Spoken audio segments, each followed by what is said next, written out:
Hello, hello.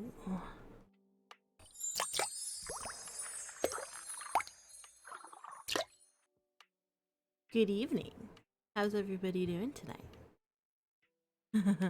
Time for some big booba serpent to do more visual novels. Well, today I am not a serpent. I am just a kitten. Meow. just a kitten today. But hope you're all doing well. It's good to see you all here. Hello Rune. Hello Paris. And hi D'Angelo. Hope you're all doing well.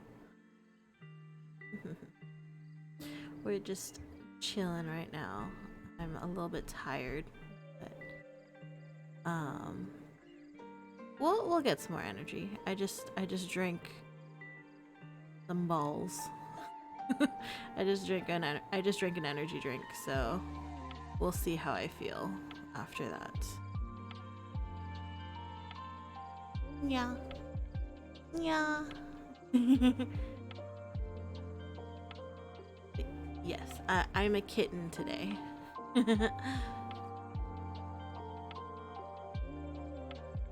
Nya nya. Me lower down my headphones. How adorable. No, you're adorable. Hi, baby.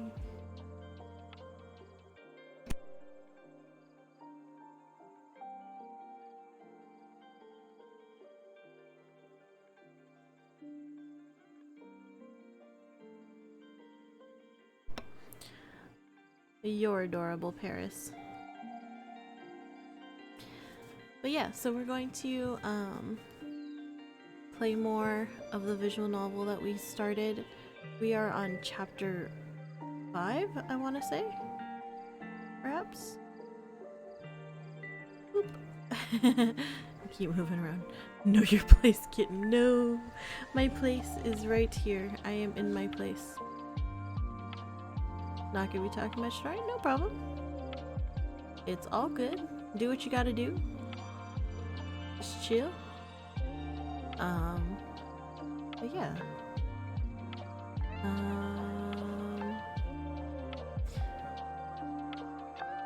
Sorry, baby. You can do it. I believe in you.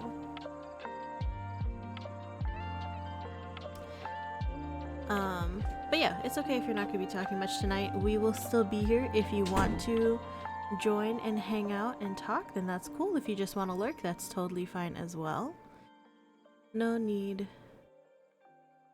feel bad or anything. Don't forget about your boob knife.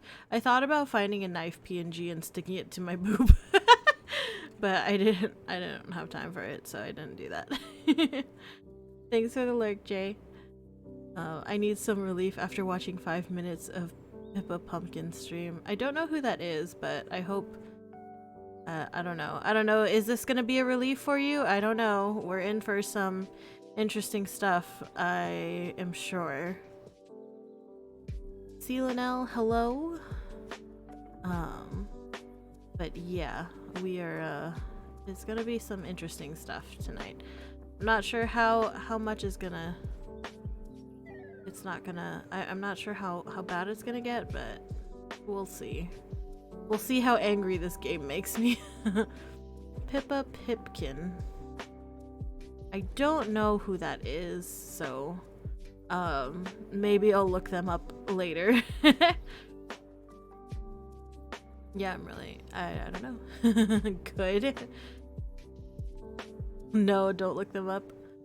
I don't know. You have piqued my interest. Yeah. Okay, so we're going to start up the game. So let me go ahead and open it now.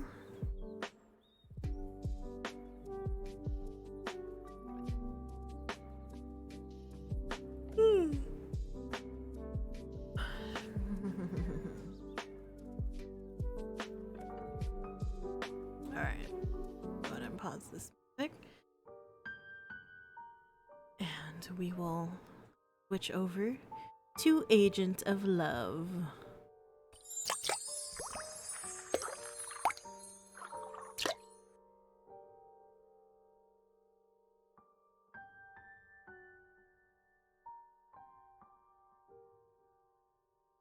Hello, Peter. How's it going? Hope you're doing well. Okay, oh god. Well, you know what's happening tonight. We are... Why the cat ears and tail? Because I am a kitten, obviously. Obviously, because I am a kitten. I need to move my computer. It's... The wires are not in the right spot right now. Oh, jeez.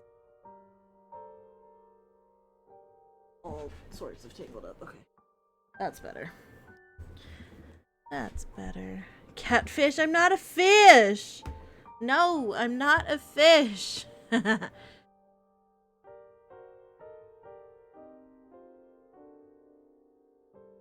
I'm not a fish. Cat snake. That, yeah. It doesn't sound as good as catfish, but it's more accurate. Today we're Niise Takeuchi, not to be confused with Niise Lachlan is the name that I chose, but they're like, nope, your last name that you put in doesn't matter. You are Niise Takeuchi, and that's canon. Maybe Lachlan was the last name that I had before I was adopted. Maybe that's why. Sea cat? Okay. I could do that. Sea cat? Lachlan, yeah. Kit niece. Yeah, I'm a cat niece. Someone said like Katniss Everdeen once. I was like, oh my gosh. What did you miss? Okay, so we'll do a quick rundown of the story so far. So, we are an agent of some sort. It doesn't tell us exactly what kind of agent we are. We're assuming that we're like part of the police. But like I said, not 100% sure. And our father is the head of the agency that we work at. And our brother, we're adopted, so he's not a blood brother, but our brother is a detective. Yeah, our brother has a boner for us. And because he has a boner for us, he hates us. So he's always like really mean to us and like tries to be controlling of us and stuff. So the story is that we are assigned a task, and our task is to protect... Me and my brother have to protect these politicians. My brother gets to be the bodyguard for the father, and the son is my childhood friend, or Rio, well, his name is like Rio something.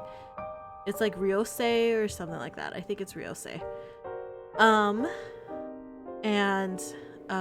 But our brother gets to be the bodyguard of the father, like no problem, like he's fine.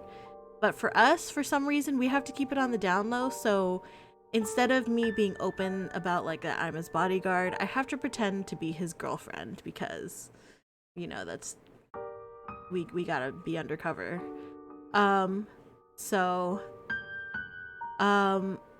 We go to meet the politicians. Me and my brother go to meet the politicians, and we agree on this what's it called, like situation. We agree on this situation that my brother is going to be the bodyguard of the father, and I'm going to pretend to be the girlfriend of the son. Then after the meeting, we have to... Ryosei is late for a meeting with some people, and so we have to leave. However, instead of going to the meeting, he takes us to the mall and chooses a bunch of clothes and lingerie for us to wear. which we are not allowed to choose for ourselves because we can't choose what clothes to wear. Ryose has to choose what clothes we wear. Yamete, Oni-san. Yamete. And then after we go on a shopping trip, we go to the building where Ryose like kind of works at, I guess. His company's building, I suppose. So we go there. They have security. They have like one of those walk-through security things like at the airport that beep at you if you have metal on you. So I don't understand, but we're supposed to be undercover. But we get there and we take our gun off so we could walk through the security scanner. So we take our gun off, we walk through the security scanner. We beep because we forgot that we have a knife strapped to our leg. Because I don't know how you can forget the weapons that you have on yourself, but yeah, so she forgets that there's a knife strapped to her leg, so she takes the knife off of her leg, puts it in the bin, walks back through the security scanner, and then it beeps again because we forgot again that there was another knife strapped to our boobies. Because I don't know how you can forget that you have a knife strapped to both your leg and to your boob. And then after this whole fiasco, that's when Ryose tells the security people she doesn't need to go through security again. Like, you can just let her pass. It's fine. Like, he couldn't have done that initially. I don't understand. We are the most incompetent secret agent ever, and there is no secrecy to this at all, but you know, we're still gonna pretend to be his girlfriend. It's just how it is. And it ended with us sitting around in his office doing work, I guess. We go to get him a coffee in the office kitchen and overhear some girls gossiping about us. Yeah, some girls are talking shit about us and we were like not having it. So we're like, shut up and get back to work, bitches. But yeah. That's pretty much where it ends. We just kind of do a bunch of work in his office with him. That's about it. So yeah, that's where we are. We are going to start chapter 5.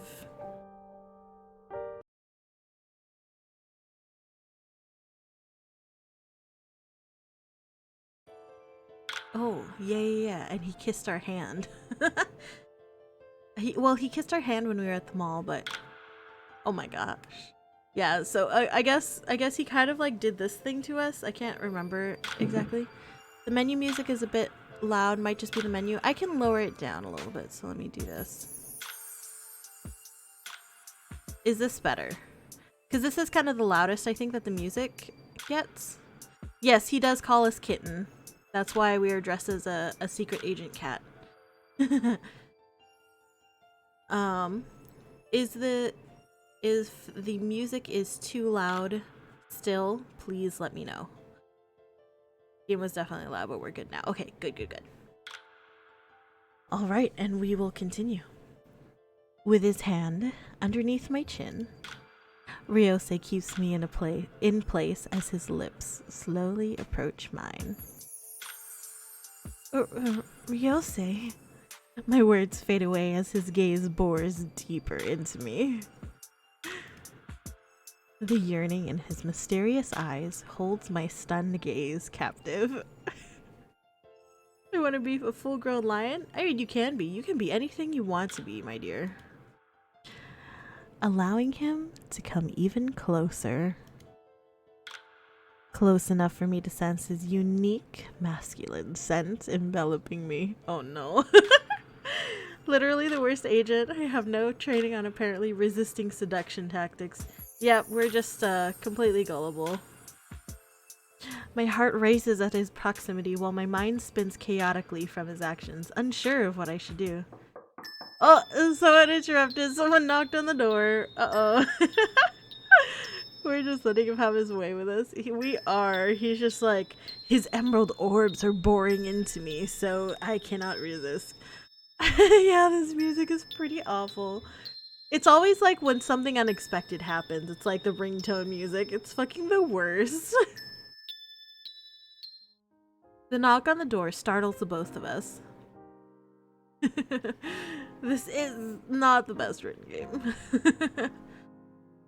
Oh yeah, also there's no backgrounds. All of the backgrounds are just pictures that have a shitty filter over them. There's like so much that's like wrong in this game. It's amazing. It reminds me of Saya no Uta. I don't know what that is, but it's not a great sound. This suspenseful ringtone. It's like, you need to get to work, oh. Instantly causing the heated atmosphere to evaporate, bringing me back to my senses. I swiftly tear myself away and press a trembling hand to my chest.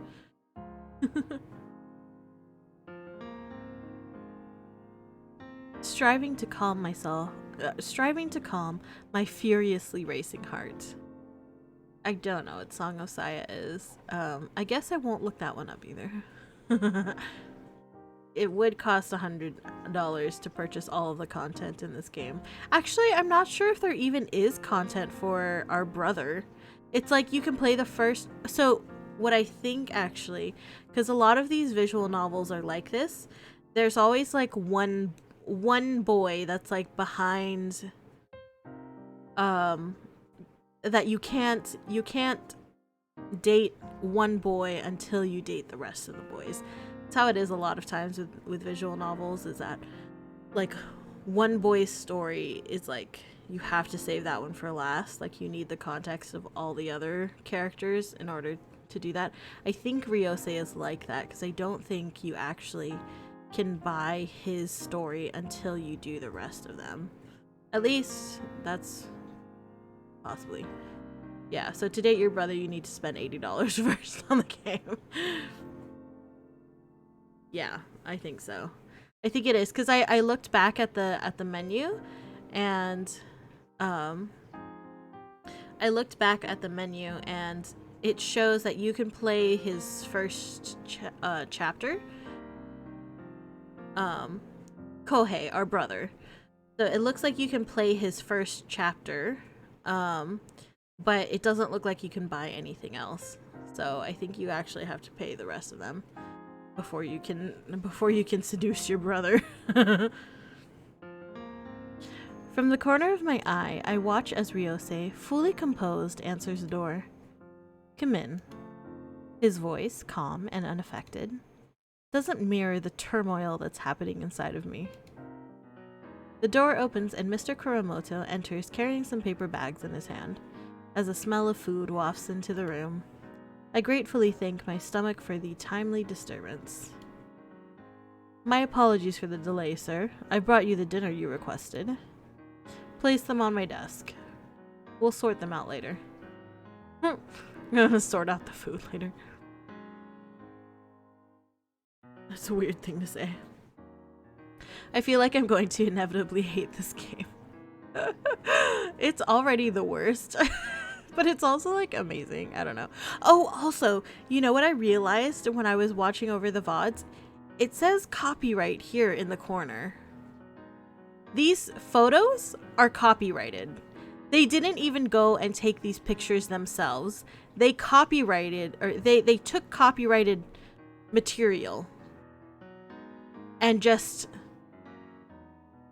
they took copyrighted images and just credited where they're from. So they didn't even bother to take pictures, put a shitty filter on them. Somebody else took pictures, put a shitty filter on them, and they just credited who it belonged to. So yeah, which is pretty amazing. Because they could have chosen any other copyrighted material and just credited whoever for this material. Someone give me a number 1 through 8, please. 4. But yeah, I did realize that yesterday, and I thought that was pretty amazing. Wanted to share it with you guys. Mr. Kuramoto casts a quick glance between the both of us, and must have noticed the awkwardness in the air as he quickly excuses himself. I'll just be leaving the food here. Mr. Kuramoto places the paper bags on the desk before hurrying out, discreetly closing the door behind him. As the beating of my heart slowly returns to normal, angry heat rushes to my cheeks at the memory of what almost transpired. Get angry at him, tell him to stop, or ignore it. What do you guys think? Isn't that the saying? I could swear there was a saying, I can do it. It's like a car wreck, it's so horrible you can't look away. Yeah, it's something like that. Or like a car wreck, a train wreck. Yeah. Going with Jeeps this time. Interesting. But, what do we do? Do we tell him to stop? Do we get angry at him? Do we ignore it? Oh, I don't know. I'm sort of hating this guy for real now. Maybe we tell him to stop. I don't think getting angry is good. Maybe we just tell him to stop. 1? Get angry at him? I don't know. I don't know if we're supposed to get angry at him. You think it's 1 too? What the fuck? I have like such... Okay. Alright, I guess we're gonna get angry at him. Fuming, I turn to Ryosei and look him straight in the eye, deciding to be direct and upfront. Ryosei, go and save your flirting for some other woman. I'm here to do a job. I'm not here for your entertainment. I'm not here for your entertainment. He's gonna dismiss us and think we look cute when angry. Okay, fair enough. What if I said I was serious? Oh no. My eyes widen in surprise, and I bite the cynical retort that was about to pass my lips as he holds my gaze steady.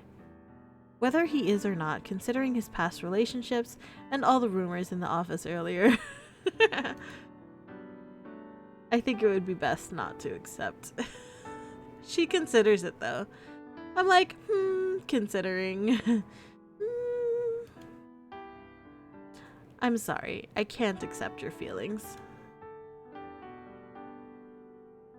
Is there a reason why? What do you mean, is there a reason why? Of course there's fucking a reason why. We're trying to save your fucking life. You are a shitty human being, and you treat women horribly. Of course there's a reason. Hi, Passion Flute. We're chilling. It's going fine. I don't intend to become another one of your conquests, and besides, you are currently a client. Oh, got it. Clients, relationships, are not very good when it comes to business? Question mark? This feels like one of those school plays where none of the kids really know their part, but they try and play it anyway, but it's really bad. It's okay, but you love them for it. I don't know if you can love these characters to do what they're doing. But Kitten, you were also supposed to be acting as my girlfriend. It doesn't hurt to practice. Oh my gosh. He's like, let's practice behind closed doors where nobody can see us, and... yeah.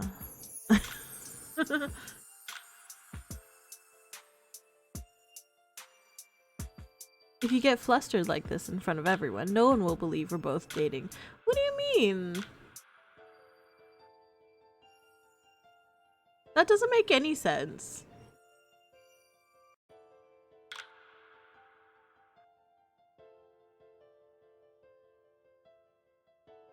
This guy is sus? Yeah, he's pretty sus. Is it too late to choose the nobody? I feel like he would just be boring. He wouldn't even be, like, interesting at all. Ryosei, I promise to behave accordingly when the time comes. But when we're by ourselves, we should keep our relationship strictly professional. Professional. All right, Niise. I will try to behave myself when we're alone. I breathe a deep sigh of relief as he distances himself without much fuss and opens the bags of food. I really do hope he takes my comments seriously. Either way, I still need to be more cautious, or I still need to be more careful of his sudden advances.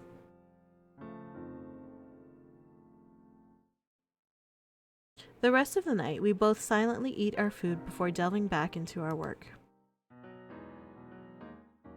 I squint my eyes as the sun shines through the curtains. Did we sleep here? We didn't even go back to like his house or his apartment or anything like that? What the fuck? Narrator, he did not take her comments seriously. And realize it's already the next morning. Slowly, I sit up and cast a glance around the familiar office to figure out what had happened. We were both working late and I must have fallen asleep on the lounge last night. A slightly familiar scent surrounds me, and I realize with a start that a jacket has been thrown over me. Ryose, he said he would wake me when it was time to go. He just fucking left us there. He's like, oh, she's asleep. Here's a jacket. I'm going home. He just fucking ups and leaves us on the couch. Could you imagine? Okay, he's not got a great point, but he does have a point. The acting needs to be better, but apparently our character has received no training for anything. This is true. We don't know how to do fucking anything. Maybe he went to grab donuts. Maybe. Perhaps. But maybe he went to grab like a grapefruit for us or something. He wouldn't give us a donut because a donut would make us too fat, and he doesn't like that. Oh, look at this outfit he's wearing. Whoa. New clothes. So fancy. Panicked, my eyes dart around. Oh my gosh. Panicked, my eyes dart about and I spot Ryose sleeping soundly on the lounge next to mine. She didn't see that? She's on the lounge next to him and she didn't immediately see him. Maybe he's dead because he let us sleep and didn't bring us when he went out and got killed. Oh my gosh. Not that anything would have changed if we were with him. This is true. We might have been like half asleep and we wouldn't have remembered anything. Without his jacket. Oh, okay. So he just took his jacket off, put it on us, and then went to sleep. I'd hate sleeping in those clothes too. Yeah, that would be uncomfortable. I'd at least like take my clothes off. Be like, if I'm sleeping, I'm just gonna take my clothes off. I'll use my clothes as a blanket, but I'm not wearing them to sleep. Sometime during the night, he had taken off his tie and loosened the collar of his shirt. My gaze pauses on his sleeping features, taking note of the even rise and fall of his chest. So he fell asleep too.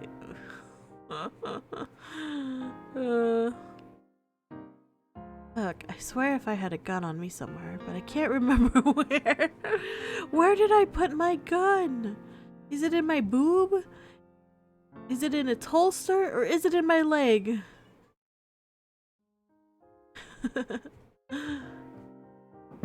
After silently placing his jacket over the back of the lounge, I tiptoe over for a better look. Why am I... That's so weird. Why am I looking at him? She's staring at his titties. She is staring at his titties. It is between my legs. I swear it's somewhere. Is that a gun in your pants, or are you just happy to see me?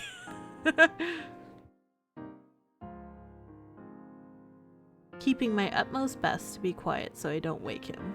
I have to go stare at him.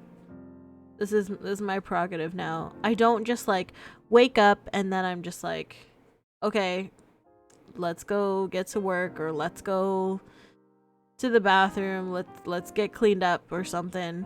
No, we wake up and immediately our first thought is, oh, I have to go sneak a look at him. His sleeping face is very different compared to his usual one. What? How is his sleeping face different from his usual face? Did he, like, take somebody else's face and glue it on? Like, why is his face different? Hee hee. He looks so innocently cute now. Such a huge contrast to his normally arrogant looks and flirty smiles. Hee hee. I glance at the clock on the wall to look at the time. It's quite early. There's still time to refresh myself and make the both of us some coffee. Suddenly, I feel someone's eyes on me. I turn around to find Ryusei staring back at me. Good morning. I nervously greet him with a smile, while inwardly struggling to hide my embarrassment at being caught looking at him. What did you think was gonna happen?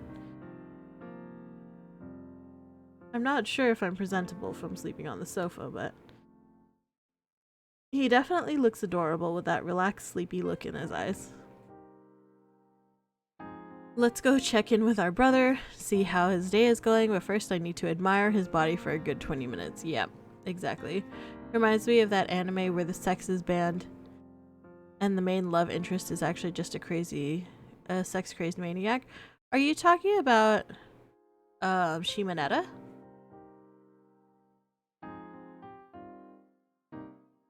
That is an amazing anime.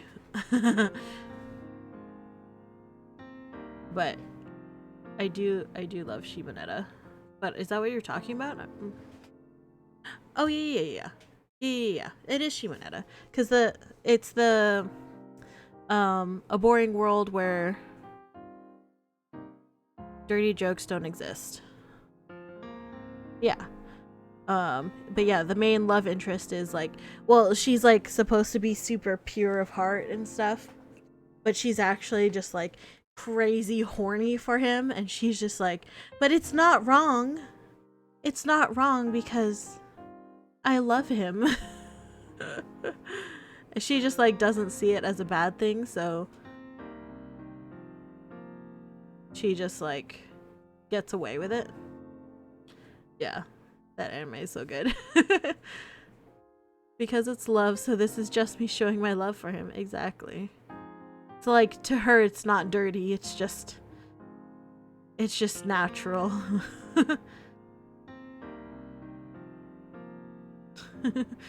I made these cookies with my love juices.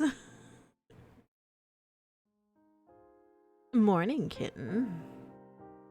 He returns my greeting with a teasing curve to his lip, causing me to relax when I realize there's no lingering animosity between us.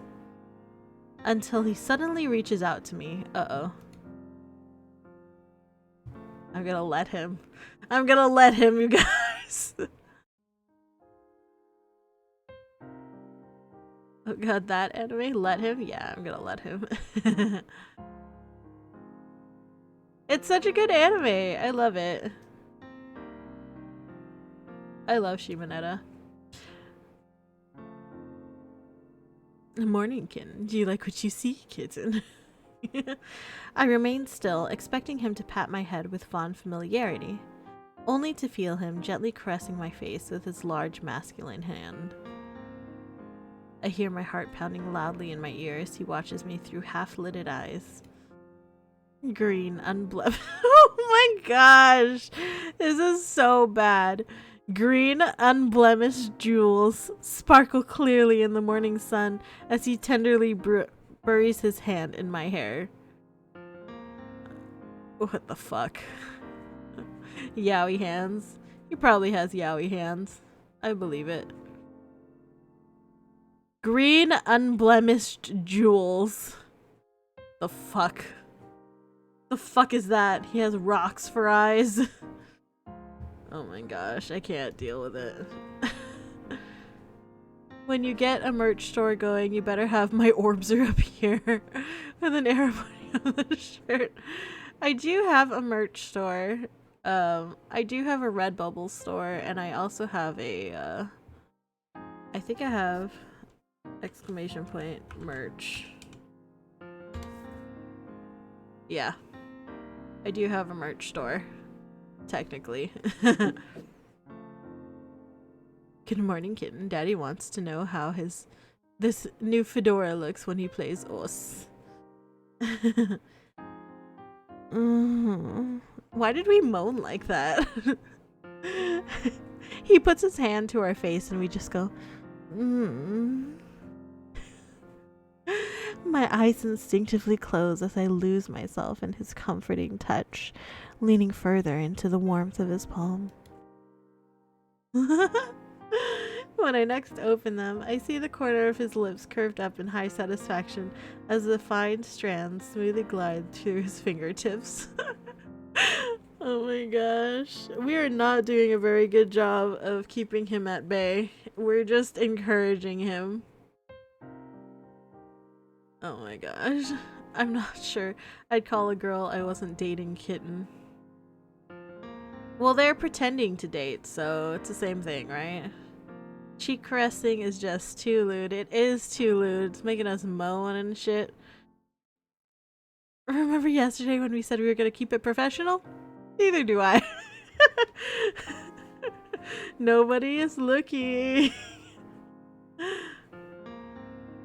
He's calling her Kitten for the hell of it. He's doing it for some reason. Mortified, I instantly pull away, putting some distance between us. Oh my gosh, this girl, I cannot handle her. He was calling her Kitten the first sentence she showed up in. He was. Apparently Kitten is a nickname that he used for us when we were little. Which is weird. It is pretty weird that a child would nickname another child a kitten. Hi, sweetheart.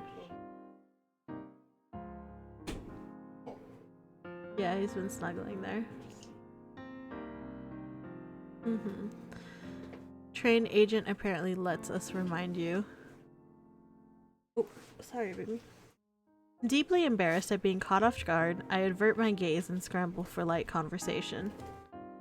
Ryose, would you like some coffee? Maybe? Would you like some cream with your coffee? I'll take mine with some cream.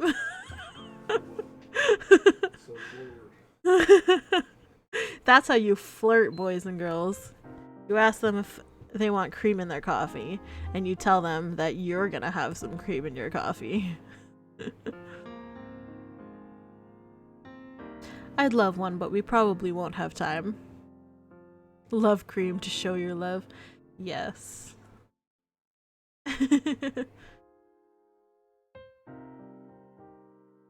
We won't have time, but it's still early. By the time we return home to freshen up, it'll be nearly time for my next meeting. I'd normally shower and wear the spare suit I have stored here, but we don't have a change of clothes for you to do the same. Oh. Thank you. A warm, pleasant feeling fills me when I realize he's actually taking time out of his busy schedule for me. Are you more team coffee or tea? So in the past I would have said tea. I don't know. I don't really drink. I drink iced tea. I drink a lot of like sweetened iced tea. But as far as like hot coffee or tea, I think I still like tea better than coffee. But for both of them, I add a lot of milk and sugar to both of them. So really, I'm more like team milk and sugar. Honestly. Because I do the same for both. Like, yeah. I do like both though. I don't really know if I can choose one over the other. I think it just depends on how I'm feeling for the day. But I don't typically drink either to like wake me up. I only drink them to enjoy the taste of it. Iced tea fuels me. I do love iced tea. He rises up from the sofa and I quickly pick up his jacket then hand it to him. Ryose, thank you for lending me your jacket last night. It's fine. I couldn't very well let you catch a cold. I don't really like coffee, like unless it's hot chocolate or like that really sweet coffee from Starbucks, but iced tea is pretty good. I feel the same about coffee. I don't really like really strong coffee or anything. I only like coffee if it's got a lot of, like I said, milk and sugar in it.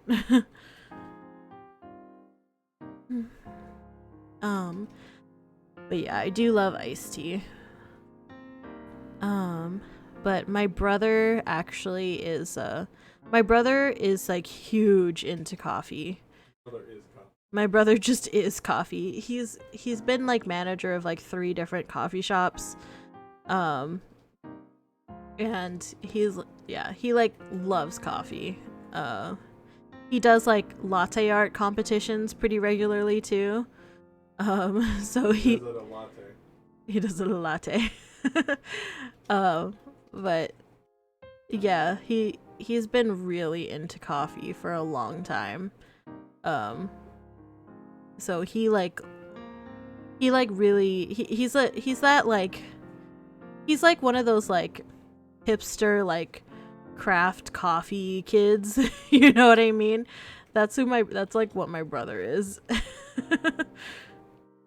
He does latte art. Guess he wants to espresso himself. Yeah, he espressos himself through coffee.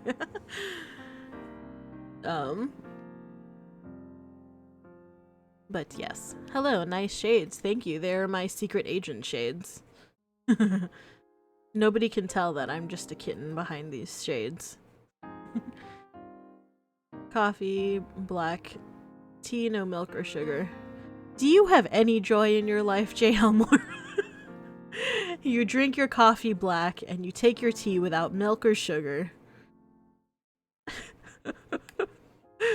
Oh, I would be so sad. If I had to drink all of my coffee black and I had to drink all of my tea with no milk or sugar, I would be so depressed. You drink your water with milk. I don't drink my water with milk and sugar. That's gross. I also love that latte art they've been making. I can be your devil or your kitten.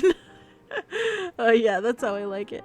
My brother likes he'll do like the shots of espresso and stuff like that, and it's just like, I don't know, it's too much for me. I can drink it and I can appreciate it, but I don't ever want to have it like on my own volition. I don't think I would ever like order it for myself. If my brother tells me to like try it or drink one, then yeah, I'll have one, but I'm never gonna get one for myself.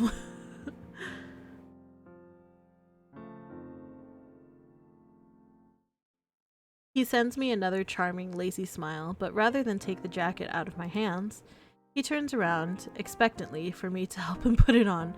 Wow, he's like, you're welcome for letting you borrow my jacket. Now, help me put it back on, slave. When I do drink coffee, I drink it plain black with nothing added. It's like, you're taking all the joy out of coffee. Why would you do this to yourself? Wow, God, I hate this. Right, enough play. Remember your place, kitten. Oh my gosh. I bite my lip, suddenly feeling self-conscious as I hold the jacket up. Isn't this what real girlfriends do? Or a wife? What the fuck? Yes, my wifely/girlfriendly duties are to help the man into his suit jacket. That's what we do. Because that is an intimate action that only a girlfriend/wife would do for you. As the cloth smoothly glides over his broad shoulders, it settles nicely over the wide expanse of his chest as he shrugs and pulls on the lapels.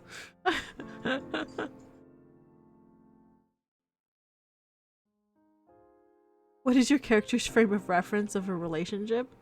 I don't know, our parents, I guess? Our mom helps our dad put his suit on and that's what she thinks intimacy is? Emphasizing how the fine tailoring of his suit exquisitely shapes and snugly fits the contours of his firm, perfectly toned torso. There are 2 requirements to be a wife. 1, undying love, and 2, always being able to put his jacket on him. All relationships are built on how well you can put your jacket on your partner. I would drink some now, but I love sleeping. I wouldn't want to be awake for 4 hours. That's fair. You know what's funny is that like caffeine in drinks doesn't really affect me. Like, I can drink a Monster and go to sleep immediately. She's been looking at his titties way more than the other way around. Maybe she's an unreliable narrator, perhaps. I don't know. I have been looking at his titties a lot, haven't I? Well, maybe they're just like, maybe I'm shorter than him, so it's just like his boobies are at like eye level height for me, so you know, it just makes sense for me to be looking at them because they're right in my face all the time. Damn, girl, you look like you could put my jacket on real nice. You know what I love in a girl? A girl that can put a jacket on me. My eyes suddenly catch Ryose watching me with a knowing grin. Flustered, I quickly turn away and start packing my gear, desperately ignoring his amused chuckle as we both prepare to leave. Oh my gosh, you guys, too much. Oh, gross. This fucking room is disgusting looking. At the Asakawa main house. Oh, it's Tanaka! Tanaka's the evil one. We said that it was Tanaka the butler that was responsible for the death threats. And that's what we're sticking with. Welcome back, young master and Miss Niise. Tanaka, where is everyone today? Young master, your father and Master Takeuchi are currently in the dining room partaking their breakfast. All the clothing you purchased promptly arrived yesterday. They have been laundered and stored away in Miss Niise's bedroom. Miss Niise, let me summon a maid to show you the way. We have maids too? No need. Is her room the one before mine? If so, I'll escort her there, as it's on my way. As you wish, young master. With a bow, Tanaka leaves the room and I trail after Ryose. If you can't put a jacket on me in under 3 seconds, don't bother talking with me. Oh, jeez. But pause when I notice Kohei glaring at us from the doorway.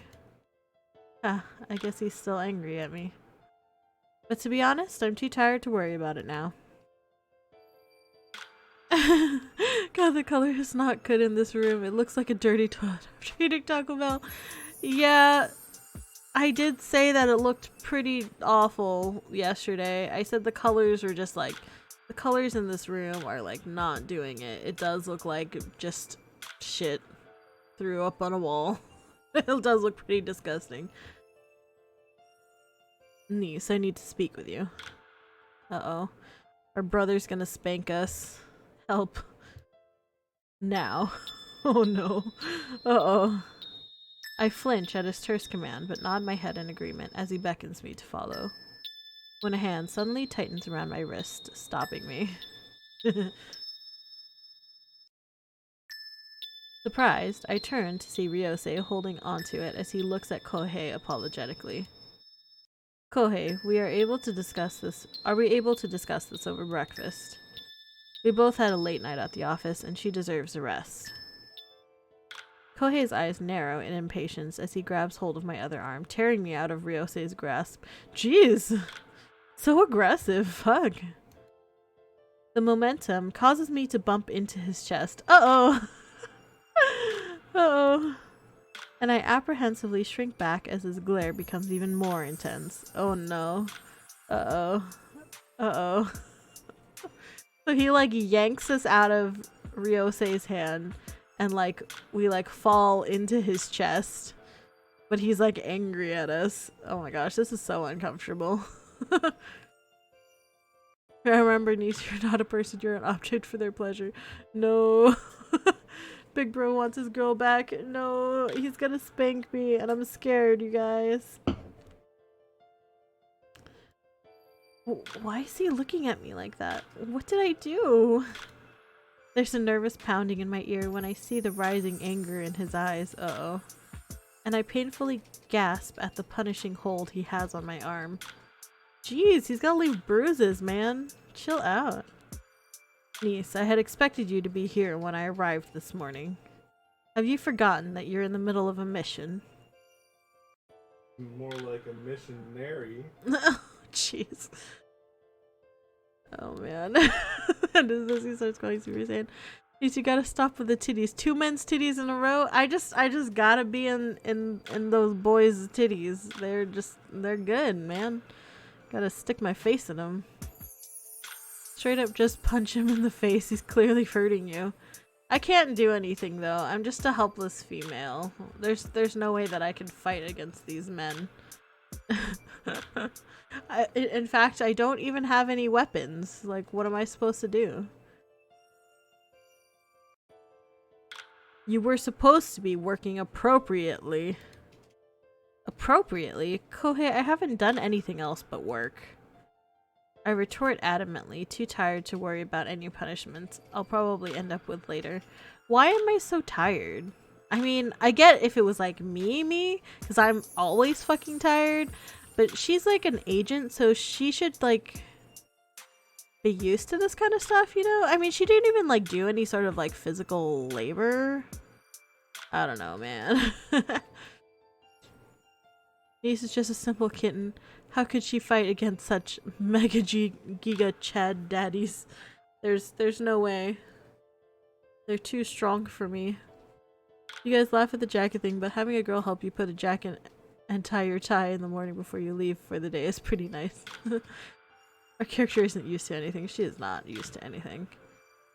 Honestly, it is pretty hard to put a suit jacket on because they're like, the shoulders are weird, so it is kind of hard to put a suit jacket on by yourself.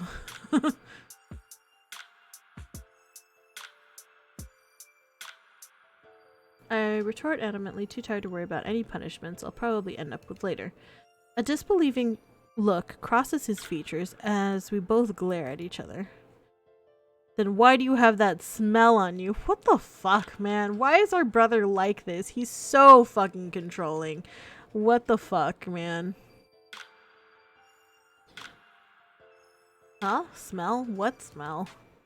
I look at him in confusion and sniff the air around me to try and figure out what he means. Ha. Kohei sighs exasperately. Exasperatedly. What the fuck? Exasperatedly. What? Am I being weird, or is this like... Is exasperatedly not a word?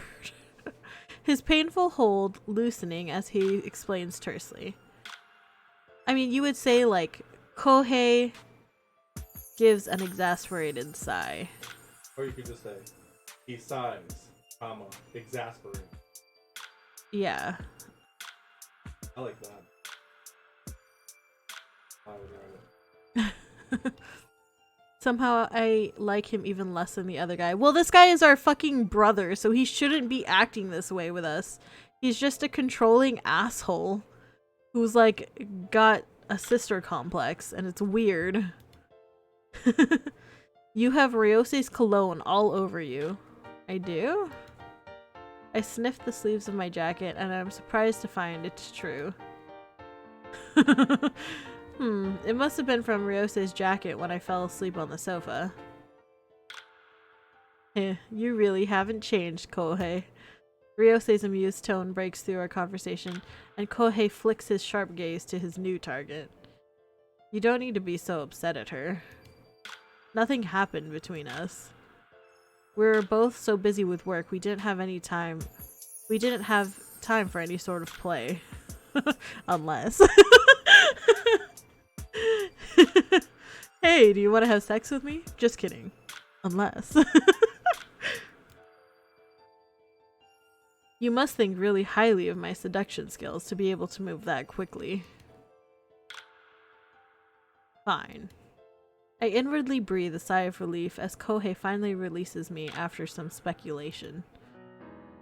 Now you really will need to excuse us. We have a limited amount of time to refresh ourselves before we need to return. You wouldn't want us to be late for my next appointment, would you? Yep, real word they used. Even I never heard of it. With an arrogant smirk, Ryose turns and leaves the room. I quickly follow after him, all the while casting a worried glance behind me as Kohei continues to glare at us in silence. And dang those two, having sex without me, fuckers. I trail after Ryose down a long hallway until he stops in front of a door. Niise, this is where you'll be staying. You can ask one of the maids to help you get settled. You are, of course, still welcome to call me instead if you prefer. Man. Also, this like hallway and door do not match the other part of the house at all. It's kind of weird. These are just like starkly white walls and a white door. It looks like a prison cell instead of a house. Ryose charmingly smiles at me as he makes the offer. I should be alright for now. Then I will meet you downstairs in the dining room in half an hour.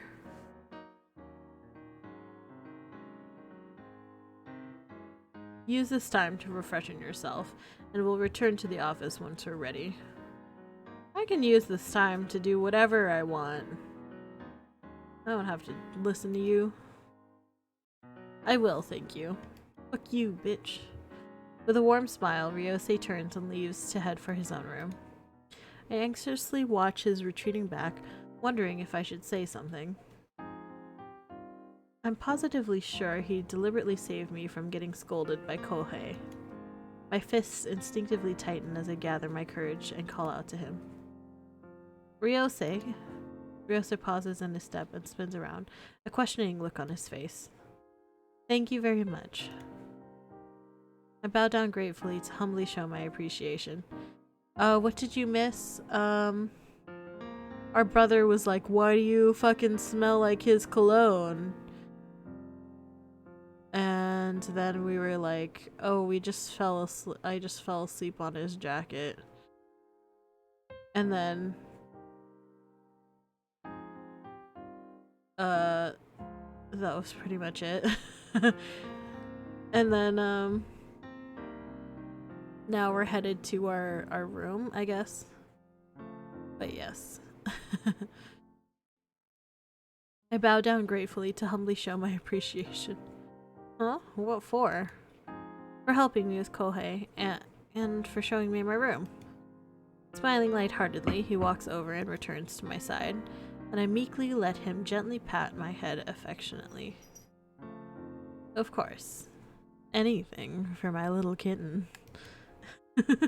Oh my god. I blush at his doting words as he consoles me, when he suddenly runs his fingers tenderly through my hair. Uh-oh. Uh-oh, don't do that. I like that too much. Surprised, glittering eyes mischievously stare back at me as he brings the tips to his lips, kissing them fondly. Oh no. Oh no, she's like super into that. She's like, oh yes, please kiss my hair. Oh. Glittering orbs. They were described as rocks like earlier. I don't remember. It was like bad. My cheeks flare even more at the highly intimate gesture. Gemstones. Was it gemstones that they were described as? It was like shimmering green gemstones. Oh man. Abashed, I avert my gaze as I nervously fidget in place. Ryose, you promised. we can't stop him. We just go, you promised though. A beguiling smile appears on his lips, and there's a racing to my heart as he leans in to whisper softly against my ear. Oh my gosh. Oh my gosh. Oh no. Kitten, I didn't promise. Does your say it live thing work? I don't know what that is. What is say it live? I'm not sure what that is. I don't know. It's like the sound thing? I think the sound thing should work. Oh, maybe. Let me see here. It's the sound alerts that you're talking about, right? It should.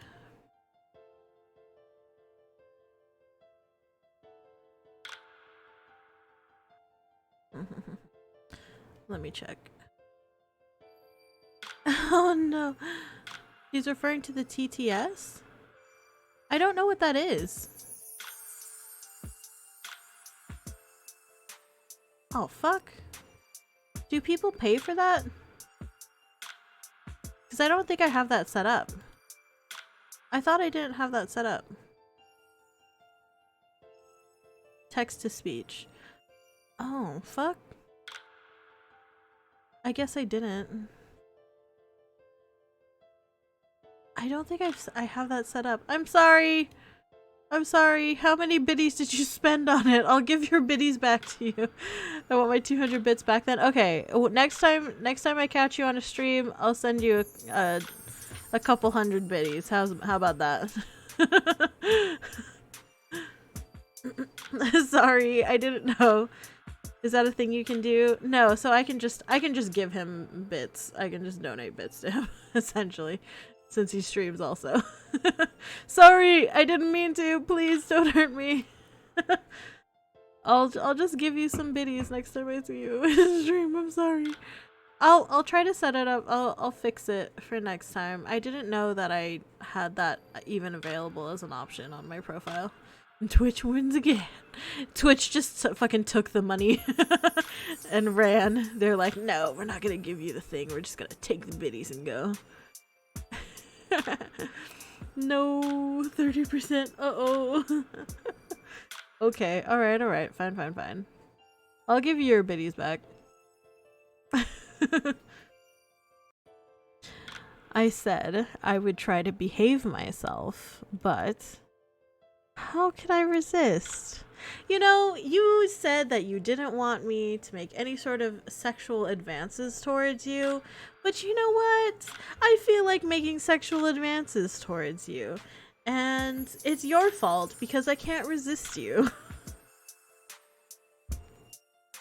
This guy. With such a delectable flower right in front of me. Oh my gosh.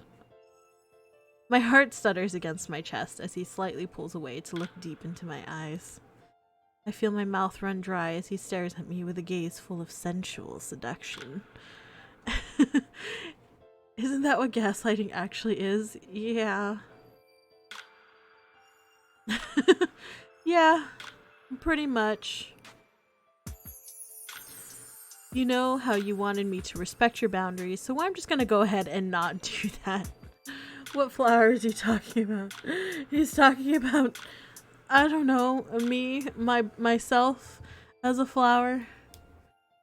He's gonna deflower me, you guys. I'm scared. I don't want to be here anymore. The sex kind. Oh no. This is dangerous. I need to get out of here. Yes. You need to get the fuck out of there, girl. Or like fucking take your gun out, take your knife out. You gotta do something. You gotta protect yourself against this guy. This guy doesn't need protecting. You're the one who needs protecting from this guy. Get the fuck out.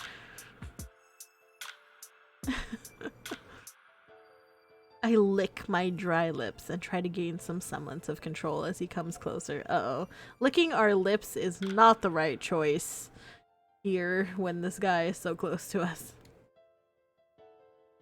Ryosei, we're running out of time. It's okay, we can use up that time doing things. Why did we go for this guy again? Because he was the best option! He seemed like the best option. He was the politician guy. We didn't We put too much faith in the politician. We thought that he was gonna be an okay guy. Turns out he's just a politician. Yamete kudasai, Oni-chan. It's because we couldn't have Kohei. We couldn't have Kohei because he was our fucking brother. We can just do a quickie. That's what I'm thinking. I guess she watched too many anime. Yeah, probably. Oni-chan, get the fuck away. Oh man. There's a flicker in his eye as he pauses, then sighs. And I see him lovingly caress the strands of my hair before reluctantly releasing them. Jeez. Give him a hand job or something and leave. Just like grab his balls and just be like, is that good for you? Alright, get out of here. Hey Niise. Yes? Hello? Hi John.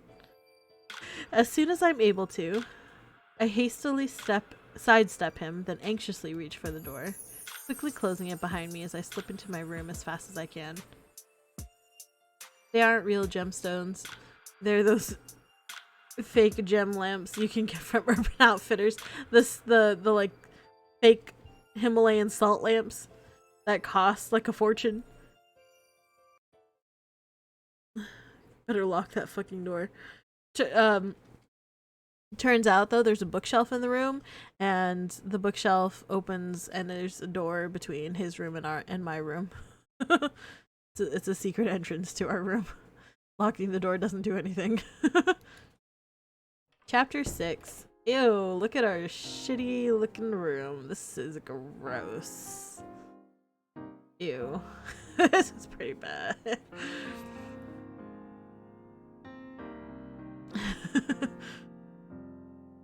That looks horrible. It does look horrible. So you guys can bang whenever you want. Yeah, exactly.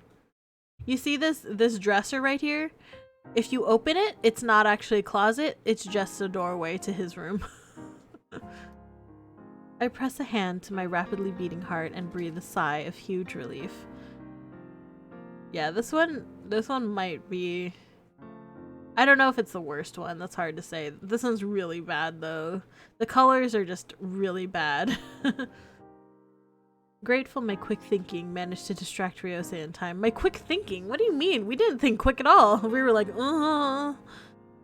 muddled brain. Horny brain. I survey the room that was given to me, taking in the extravagantly lavish furnishings.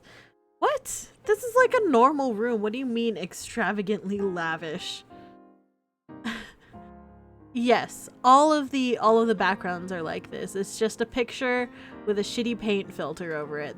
All the pictures look like this.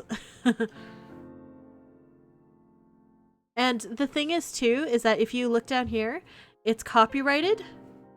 So they didn't even do this themselves.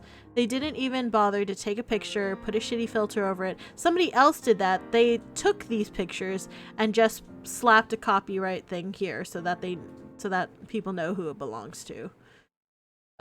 They just credited the creator of these pictures. They didn't even bother to do this themselves. Sips drinks with Pinky out. Hey Niise. Hey John. Exhausted, I flop onto the bed as my mind replays everything that has transpired. Remember when you said this guy was going to act differently in private than in public, and how he actually didn't think of us like an object? Did I say that? Oh man, I did kind of say something similar to that, didn't I? Yeah, I can't say anything about that. I did kind of say something like that. Oh man. Oops. Oof. F. We all told you were wrong. I guess maybe I was putting a little bit more faith into this game than should be. Sighing deeply, I roll over and bury my face in the blankets, savoring the smell of clean sheets as I try to give myself some reprieve. You're not an object to him, just a plaything. Oh no. We're just an Ona hole. The soft, luxurious bed tempts me to just lie here and never get up. But my sense of responsibility is harshly scolding me. Just a kitten. I'm just a kitten. Trying to be a secret agent. Hey, that's the title of my stream, you guys. See what I did there? More like Oni-chan. No, Oni-chan is someone else. I better hurry. I need to be downstairs in half an hour. Oh, she said the thing! Oh, she said the name of the stream! Oh, poggers! We're an agent, aren't we? Literally not disciplined at all? No, we're not. We have absolutely no... We have no skill for this kind of work. At all. Reluctantly, I force myself to get up and head for the bathroom. When I finished my shower, I opened my wardrobe to find it full of all the clothes Ryose purchased for me the previous day. I'm grateful he bought me clothes, but did he really have to buy me so much? I won't be staying long enough to wear them all, will I? I quickly pick out some clothing similar to yesterday's before rifling through my underwear drawer. Only to be stunned by the range of lingerie that Ryose had chosen for me. I feel myself blush from the roots of my hair down to my feet when I realize how wickedly daring they are. Ooh, I want to see some of these. I can't wear these. What a Chad. He was like, yeah, this one, and this one, and this one, yeah. Nice. Most of them are so see-through they'd barely cover me. I mean, that's not what lingerie is for, girl. Lingerie is not supposed to cover you. Lingerie is supposed to be sexier than wearing nothing at all. Don't tell me they're all like this. With trembling fingers and hot, flustered cheeks, I sort through them to try and find something decently suitable, while making a mental note to remind myself to shop for the essentials at the earliest opportunity. Ryose is gonna walk in. Oh yeah, yeah. While making a mental note. Oh, okay. I just read that. But for now, I choose the most modest, nude-colored lingerie set I can find, then hastily put on the rest of my clothes.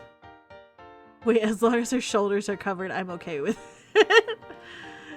She's just gonna wear shoulder pads and that's it. Nothing else, just shoulder pads. And Macho's like into it. I had finished dressing and am strapping on my equipment when...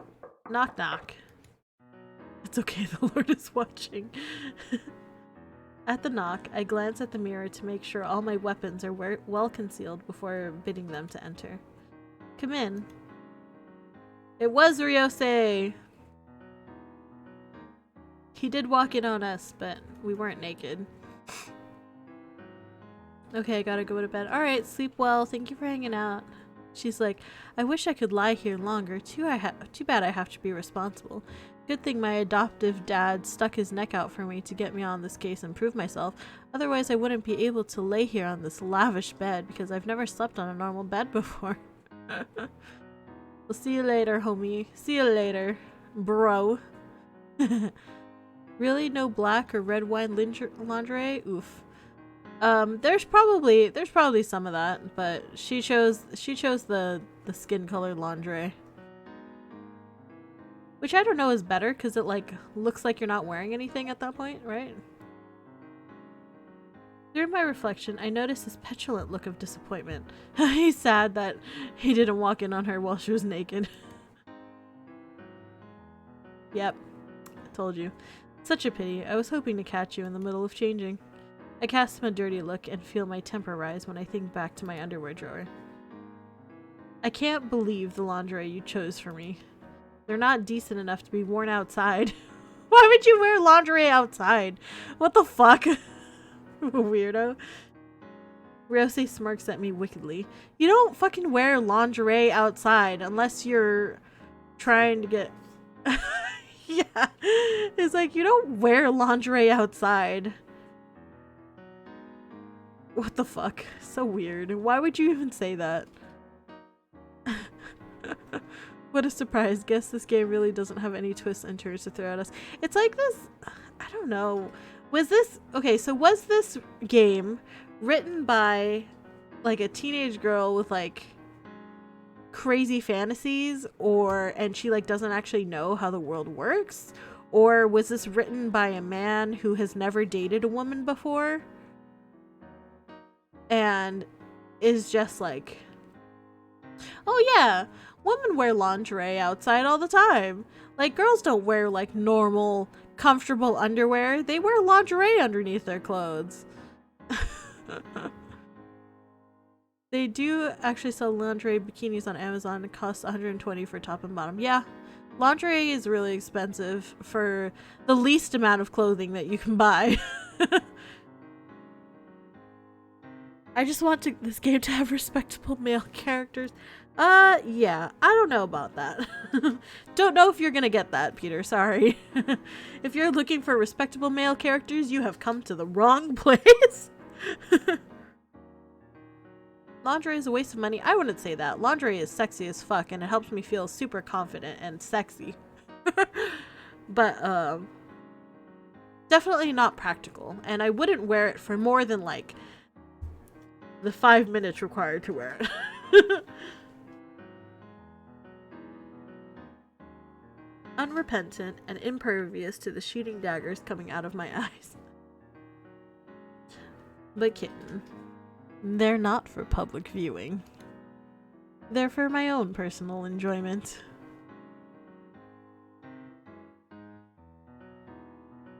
I would be most upset if you had decided to show them to others without my permission.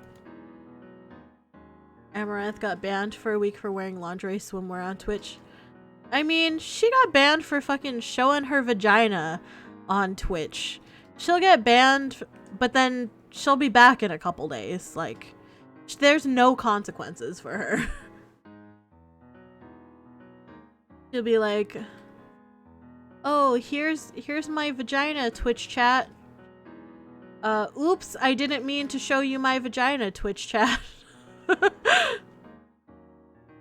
That's how Twitch works because she makes Twitch money. Yeah, exactly. There's like no like real consequences for her because the Twitch mods like her.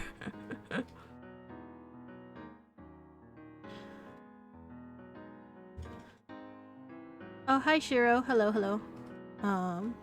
Let's be honest, there's probably models who sew a bunch of lingerie together and wear it for catwalk shows. I don't think models choose what they wear, right? I mean, that's the point of a fashion show, is that the fashion designer gets to throw the lingerie together and make the models wear it for catwalk shows. Used to watch Amaranth, then stopped. Yeah, she's a lot. I can't stand it. It's too much. They make too much money to get rid of them. Yeah, exactly. It's just like, yeah. There's just no consequences. If looks could kill, I'm sure I'd have murdered him multiple times over. Oh, that's true. There's a fashion designer who has models wear lingerie for them. Yes, that's correct. So which set did you end up choosing? Instant heat flushes my cheeks at his outrageously forward question. I am not going to tell you. And for your information, you bought me the wrong size. I knew I should have tried them on first. Oh, so he got my boob size wrong? Knowing him, the boobs are probably bigger than my actual boobs are. He got a little too excited, and he got me lingerie with the boob size too big.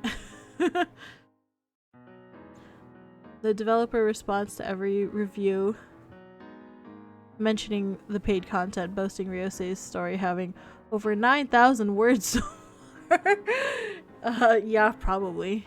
I mean, we're what, on chapter like 6? And this has taken a long time already. Girl, you can't figure out where your weapons are, and you can't overpower either of the guys who have physically handled you. There's no chance you'll be able to murder them all. Well, she's saying if looks could murder people, then she would have killed them. But too bad looks can't kill. I moved to walk past him when... Oh no. There's a sudden tug on my wrist as he pulls me close. Close enough for me to notice his still slightly damp hair, clean and refreshed from his shower. Hey! I sense tendrils of his aftershave, mixed with his unique masculine scent, slowly surround me. Time to get manhandled. Scowling, I try to pull away, only for him to wrap an arm around my waist, pressing me more intimately against him, preventing my escape. Enraged, a scathing retort is on the tip of my tongue. But I pause when I notice genuine confusion on his face. I couldn't have bought you the wrong size unless... His lips curl up deviously as his eyes glitter with male interest. Kitten, is there something you're hiding from me? Oh no, were we patting? Were we patting? We were patting the whole time! I jut out my chin and bite my lip, all the while stubbornly glaring at him. If you don't want to tell me, then maybe I should find out for myself. Oh no. Oh no. Oh no. My eyes widen at his daring suggestion, and a tingle of uncertainty runs up my spine as he tightens his hold around me. I feel my heart pound nervously in panic at the roguish curve of his lips as he eyes me expectantly. He bought a small size? Oof. Oh, perhaps we like wore like a suit jacket that's like kind of a little bit too big for us, so it hides the size of our boobs. It's like r/bigger than you thought. So now the lingerie is too small for us, so we're actually kind of like real squished, which is also sexy.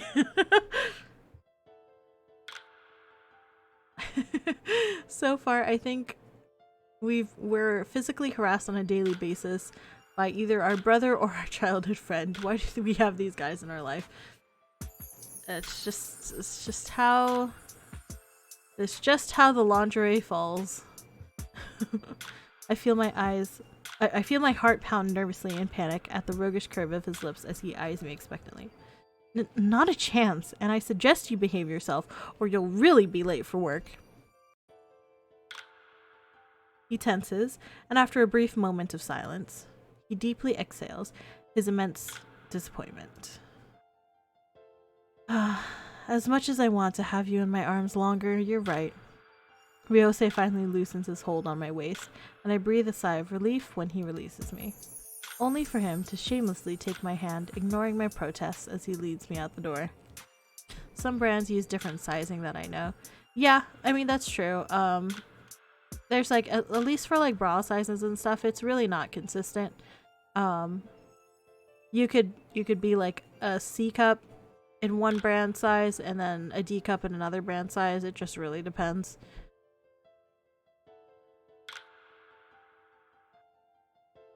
Have a good night, Rune. Thank you for hanging out. Hope you sleep well.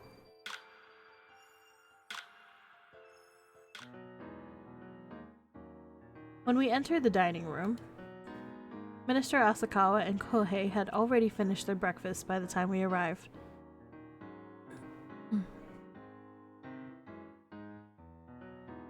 I've never had a girlfriend ever, and I'm 27 till next month. It happens sometimes.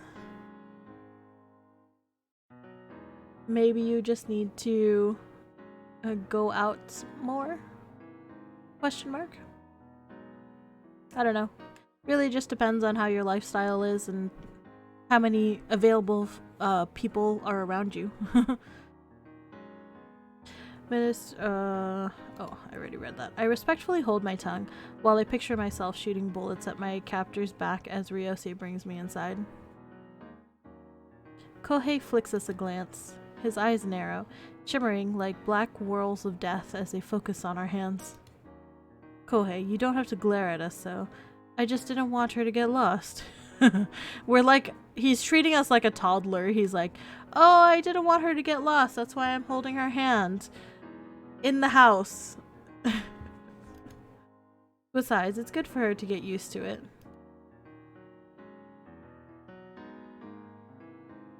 Think of it as practice for when we have to appear in public.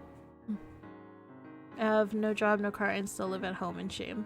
Well, I mean, then maybe you should work on yourself.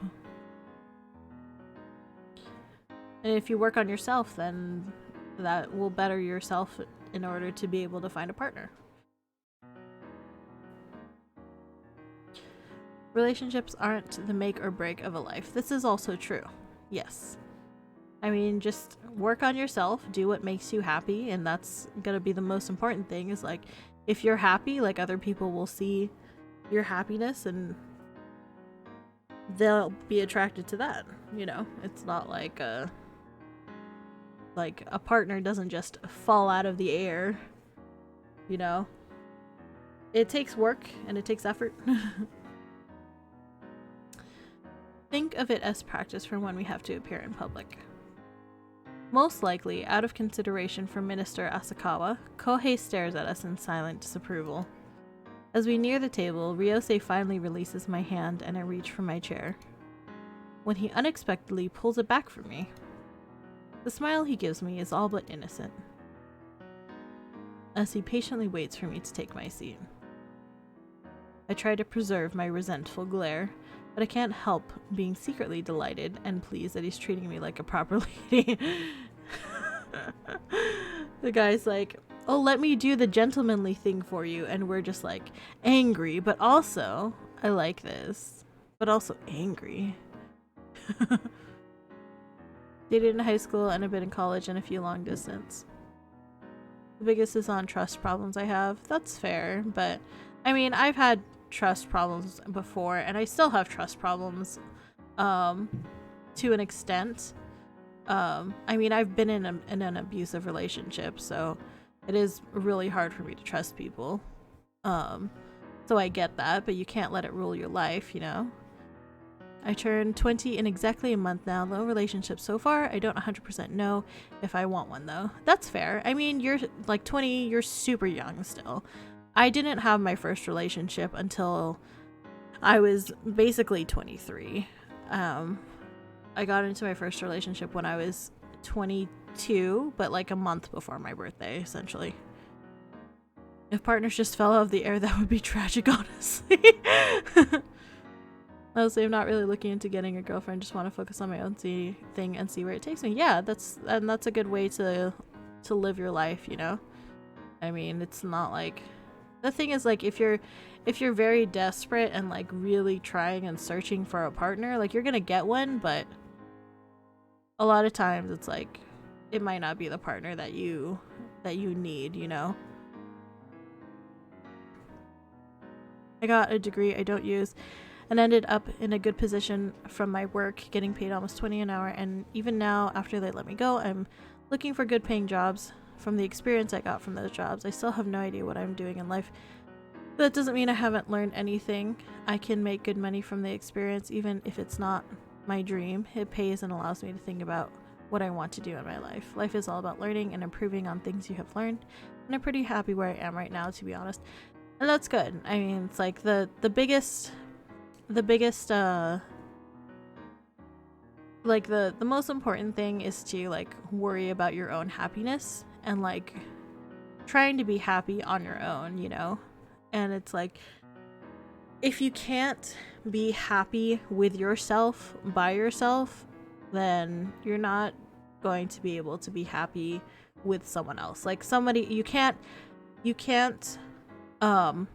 expect a partner to make you happy if you can't make yourself happy, you know? Like, you can't put that kind of pressure on your partner to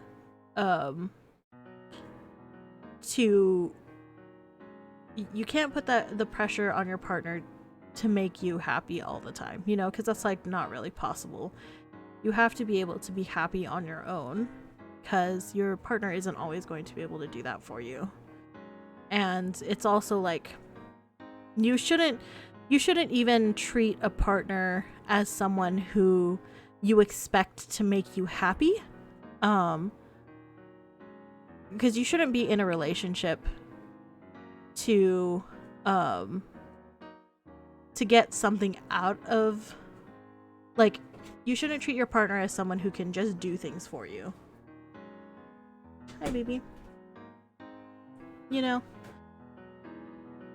if you can't take care of yourself, you shouldn't rely on someone else to take care of you. Yeah, exactly. It's an unhealthy mindset. Yeah. Oops, I messed up. What?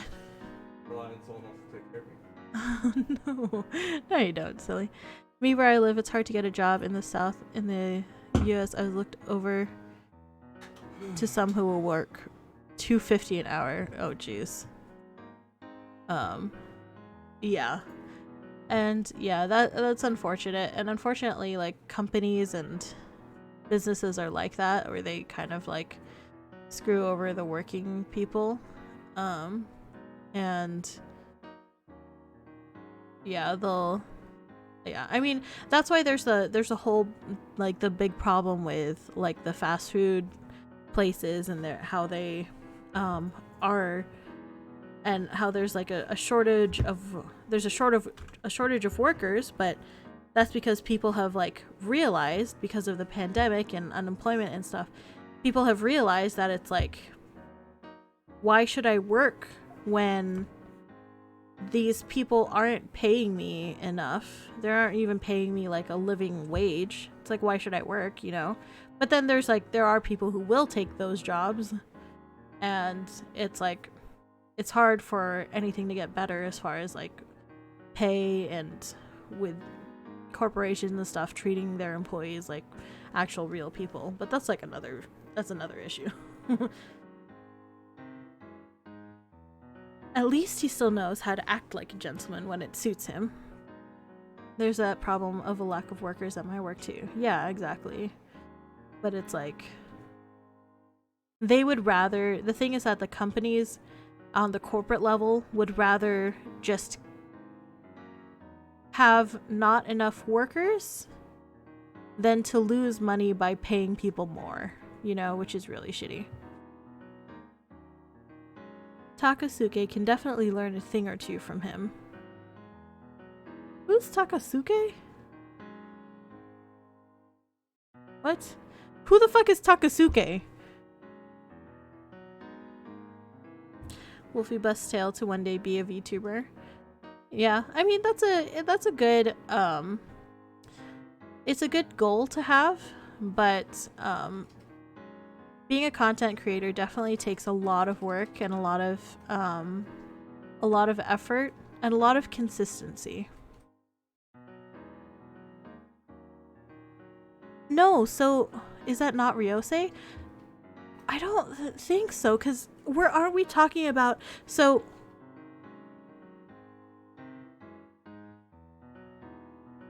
no, because it's not Kohei, because Kohei's name is Takeuchi. It's the same as our name. So Kohei is Kohei Takeuchi. Ryosei, I'm not sure what Ryosei's last name is, but it can't be.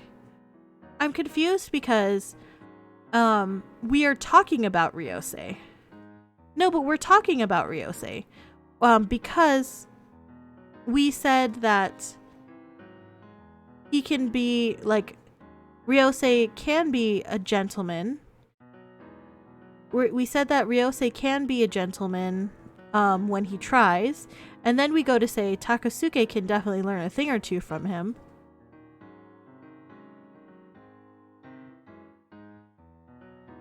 We could be referring to our brother and how Takasuke can learn from Kohei.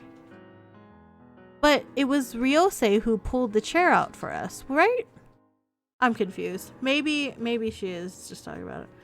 Maybe more. What? Maybe more? So if we're talking about Kohei, why are we saying maybe he can learn more from him? I'm really confused. A whole lot more. What the fuck? I don't. I'm lost. I'm so lost. I got distracted. Thank you. I take my seat and an appreciative smile starts to appear on the corner of my lips, until I catch a glimpse of Kohei and his dark expression. A guilty blush creeps up my cheeks as I avert my gaze, unable to meet his eyes. What did we miss? I don't know. I'm really confused about who she's talking about, but you know what? We're just gonna leave it. We need to go back to the menu and look now. Log? Oh, okay. There is a log. Oh. Nope. Oh, okay. Here.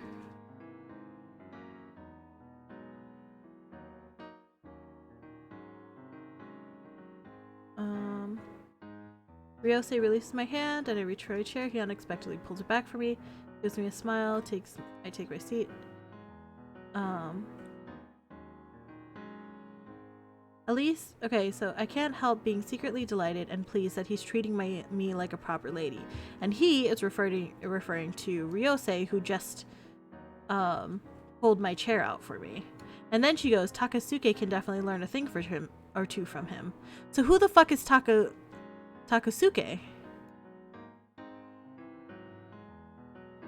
Because Takasuke is neither Ryosei nor Kohei.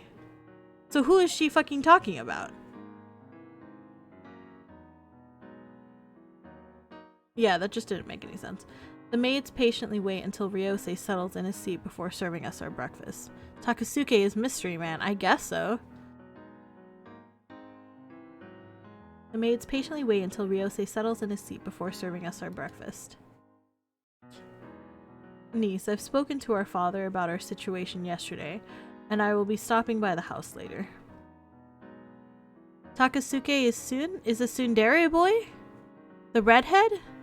But he hasn't even been part of this storyline at all. He's our tsundere co-worker? Oh, he's a co-worker? The red-haired boy? But he hasn't even been in this storyline at all. Why is he even mentioned? What the fuck? If you want, you can give me a list of things you need while I'm there. Great, I'll give Mom a call to prepare my things from home. I'll also need some of my equipment, which is stored at headquarters. I'll email you a list when I get to the office in case I need any of it. Alright, sleep well, Chris. Thank you for hanging out. Specializing in IT, your grumpy, sharp-tongued tsundere colleague is regularly exposed to an enormous amount of information. What troublesome intel did he find to cause such a conflicted gaze in his eyes? Suddenly he's randomly relevant to the plot. I don't know if he's relevant or if they just like threw that in. I don't know. It was weird. Ryosei's schedule is fully booked for the next couple of weeks, so I won't have time to drop by and get it myself. That's from the store page. Yeah. I think that's his character description also on the main menu. In regards to the large conference planned, will you and Uncle be attending?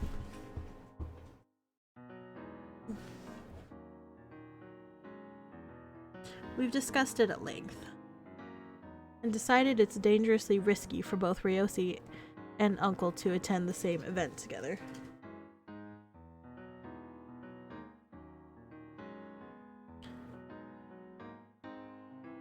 It's definitely just randomly thrown in to make our characters seem some form of 3D when we really are just a damsel in distress. Yeah, I think, yeah, that makes sense. I was thinking either it was like, I don't know, it was just kind of randomly thrown in there. My initial thought was that it was in there for a different plot line, but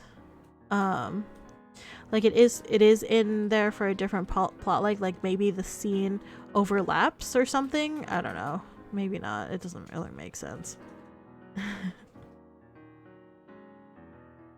Therefore, Uncle will be staying over with our parents that night, under the guise of a family visit. I've arranged for extra guards to be stationed there, which will free me to give you some backup. That will be a huge relief. I'm expecting the night to be fully packed, especially since it's such a large event. Have you heard any news from Takasuke about possible suspects? Okay, so this is why Takasuke was mentioned, I guess. It doesn't really make sense for him to be mentioned earlier, but here I guess it makes sense. So Takasuke, since Takasuke is the informant, so I ask about if he's got any information. Ryosei asks, Takasuke? I turn to look at Ryosei, and am surprised and confused by the slight frown he gives me. Yes, Takasuke Hirashi. He's our resident IT specialist at headquarters. We usually get him to sift through all the information available for our cases both online and offline. He specializes in running background checks on our suspects. So it sort of is a bad attempt at introducing a character to a story. Yes, It was a very bad attempt at introducing a character to the story. And he has the ability to seek out other important information. He's really good at what he does and very efficient. You seem overly familiar with him, Kitten. To even be on a first-name basis. Of course, we both graduated from the police academy at the same time. Kohei put in a recommendation for him, and we've been working together ever since. Kohei, you recommended him? He must really be of high standard to meet your approval. The strangely sarcastic tone in his voice causes Kohei to raise his brow. Takasuke is about to ban Ryosei from his Discord server. He's gonna be doing some hacking. He's gonna make Ryosei look bad in front of everybody at this big party or whatever. Only for it to ease as he coolly levels his gaze at Ryosei. He was one of the highest ranked graduates, efficient and hardworking. I have no complaints. Shocked, I can only openly stare across the table at the unrecognizable person who looks a lot like my brother. Whoa. Takasuke, you don't know what you just missed.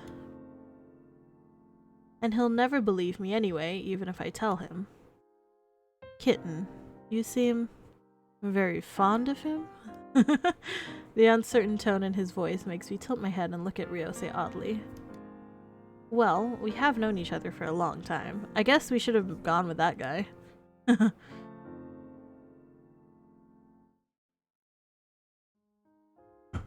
He's annoying at times, but he's a pretty nice guy. Really? Is that so? Irritation coats his voice, and I hear the scraping of the chair when he suddenly stands. Everyone, please excuse me. Wow, this guy is sensitive. We, mention a coworker's name, and he's just like, I've had enough of this shit. Gets up and leaves. Do you have a drink? Do you have a drink?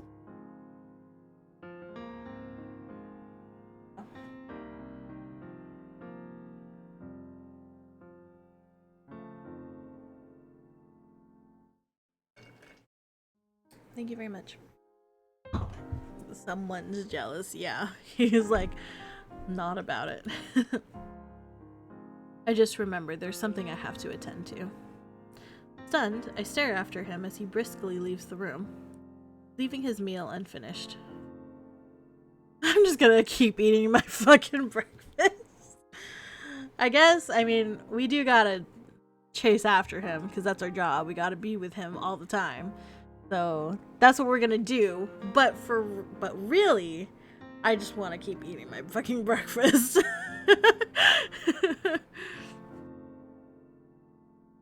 Yeah, I do have to chase after him, unfortunately. But it's like, I'm gonna keep fucking eating my breakfast. Wait, Ryosei, where are you going? You need to heal his wounded heart that you broke. Yeah. We haven't even finished our breakfast yet. Despite my protest, Ryosei continues to stride out the door without looking back. What a baby. Oh my gosh. He's so fucking butthurt. We just said, this guy This guy is good at his job. I work with this guy. I know this guy. He's good at his job. My brother likes him. Cool. And Ryose's like super butthurt. What has gotten into him? I apologetically bow to everyone and start to chase after him. Chuckles. Is that Ryose's dad being weirdly robotic again and just going chuckles?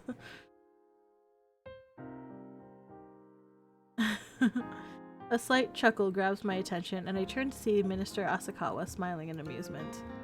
Niece, make sure to protect him well for me. Yes, uncle, of course. I pause to quickly pick up a piece of toast, stuffing it in my mouth before leaving the house. We do the anime the toast run. Asterisk chuckles asterisk ellipses. The car ride back to the office felt strangely tense. We're an anime girl now. We are an anime girl, boys.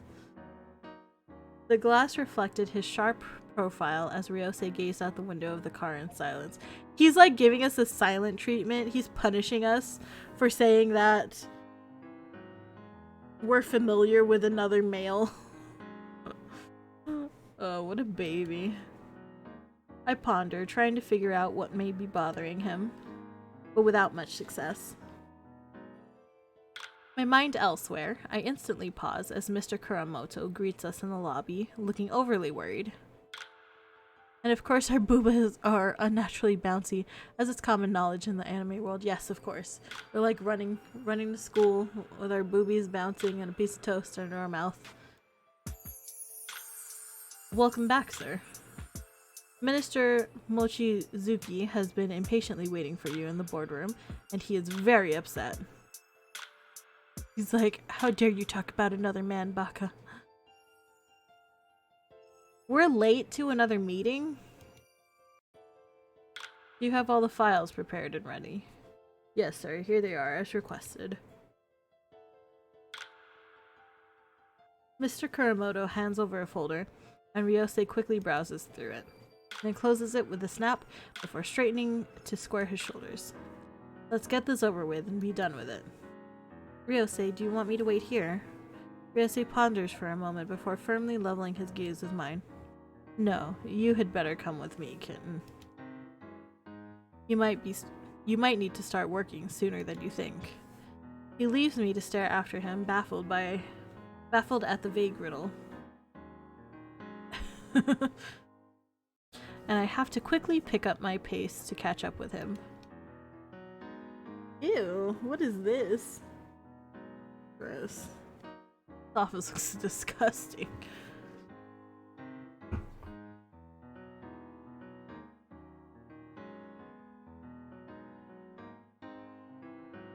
This like almost looks like a doctor's office. It looks weird. As soon as Mr. Kuramoto opens the boardroom door to let us in. This looks like such a shitty low-income office. Yeah, this is pretty bad.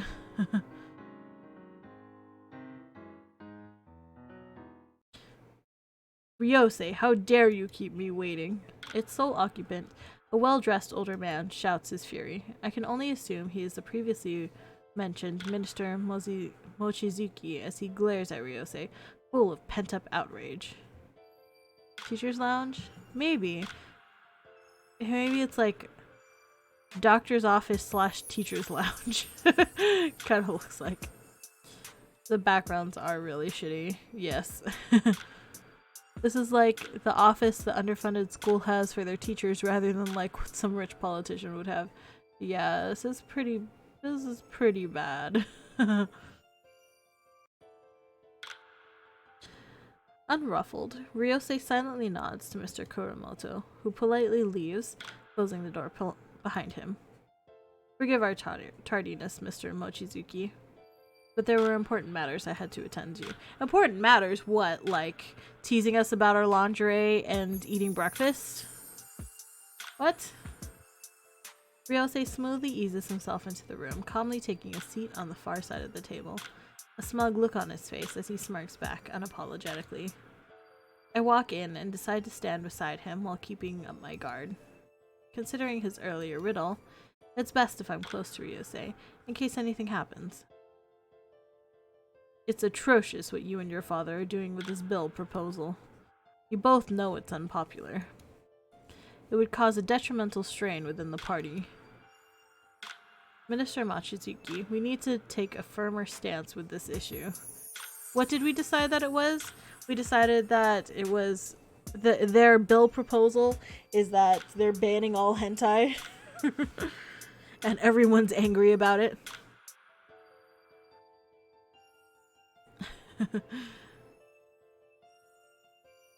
Yeah, this is true. The game is worth $80 to $100 for all the content. This is true. It might be unpopular with some of our members, but it would make official investigations simpler and more straightforward. The aim is to discourage corruption and the misuse of taxpayer funds.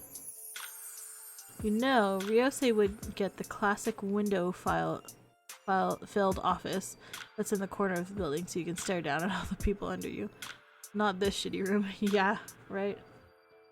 It would be like the top floor, or maybe not like the top floor, but it would be like on a higher level floor in the corner with like big windows. You can see all the little ant people.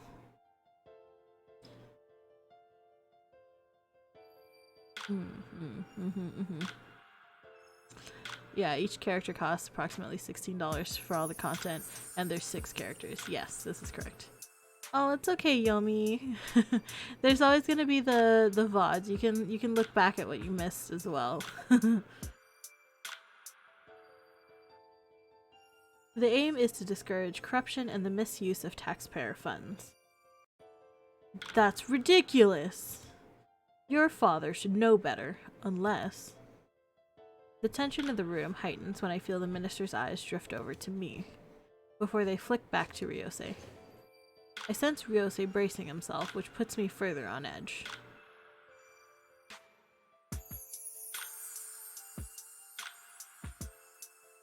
Yeah, each character you have to pay for their whole story. Yes.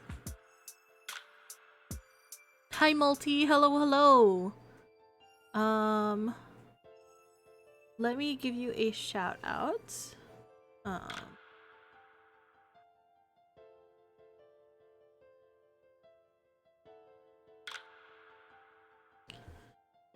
But hello, hope you're doing well. They went all out with these filters and photos and storytelling though. So they have to charge individually. Yeah, exactly. They worked so hard on this. When you said shout, I almost instinctively did. It's okay. I got it. You're good. I don't know. Can you even do a shout out? I think you can. I think anyone can do a shout out command, honestly, though. I don't think it's only a mod thing that can do it. I think anyone can use the shout out command. Technically. Oh, for real? Yeah. Oh no. Okay, so I guess it doesn't work. Oh, you're funny. People who like shout out the streamer in their own channels is really funny.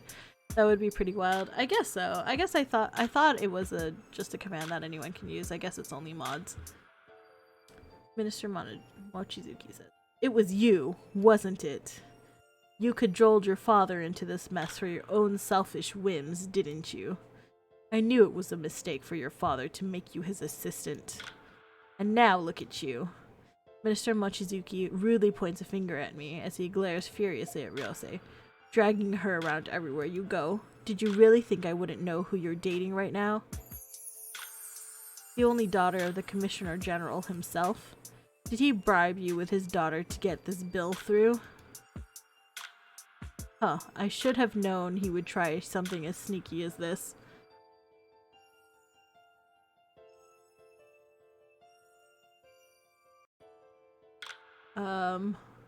Okay. So we're not undercover at all. No, I mean, everybody knows who I am. Sorry, I was typing in Discord. Oh, it's no problem. It's okay. I thought you were lurking anyway, so I figured I'd just do it myself. So you're good. It's fine.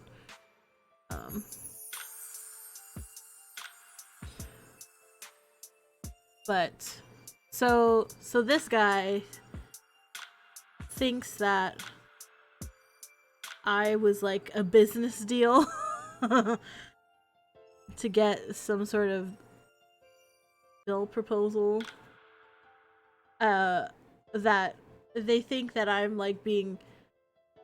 He's essentially accusing Ryosei of. He's accusing Ryosei and my father and Ryosei's father as doing of sexually trafficking me for politics is what is going on.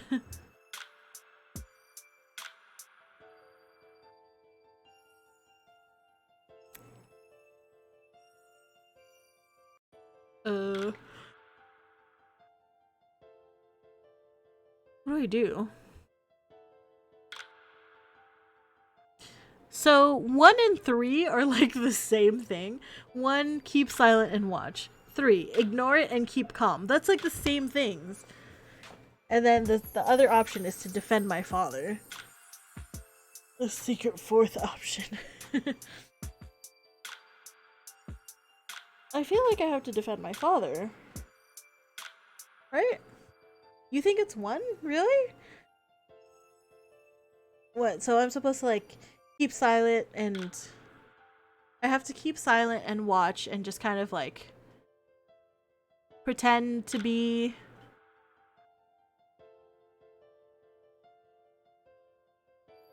I don't know. I mean, I feel like why wouldn't I defend my father though? Why is that a bad thing?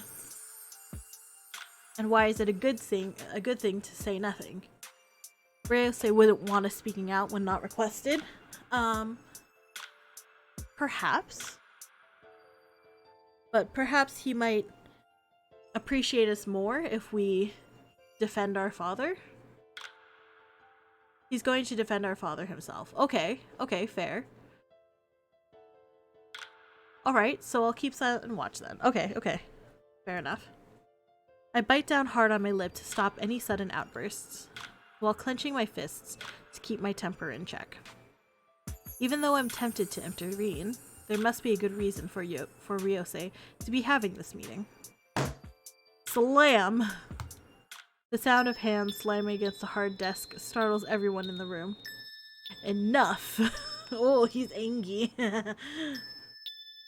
Ryosei shouts uncharacteristically, an unforgiving look in his eyes as he glares at Minister Mochizuki. Told you. You're good at this, John. Don't you dare insult Niise, especially in front of me.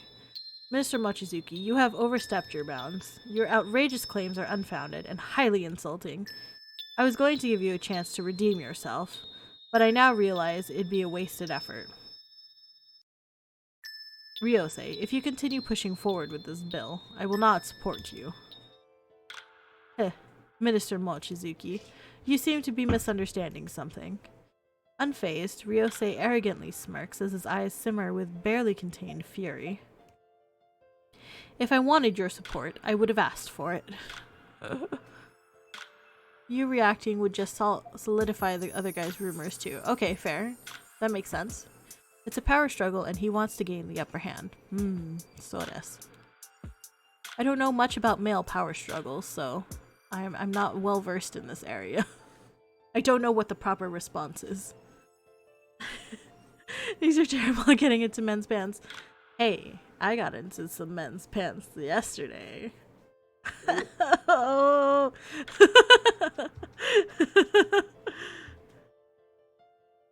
Just kidding. I'm just kidding. I never have any sexual interactions ever. I have never had sex in my life. I did not have sex. I did not have sexual relations with that woman. But they weren't Ryosei's, were they? No. You're blushing, oh lord. I've never slept with a man in my life. I'm very say so. All of his bluster instantly vanishes, leaving Mr. Mochizuki desperately gasping for breath. You tried on Chlorine's jeans, how'd they fit? They didn't. Sad. They were too long for me, and I couldn't walk in them. What are genitals? I don't understand human anatomy. I'm just a say-so mannequin. Come on, I don't have private parts. What do you mean? All of my parts are public. All of my parts are public.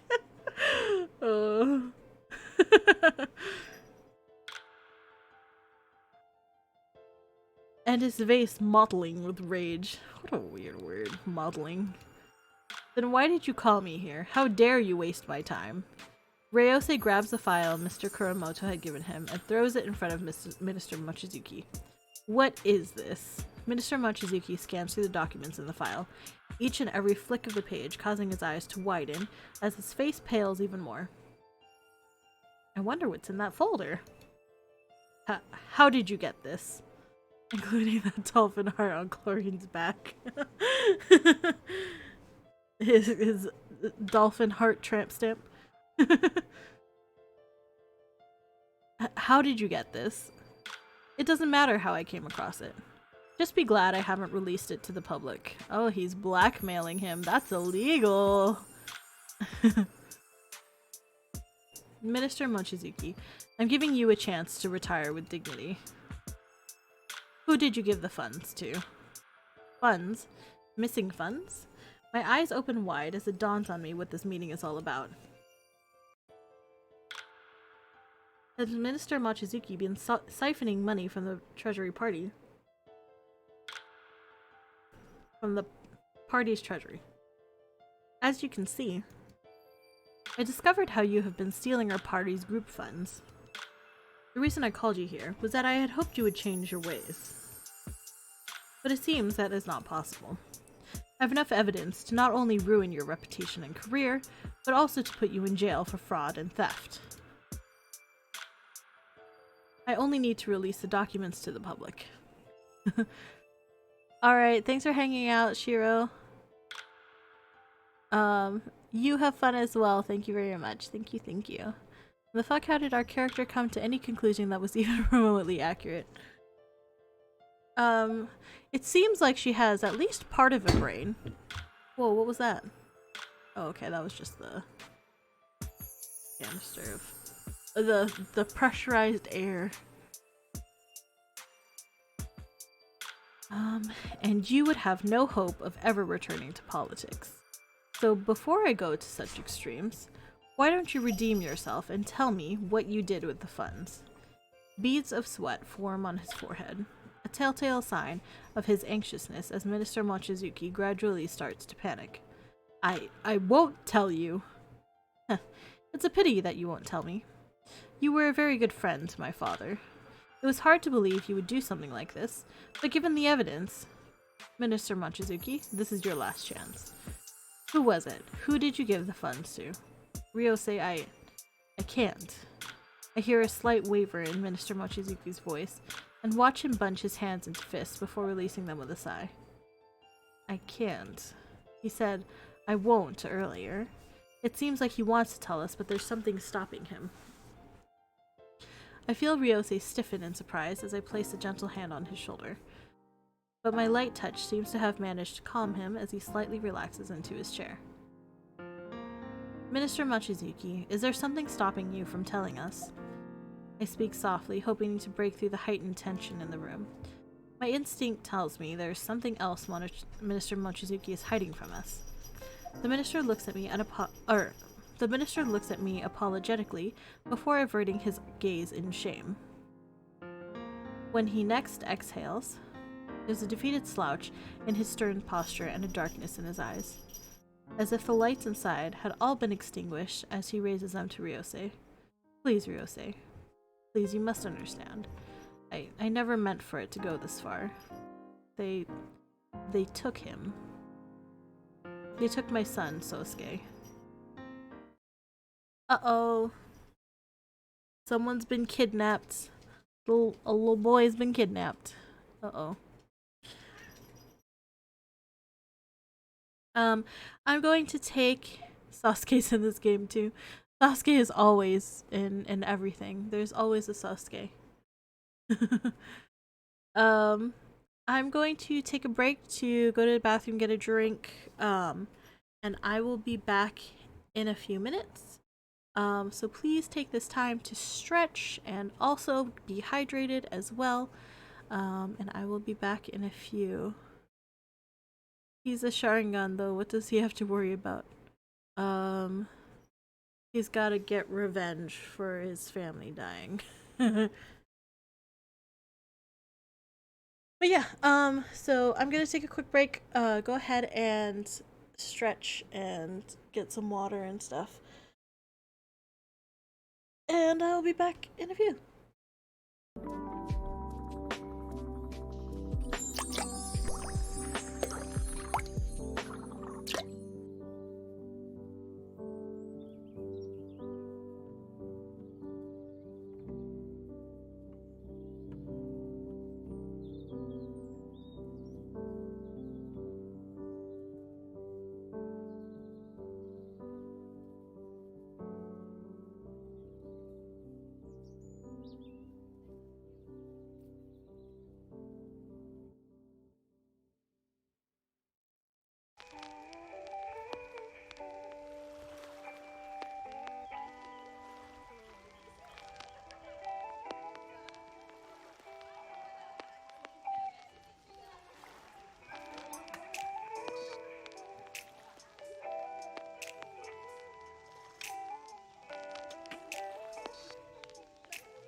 Oops. I switched to the wrong scene, but it's okay. I am back now. Hope you guys all did some stretches and stuff. I went and made myself some peach iced tea. We were talking about iced tea earlier.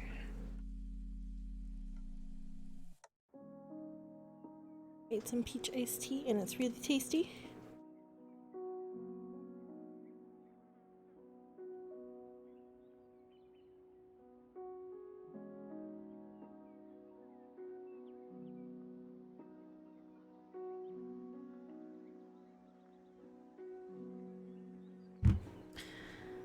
Alright, let's keep going.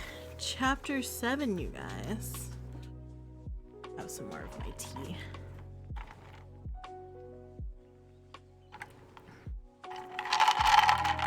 Welcome back. Thank you.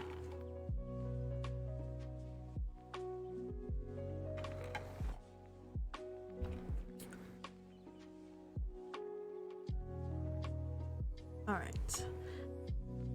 Thank you, Yummy. Ooh. All right, let's continue this. Chapter 7. Oh, the sound. Please, Ryosei, you must understand. They took my son. They took Sosuke. Ryosei and I both stiffen as my mind whirls at the possibilities of this new important bit of information. Who are they? Ryosei, treading lightly, cautiously, inquires further. I don't know. My son, he was supposed to come home after school, but he disappeared. A regular driver went to pick him up at the front gate like usual, but he never came. When we spoke with his teachers, we found out he was there for roll call that morning, but had vanished sometime during the day. What? So the kid just like vanished in the middle of the school day and nobody thought to like call the parents? That same night, we received a call demanding ransom money, amongst other things. Minister Machizuki. How long has he been missing for? He's been missing for just over a month now. A month? Jeez. Relief over finally being able to tell someone seems to have overwhelmed the minister, and he starts to silently weep while confessing openly. To see a grown, highly respected man cry, he must really love his son very much. It's not that big of a deal to see a grown man cry. Grown men cry, and that's fine.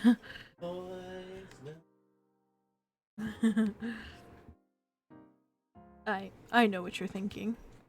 A catfish or a fish cat? I'm not a fish! I'm a sea serpent! But also a cat. For today, at least. Nah, personally I hate my son. It might help that I don't have one. That might help. Indy Jones is my son. Right, Indy? He's playing with a twist tie on the ground. He's having the time of his life. He's got... What a simple boy. What a simple boy. Sea cat, yeah. I know what you're thinking. That I should have gone to the police. But they threatened to kill him and I couldn't risk it. He's my only son. Ryosei, you yourself know how long it took and the lengths my wife went through to conceive him. Oh, so they couldn't have a baby. That's sad. Servant, you said we were God. Serpent!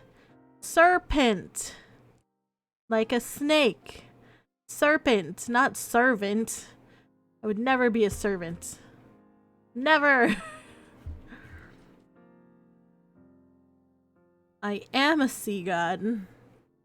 Not a servant. Never a servant.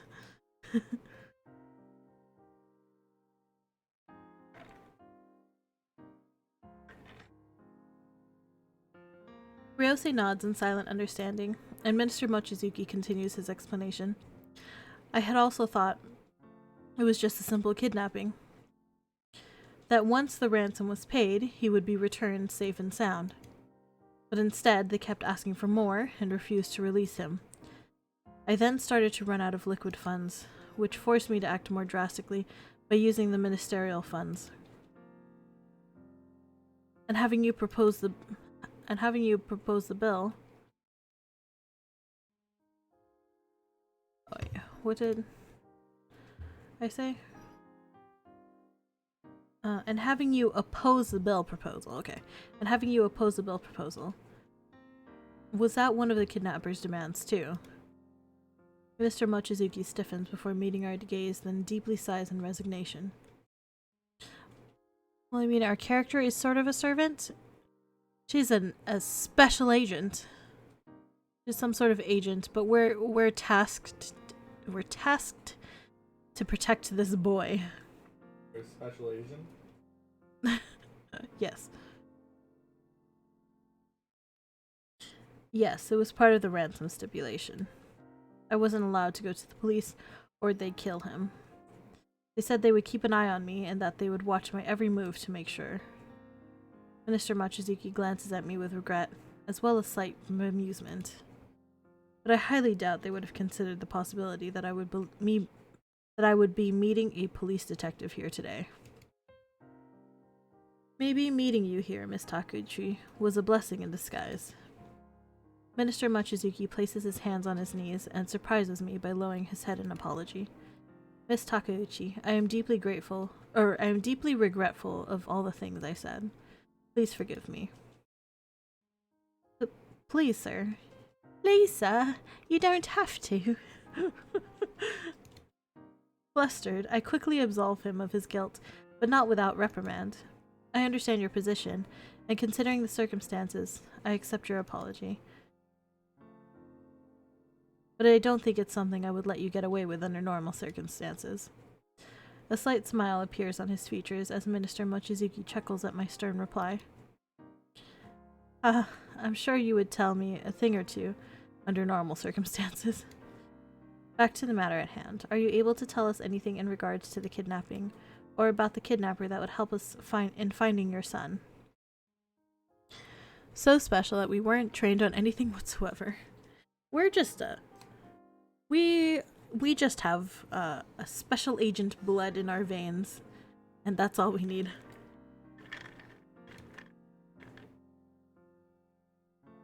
Actually, we're adopted. Minister Mochizuki narrows his eyes in deep thought as he contemplates my question. As I mentioned previously, our son disappeared between the time he was at school and when he was due to come home. Later that same night, I received a call from the kidnapper with the ransom request. Minister Mochizuki, you also previously mentioned that this wasn't the first time they requested a ransom. How did they contact you, and how often? I would receive an anonymous text to my personal mobile phone requesting me to stand by in a quiet area.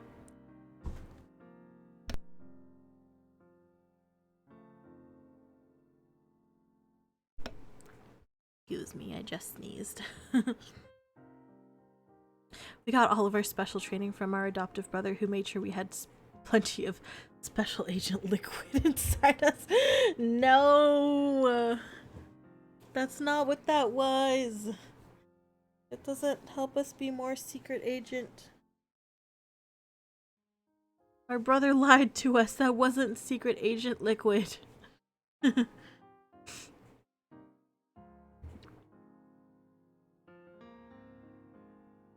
I would then receive another call on my mobile phone that was placed nearby, telling me where to drop off the ransom. I've been receiving these requests on a weekly basis. The kidnappers had planned ahead.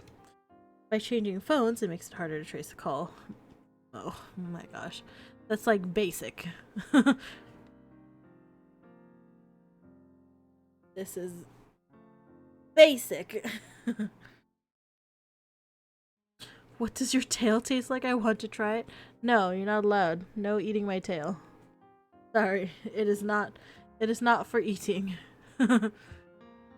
And also, he would literally punish us if we didn't do what he wanted.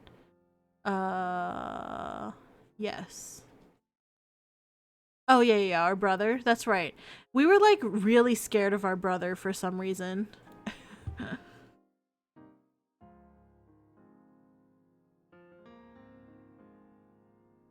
Would you happen to still have copies of those text messages that I can forward to our investigative team? I will need your permission to access your phone number and its records to enable us to start our investigations. We'll also need a recent photo of your son so we can identify him.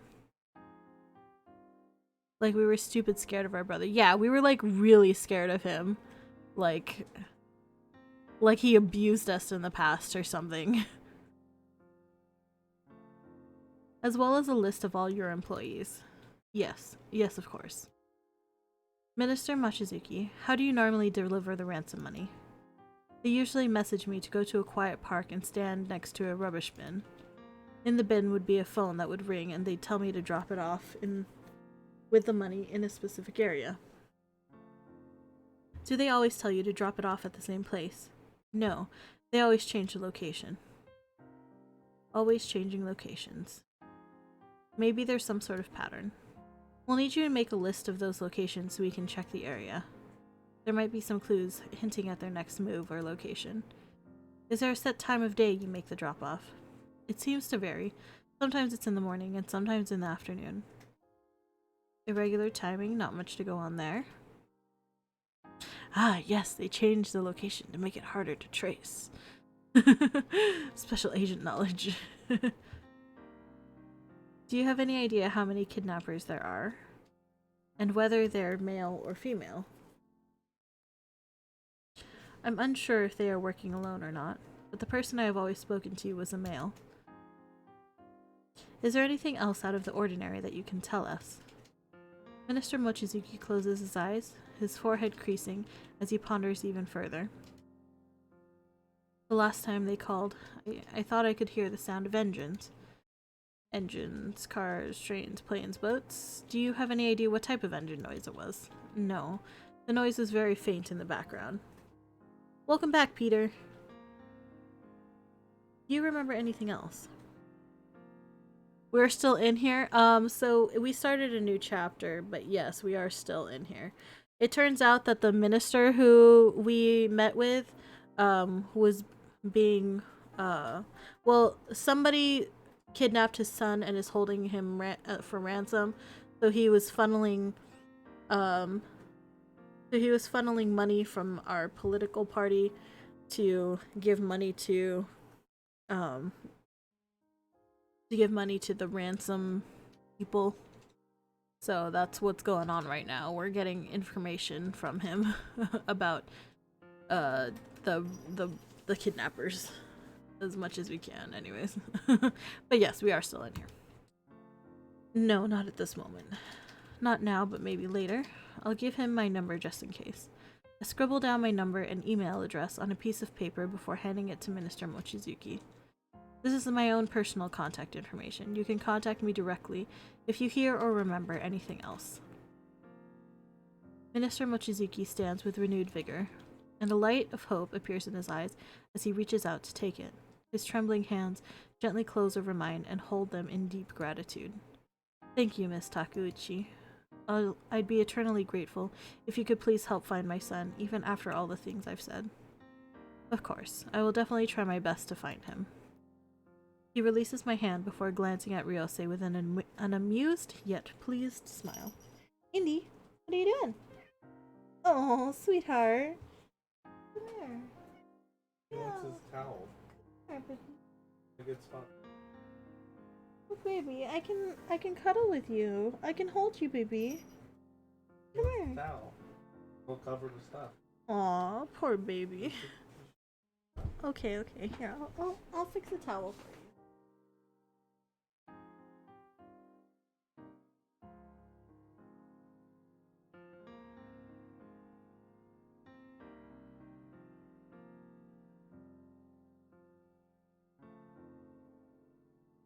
Here you go, baby.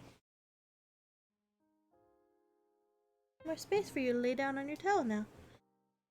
What a good kitten. He's so good.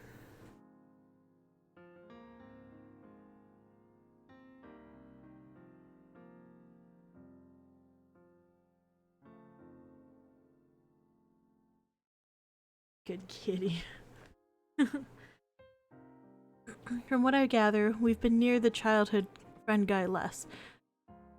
Ooh, I like that. It makes me happy. I also forgot his name on purpose. I don't want his name to tarnish my mind. So the childhood friend guy is in this room currently still. We are with him. We are constantly with him. We have not left his side, like, at all.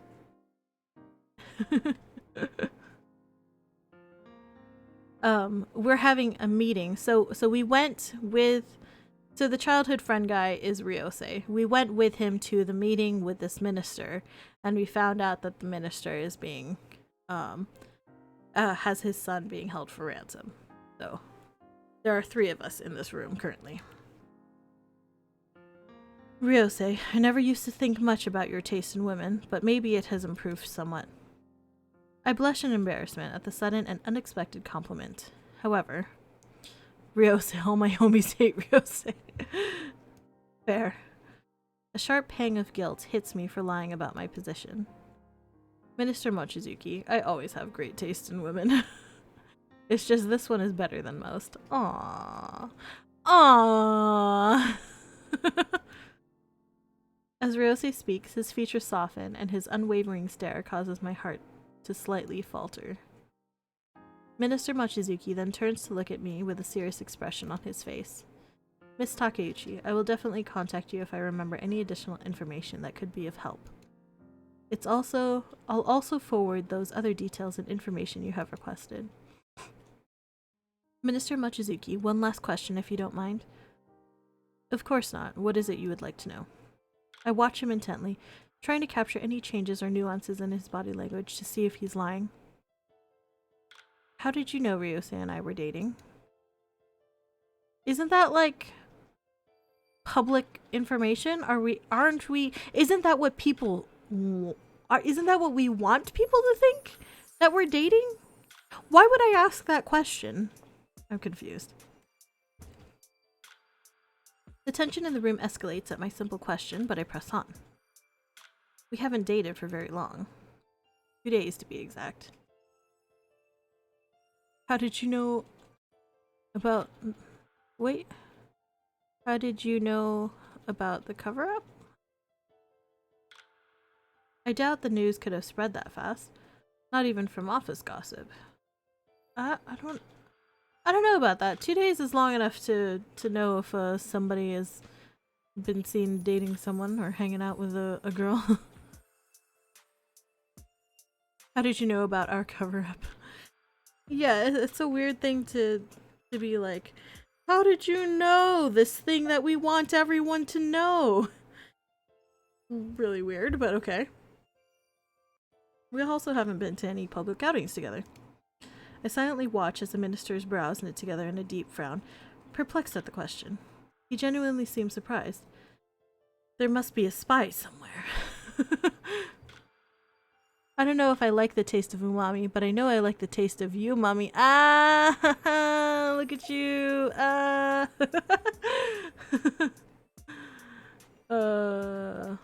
That's funny. Yeah, that's pretty good. Hope you're doing well. Hello, hello. There must be a spy somewhere.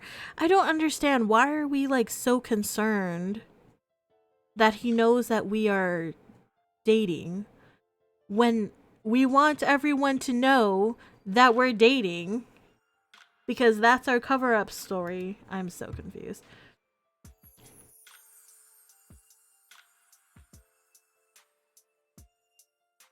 Whoever it is, has access to what's happening in Ryose's office.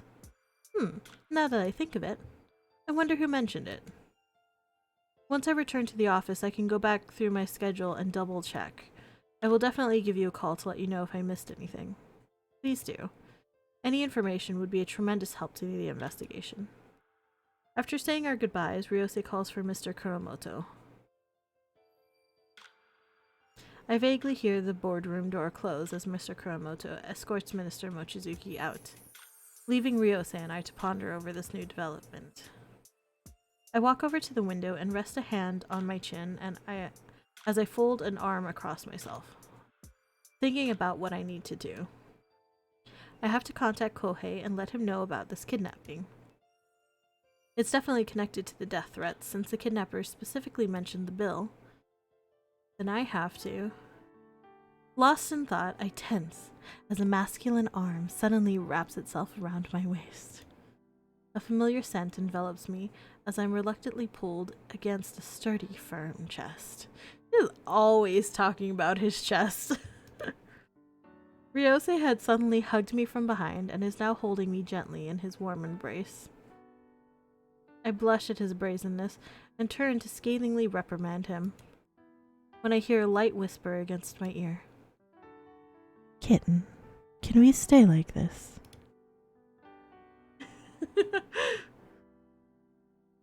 What do I do? I can't refuse. Do I waver or do I just like let him do it? What do we do, guys? You guys seem to know how to get into a guy's pants. Well, I obviously do not, so please help.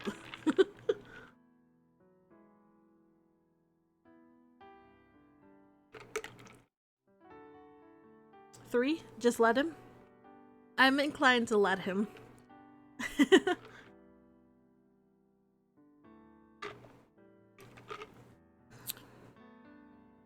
I don't know, I feel like we have to resist a little bit. We can't be too easy or he's gonna lose interest.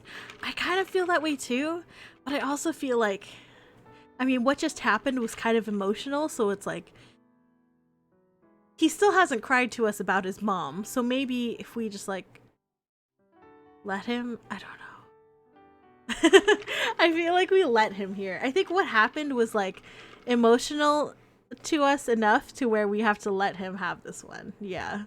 All right, let's give this one to him. He did call us Kitten. He did, but we're starting to like it now. You know what I mean? The slight lonely tone in his voice squeezes at my heart, instantly cutting through all my bluster. I've always known politics to be a difficult career path with all its intrigues and scandals, considering what Ryose is going through at the moment. With the death threats and now the kidnapping, I can't help but worry about him. And I can understand if he's trying to find some sort of temporary solace. Fine. There's a slight tug on my waist as Ryose rests his head on my shoulder. I hear him breathe a sigh of relief as he holds me, and as much as I try to ignore it, I'm highly conscious of the strength in his arms and the warmth of his body as he leans against me. This time I was asking, not teasing. This is true. Yeah. It was like, the way he used it wasn't, yeah, he wasn't like teasing about it, but he was using it as a form of endearment instead of like teasing like he normally does. I think that's why it like felt different. Uh-oh. Are we giving the writing in this game too much credit? He really is a baby. He is just a baby. He like tries to act all tough and manly. It's like it's like what a teenager thinks being a man is. That's like how he acts. His masculine scent surrounds me, making me blush with awareness at our close proximity. It puts me on guard, doubly worried he'll try something. Time seems to stop in the silence of the room, but I can still hear the beating drum that was once my heart, pounding relentlessly against my ear. I can still hear the beating drum that was once my heart. Is it not my heart anymore? Is it something different? When nothing happens, I sigh reluctantly and force myself to regain my composure. Closing my eyes, I lean back against Ryose as my heart eases enough for me to relax. Only for it to accelerate once more. Oh no. Oh no. An unexpected shiver runs through me as Ryose slowly leans his face into the crook of my neck. Oh no. Oh no. Oh no, he's putting his face against my neck. Oh no. Oh no. I have a feeling that if you had said no, he would have teased and done it anyways. Here it goes. Uh-oh. That's all you gotta do to turn me on is like put your face against my neck. It's one of those things that you flip and it go. It's one of those things you flip it and it moves. What? What? What do you mean? Okay, so low-key, it makes me uncomfortable how fucking weird this guy is.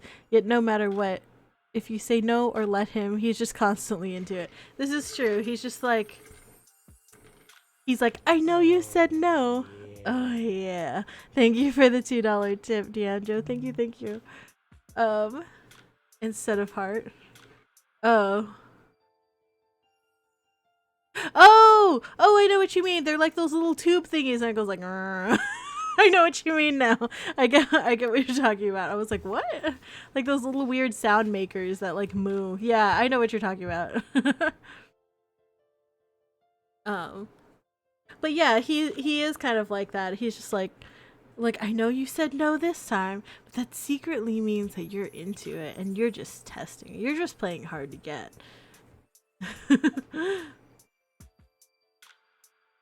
The pounding of my heart lurches full stop as his hot lips press against my highly sensitive skin. Oh no. Oh no.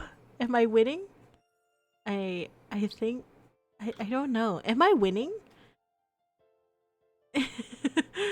That was a reference, by the way. Oh, okay. I didn't know. I hate this so much. Is it winning? Am I falling for the game? Uh-oh. Uh-oh. Uh-oh. I mean, neck kisses, like, honestly, neck kisses make me weak, okay? Fuck, Niise deleted. Oh no. I'm too into it. Oh no. This teenage boy knows your weak point. Oh no. I've been found out. He's gonna start purring or some weird shit. That would be pretty weird though. Like someone like gets me into the mood and then they start making like weird grunty animal noises. It's like weird, but okay, whatever, sure. Don't care, had sex. And I vaguely hear the sound of a kiss as he nuzzles deeper. Oh no. Ryose, I think you had better let go. Chlorian secretly made this game knowing all the stuff you're into, but made it so badly that you would never know until the sexual stuff. Chlorian, did you secretly make this game for me? I'll never tell. He says he'll never tell. Fuck, man. I keep your secrets. Fine. Keep your secrets.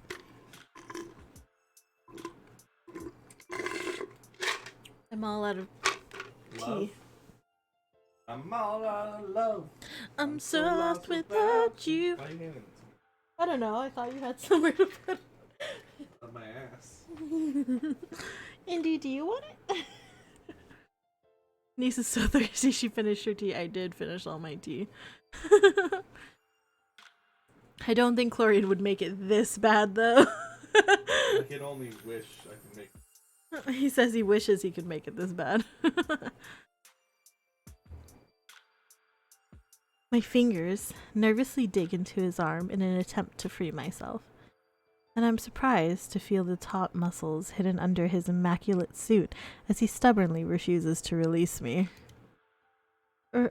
Ryose, please. Ignoring my plea, he continues to drop light kisses against my skin, which causes electrifying shocks to run through me as his lips make their way up higher. My stomach squeezes apprehensively, and goosebumps rise along my skin as warm air brushes past my ear. Rio. Call me Rio. Oh no. Immaculate suit. He doesn't let go. Here's where it gets weird to me. It's just, yeah. Do you like my neck kisses, kitten? Yeah, yes, Rio. I love them. Just like you used to. Motherfucker ruined the mood with the fucking Rio. Yeah, kind of. He whispers deeply in a sensual voice, so smooth it seeps its way past my defenses and into my heart. Aw, my heart is horny. You've got a heart on. I've got a heart on. Oh no. Which tightens at the despondent, lonesome tone of his voice. Real. I fucking moan his name. My lips tremulously breathe out his request, hoping it'll appease him enough to release me. Oh girl. That's not gonna appease him at all. You're just making this boy hornier and hornier. We're only a third of the way into the story and Niise is already falling for it. We don't stand a chance. Also, aren't we still in the room with the minister? No, the minister left. The minister already left, so we don't have to worry. We're alone right now. We're completely alone. We can fucking bang on this table and nobody would know. Only to instinctively shudder in pleasure when hot lips close over my ear. I feel his hand inching up my face to expose more of my neck as his kisses travel lower. Look, you don't know how to feel about this. So we're straight up banging up against the walls. I'm feeling it. Me too. Let's just go hard against the wall. Mm-hmm. Whoa. Real. Unbidden, a sensual moan escapes my lips, instantly startling me back to my senses.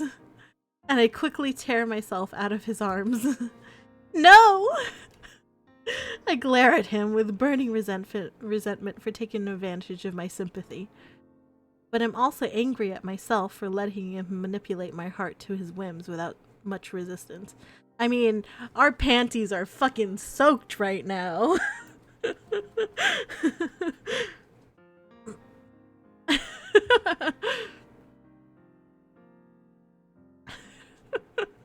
only gets worse from here. Bitch, get a restraining order. We like it though. She likes it. She definitely likes it. She's like into it. Like I said, her panties are soaked. Ryosei stares at me, stunned, as his hands clench empty air. We both keep our silence, neither of us able to trust the words that would spill from our mouths. These can't get enough of those neck kisses. Them neck kisses though, so good. Breathing heavily, I place a palm on my heaving chest and try to calm my racing heart. Internally dismayed at how easy it was for me to fall for his flirtatious charms. Those panties aren't nude colored anymore. Oh no.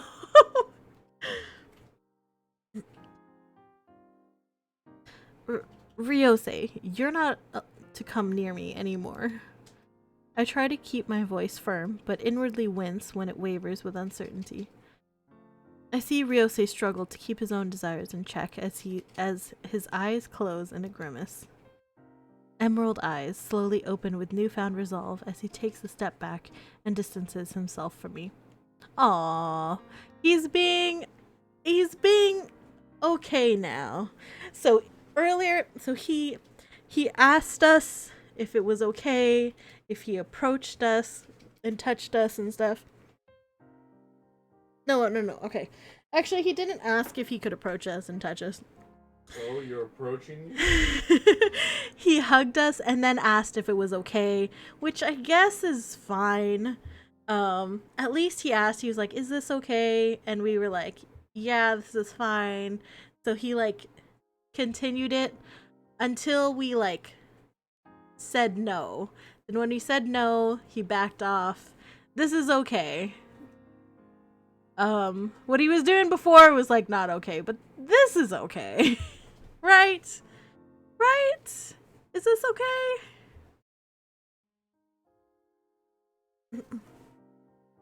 I don't know. It's like right on that line. Is this okay? I don't know. If I were her, I'd just quit the mission, leak all the sexual shit to the press, and watch as his political career crumbles. Well, I mean, I don't think that would really work, because he's already known for being, like, a sexual guy. Like he's always been kind of like that playboy type. Yeah. Cuz I mean, he broke up with his previous girlfriend 2 weeks. 2 weeks before 2 days ago. Cuz we started dating, we started fake dating 2 days ago, and he had broken up with his previous girlfriend 2 weeks before this.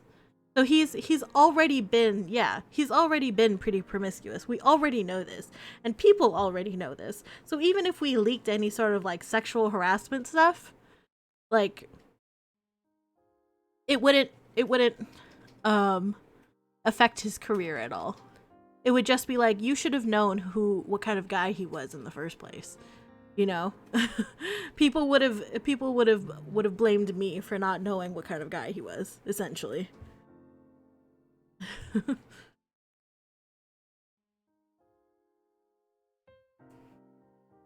His lips draw taut in disappointment as he settles tightly, clenched fist by his side. Oh, as he settles tightly clenched fist by his side. Okay, I read that weird. Indy. Hey. Indy, stop it.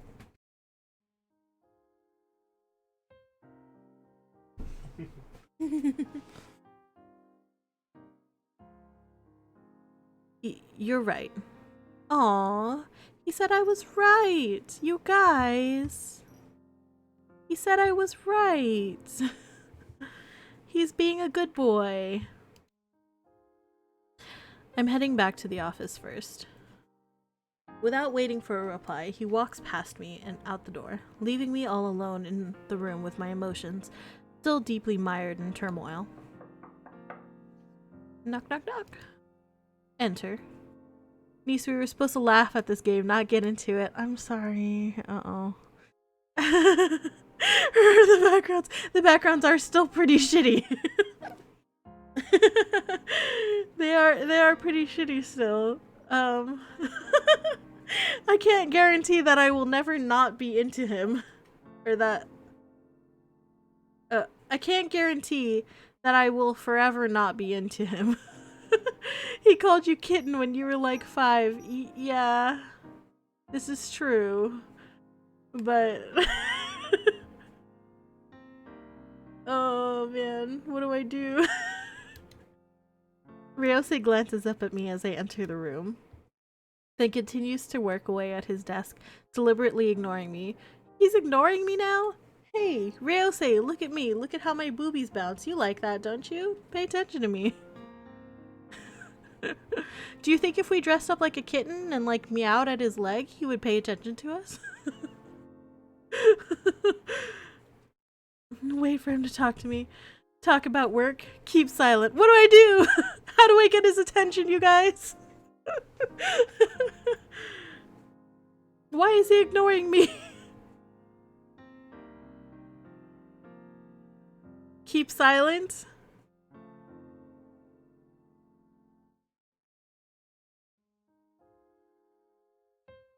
You could dress up like Oscar the Grouch from Sesame Street and he'd still pay attention to you.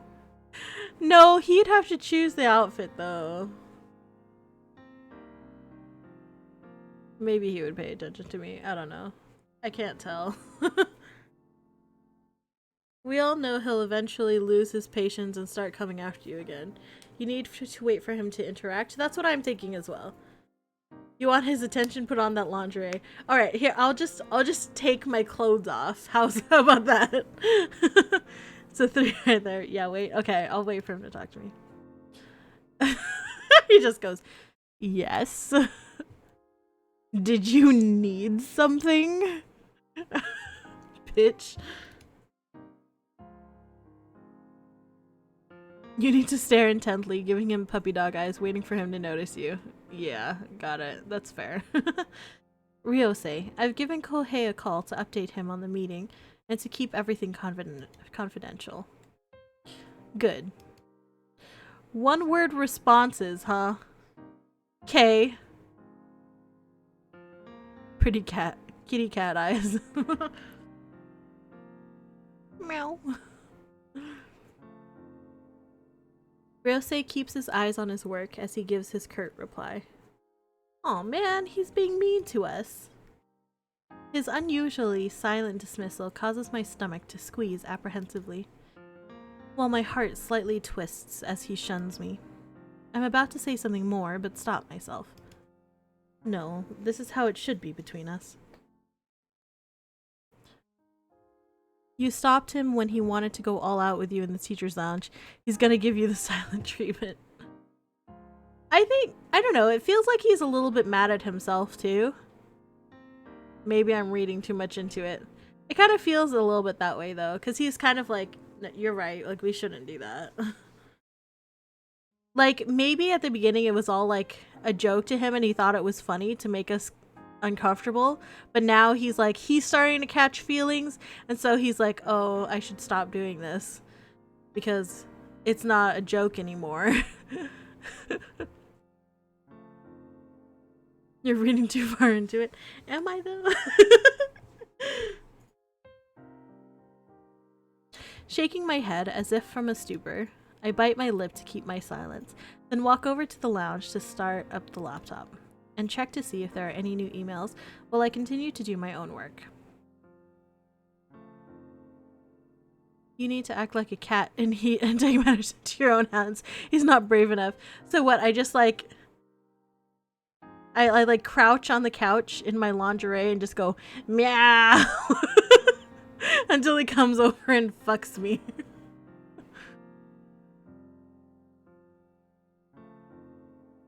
That would be pretty weird, to be honest.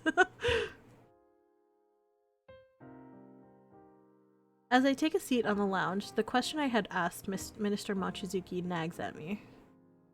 Now the couch clearly on the table. I just like get up on his desk. I like toss his computer off the desk. Just meow violently in his face. Climb on his lap and hump vigorously. Oh jeez. Maybe those are the moves. Is that what it takes to like turn a man on? Should I just if I want attention from Chlorine, I should like I should throw his monitors and his computer off the table, and I should just meow in his face, and then I should get on his lap and hump vigorously. Will that get his attention? I'll just be like, stop playing video games! Just violently hump him. Get guns and start blasting too, that helps. Okay.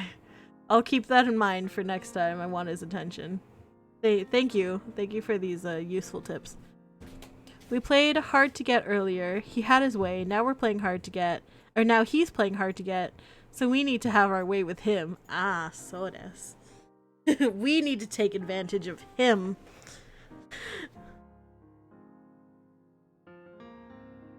I wonder, how did Minister Mochizuki learn about our supposed relationship? Don't break things. Don't break his things. That will only make him mad. He's got money, though. Right?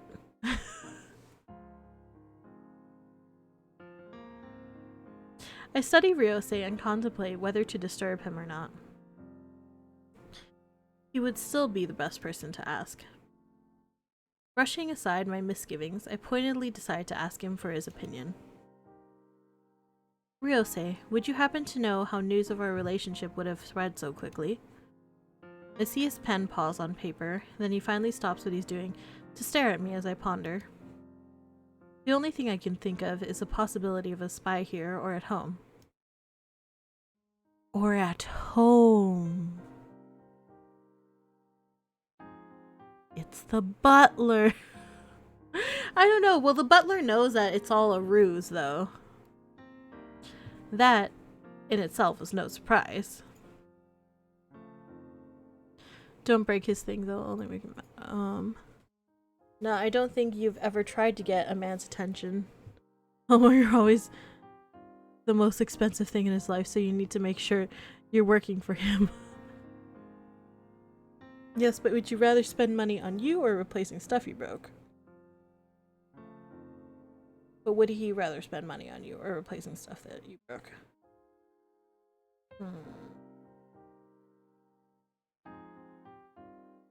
You want to be the most expensive thing in his life. Okay, I guess that makes sense. He doesn't need anything except you, easy. Fair. If he thinks he does, he's wrong and you need to show him.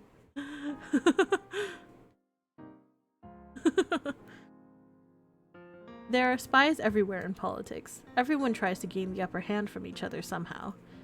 If that's the case, would miniature Mochizuki be alright? If the spy knows about our connection, it could put his son in greater danger.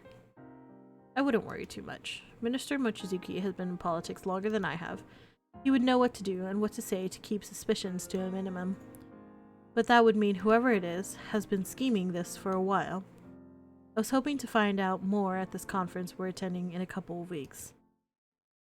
What is this conference about? It's where all the politicians and celebrities gather and mingle to gain support and socialize. So, I guess this event thing that's happening in a couple weeks, that's gonna be like the end game stuff. That's what everything's gonna like build up to.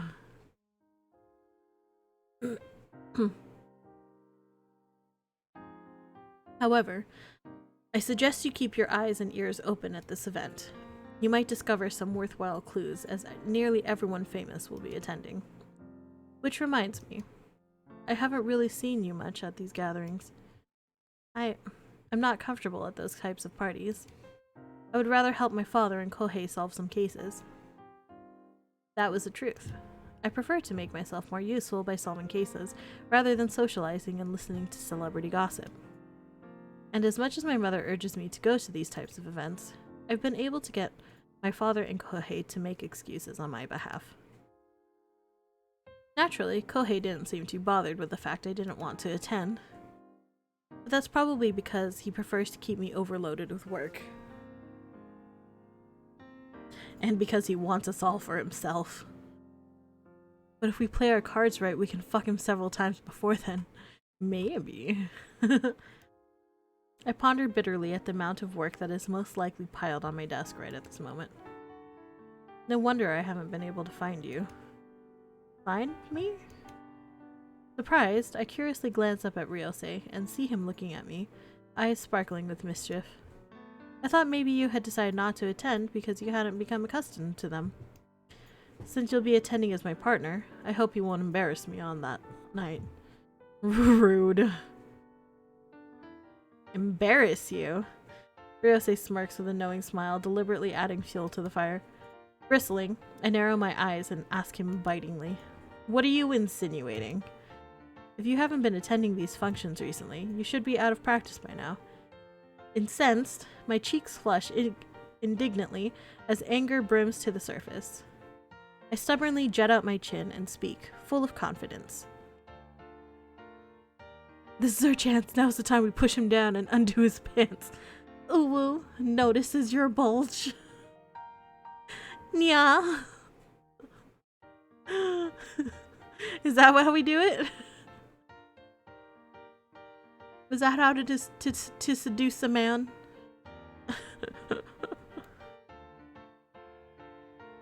I know how to present myself if I need to, so don't you dare underestimate me. Chuckles, if you say so. I furiously ignore his frustrating chuckle by turning my gaze back to my laptop screen.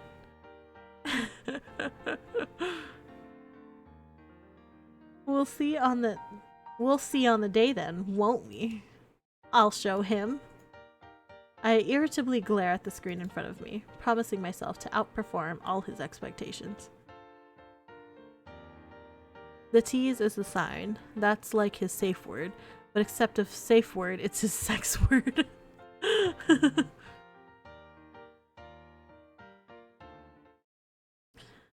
Chapter 8.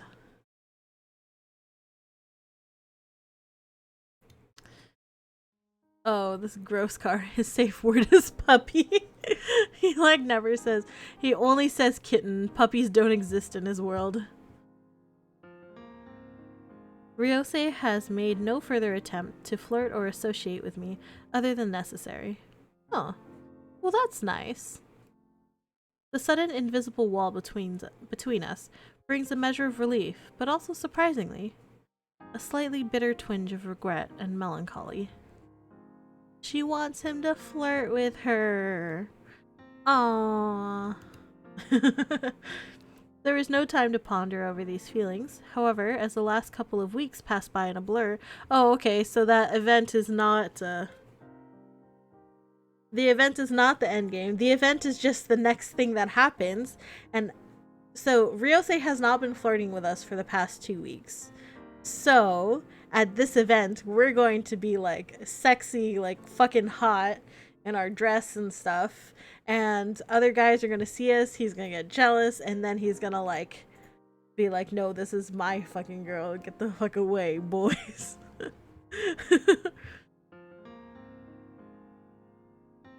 How long are we supposed to pretend to be his girlfriend? We're supposed to pretend to be his girlfriend until we catch the people who are, sending him death threats. Which, as far as we know, can take fucking years, because we're completely incompetent. So, we're gonna be married to this boy before we find out who's sending death threats to him. His busy schedule has us all on our feet, rushing from one place to another. While the case keeps us on our toes as we balance our publicity stunt to prevent any media from leaking. Today, we're in the car heading towards the shopping district. Without my knowledge, and in preparation for the large conference scheduled for tonight.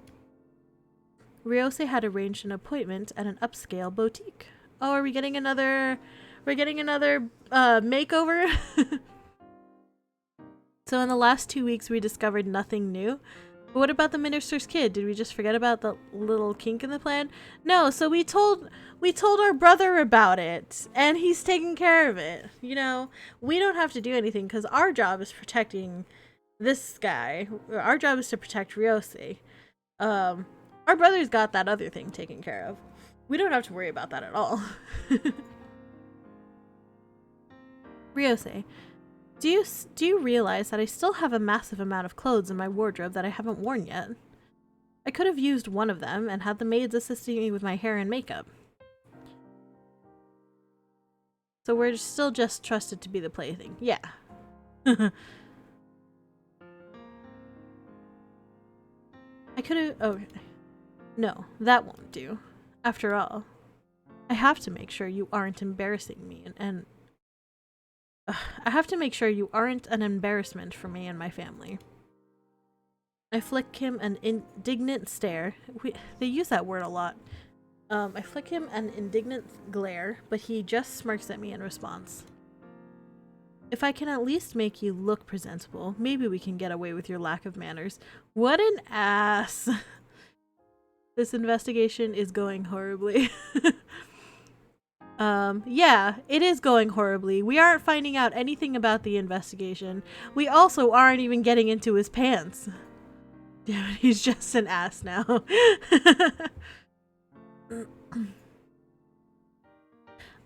my lack of... Oh, you. Oh, you. Ooh, you.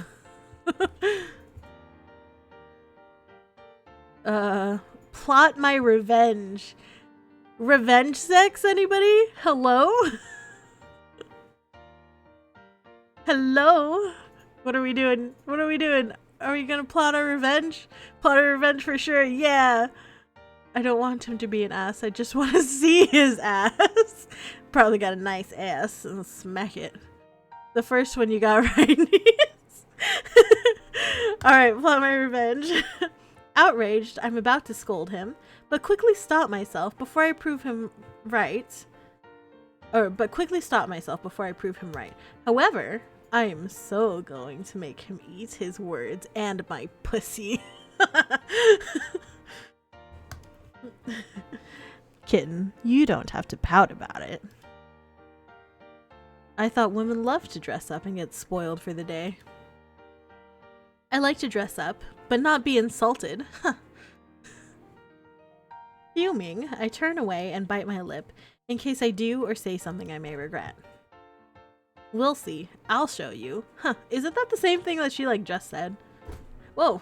Sorry.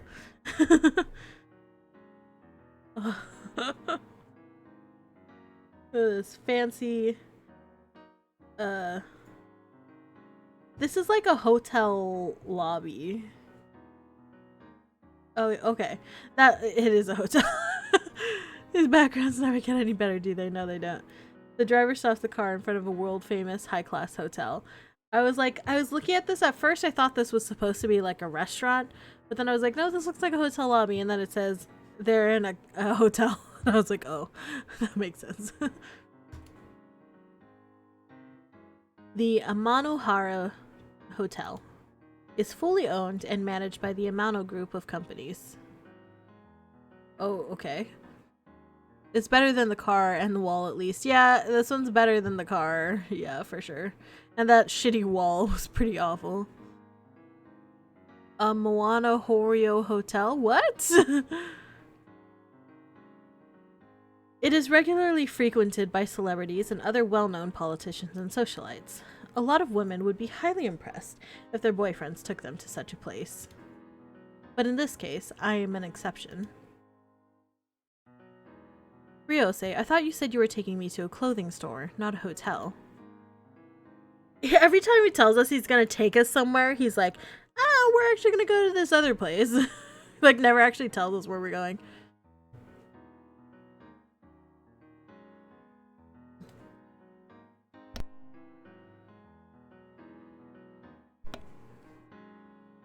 Ryose chuckles and I glare at him accusingly.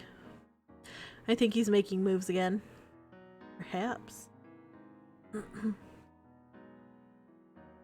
He firmly holds my hand as he leads me through the lobby. Relax, kitten. The boutique is on the lower ground floor.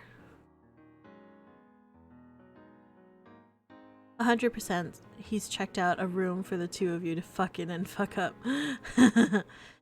A Monin Horror Hotel. What? What does that mean? Is that like, is this a thing? What? I'm confused.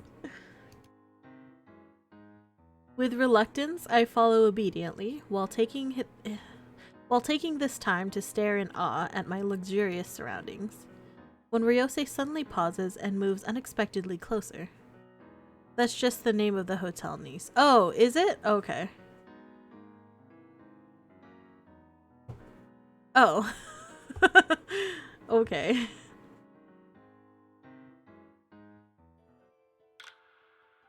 Startled, I stare at him wide-eyed as he deftly leans in, my heart beating rapidly as he nearly presses his body against mine, scantily leaving an inch or two between us.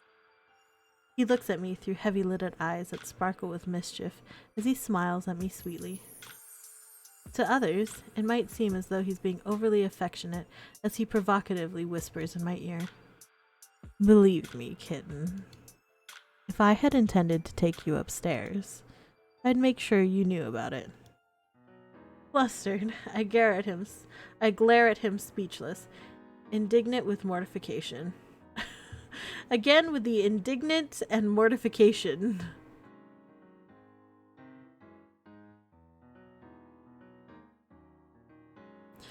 Kind of like in Saints Row, the car shop is called Rim Jobs. Is it? That's funny.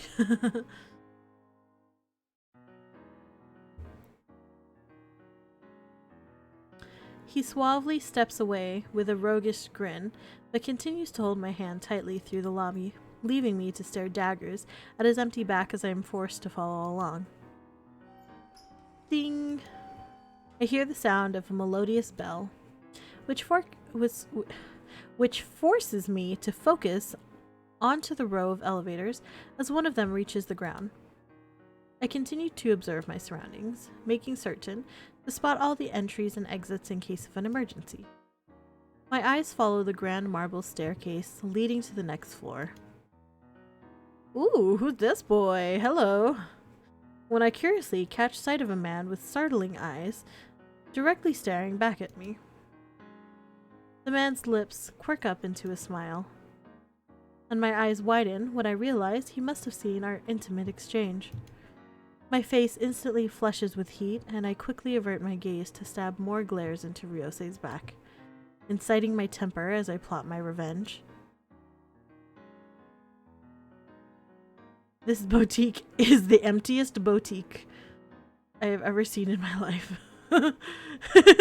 This is really bad. Yeah, this is pretty bad.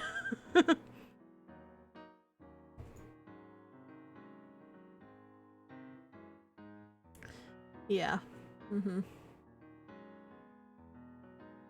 Secret 7th love interest? Perhaps? Is a specialized high-end fashion store that shares its namesake with its owner.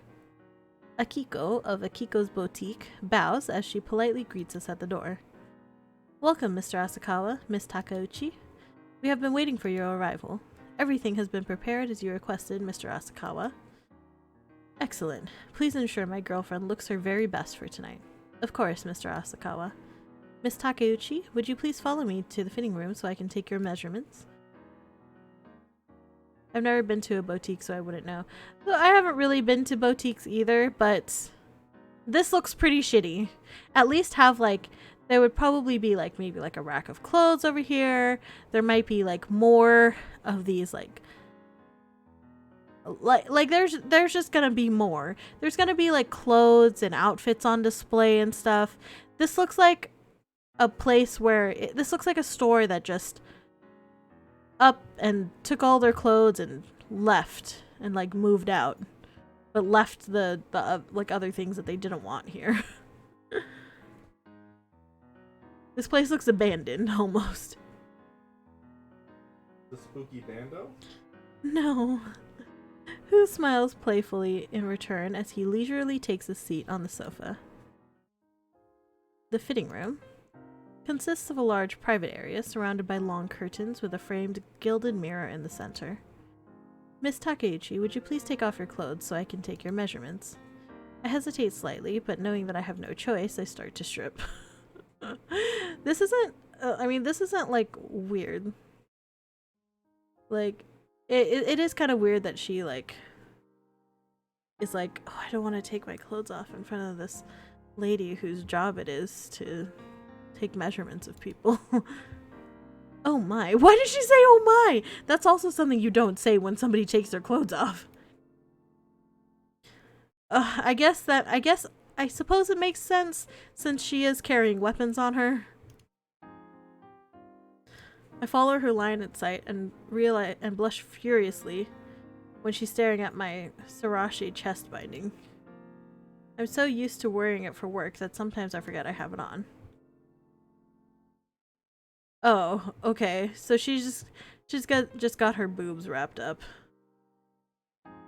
Essentially. And that must be why Ryose got our measurements wrong, because we bind our chest. Which is highly annoying and uncomfortable. After removing the cloth, Akiko takes my measurements and steps back as she eyes me calculatingly. This is the most unexpected surprise. We'll need to choose a suitable dress to accentuate those assets. So she does have some big boobies. She does have some honkers on her. Accentuate assets? Feeling suddenly self-conscious, I quickly cover my chest from view. Wait, no, you don't have to. Nonsense. Just think of the possibilities. We'll make sure you look good, so make him eat his words and stun him speechless. You'll make him eat his words and stun him speechless. I glance up in surprise at Akiko. A laugh bubbles out of my throat and we both giggle, as we collude and plan for Ryose's ultimate demise. You look gorgeous, Akiko exclaims excitedly when she returns to check on me and scrutinizes with skillful eyes. I feel like this was some, like, important information that we should have had that the devs seem to think we already knew. Well, it was mentioned before that we were hiding our chest size. At least it was implied that we were hiding our chest size. Like, Ryosei, like, didn't really know, like, how big our boobies really were.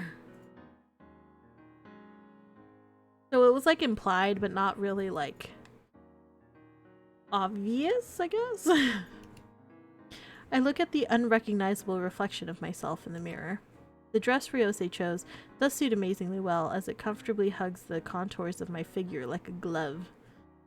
Wait, Ryosei chose our dress? I thought that the lady was supposed to choose our dress. Why did Ryosei choose our dress? He's still choosing our clothes for us? My chest, however, I feel so exposed. I don't know.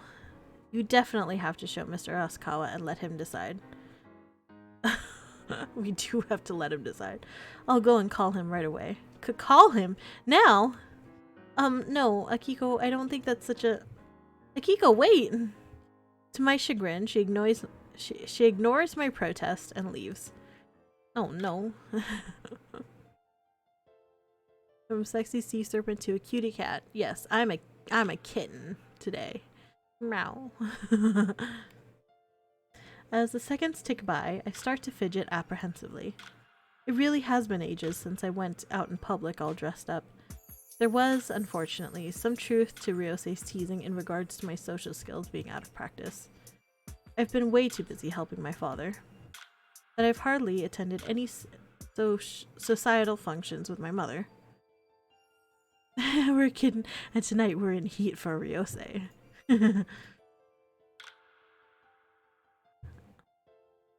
Actually, Chlorine has a cat emote. That's indie. That emote is of Indie Jones. It's a good one. I hear footsteps approach and tense up anxiously. Mr. Asakawa, you have to come inside and see for yourself. I'm certain you will be very pleased with the results. Is that right? I'll definitely have to take a look. Pervert. Hentai! I hear them come closer and feel my stomach squeeze nervously in apprehension. My hands twist together as I watch him leisurely enter the fitting room in the mirror's reflection. Only for him to pause when our eyes suddenly meet. Oh no. Oh no. There's a prolonged, lengthy silence between us as we stare at one another. I tremble with uncertainty when I catch Akiko looking at me with an encouraging smile. My orbs are up here. She motions the rest of the staff to leave, then follows after them, leaving Ryosei and I. She's like, oh, I'm gonna leave them so I can bang in the fitting room. Alone. Breathing deeply, I swallow my nervousness and plaster a smile on my face as I slowly turn around to face him. How do I look? I feel his gaze bore deeply into me as it slowly travels up and down my figure. Go, Akiko, you're the best wing woman. Akiko is like... She's great. She's fantastic. What a good girl. She's like a bro, but like the woman form of a bro. What's the woman form of a bro? Bruh. Bruh. I don't think that's it either. And am eternally grateful that he's not able to hear the loud thumping of my pounding heart. It doesn't look that bad. My forced smile starts to waver uncertainly at his silence. What did I get back to you? We're trying on fancy clothes and we've got a dress on that is revealing our previously hidden cleavage. Yes. He's watching you in the dressing room? No, so we changed into a dress and the lady who was helping us was like, I have to go call him so he can look at you. And so she goes and finds him so he can look at us while we're in our dress. But she left us alone, so I don't know if she's expecting us to bang in the fitting room or something. But yeah.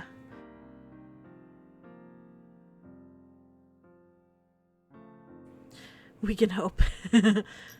Humiliated, I whip back around.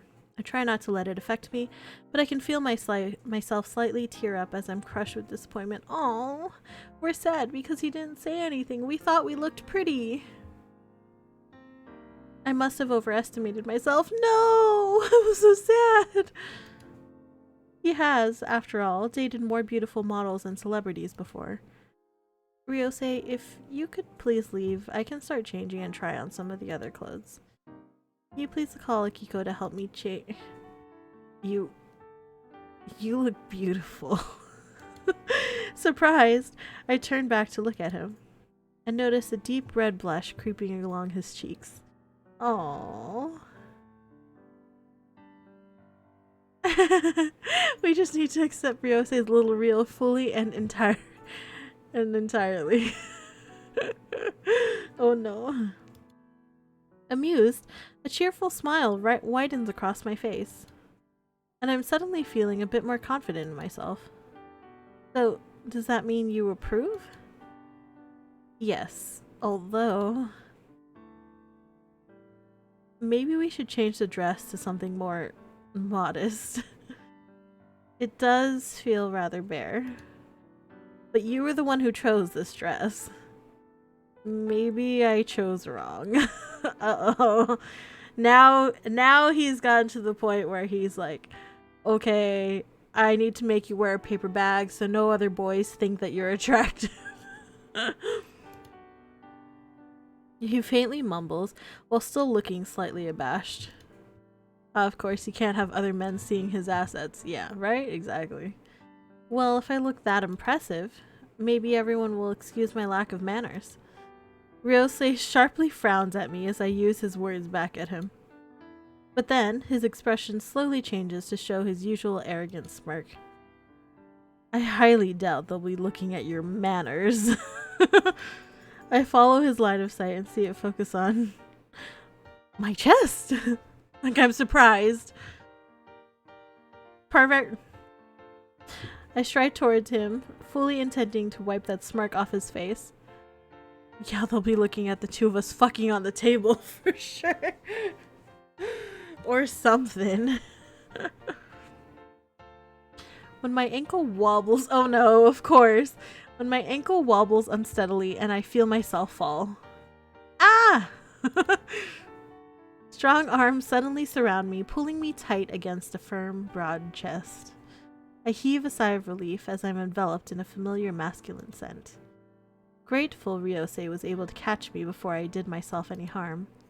Sorry, I haven't worn high heels in a while, and I gasp and instinctively shiver as a hand spreads wide to affectionately caress my exposed back.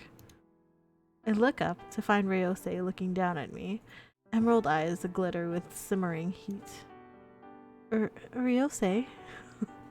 We're about to fall onto him with our boobs in his face like the anime classic anime trope. At least he has eyes this time. Yeah, he does have eyes this time, which is nice. But yeah, it's like, oops! I accidentally fell and my penis accidentally entered into her vagina. I feel his arm intimately wrap around my waist, tugging me closer. Real. Oh!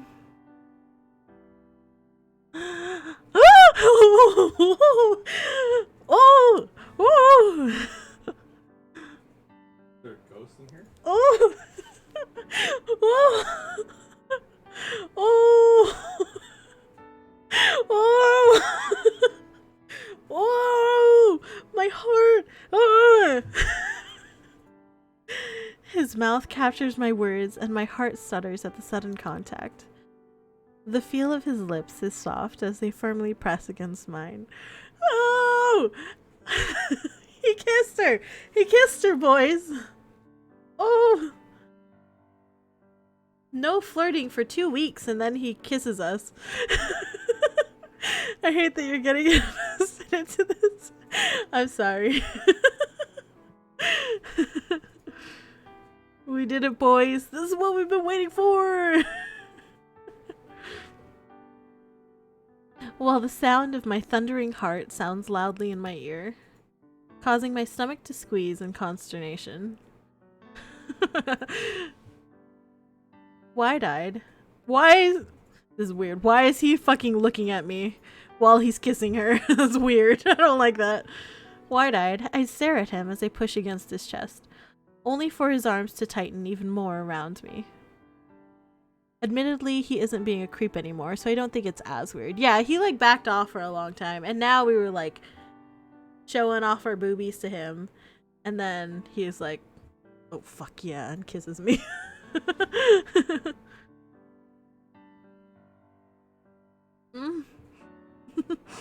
I feel his hand run along my nape, keeping me in place as our kiss grows even more intense, cutting off my protest.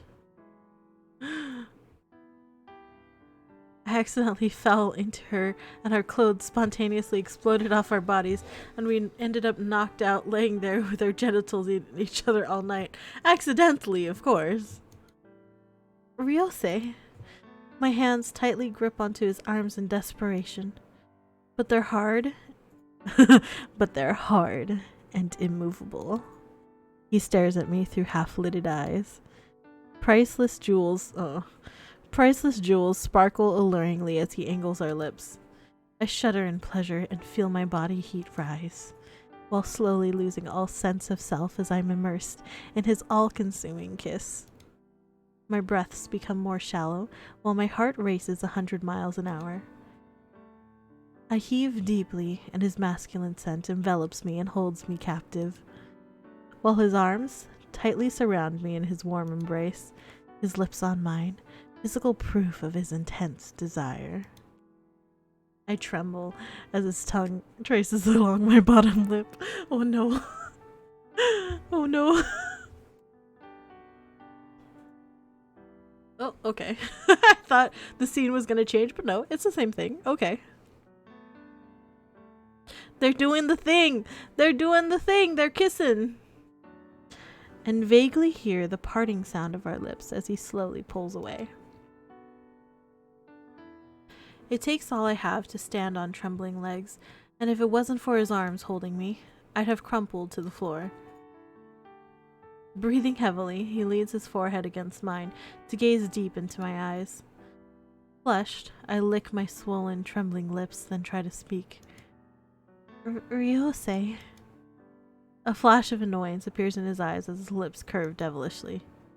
Kitten, call me Ryo. I shouldn't. But I shouldn't though. I shouldn't do that, Ryo. Maybe I need to kiss you again until you do. My eyes travel to his mouth, and my heart pounds hard against my chest as he leans closer. Ryo? I reluctantly whisper his name and watch his lips, the same lips that had just touched mine, slowly curve in satisfaction. Kitten? Was that your first kiss? Oh my gosh, if that was your first kiss, I can't.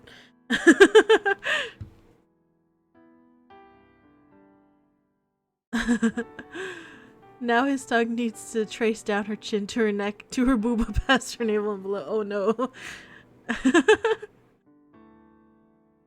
Wow, who could have expected kissing to happen in a visual novel? Like, whoops, we accidentally bought tickets to a butter museum and slipped into the open exhibit, and our clothes slid right off. After that, oh, would you look at that? We couldn't keep our balance and slipped into bed all in a nearby bed museum. It was an accident. He's back to this shit. My cheeks flame in embarrassment while I seethe, belligerent at his teasing tone.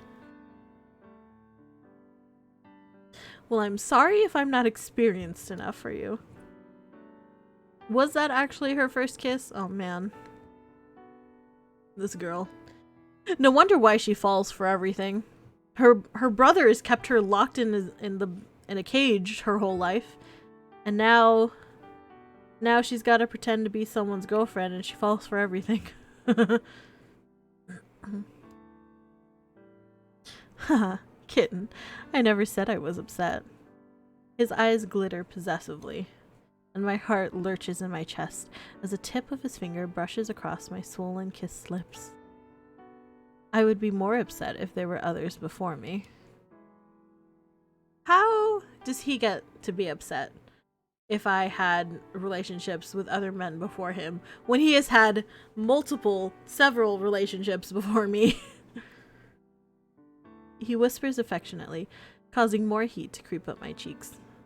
Imagine having an experience with the opposite sex. Even as my heart basks aglow at his cherishing words. I really should thank Kohei for successfully keeping any pesky insects away. Oh jeez. See, I told you, Kohei was the one who kept us locked up in a cage our whole life and beat away the boys with a stick. His hand gently caresses the side of my face, and his eyes soften as he looks at me tenderly. Kitten, I want to be your first in everything. Ooh.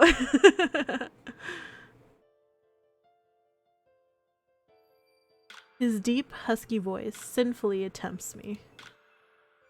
But there's a dull, heavy thud inside of my chest as a gripping pressure constricts tightly around my heart.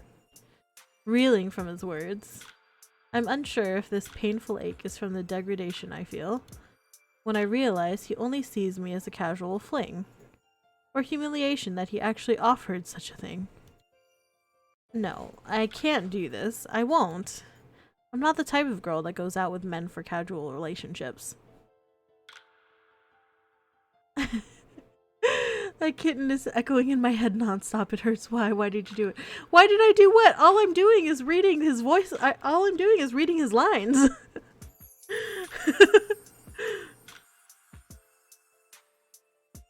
I plead the fifth. You plead the fifth about what? So when are we getting into the Yab content? Oh no, this music.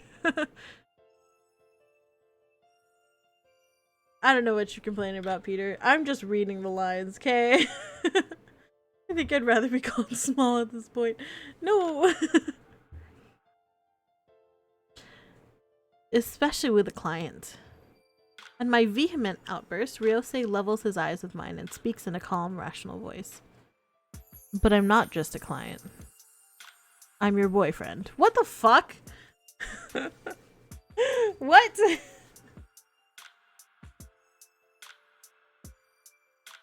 I'm still waiting for Kohei and Ryosei to start having sex with us between them.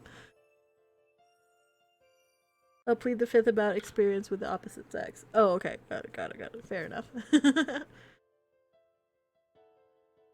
Yeah, could you imagine Ryosei and Kohei just fighting over me, and then they get so angry at each other they just start making out and just fuck.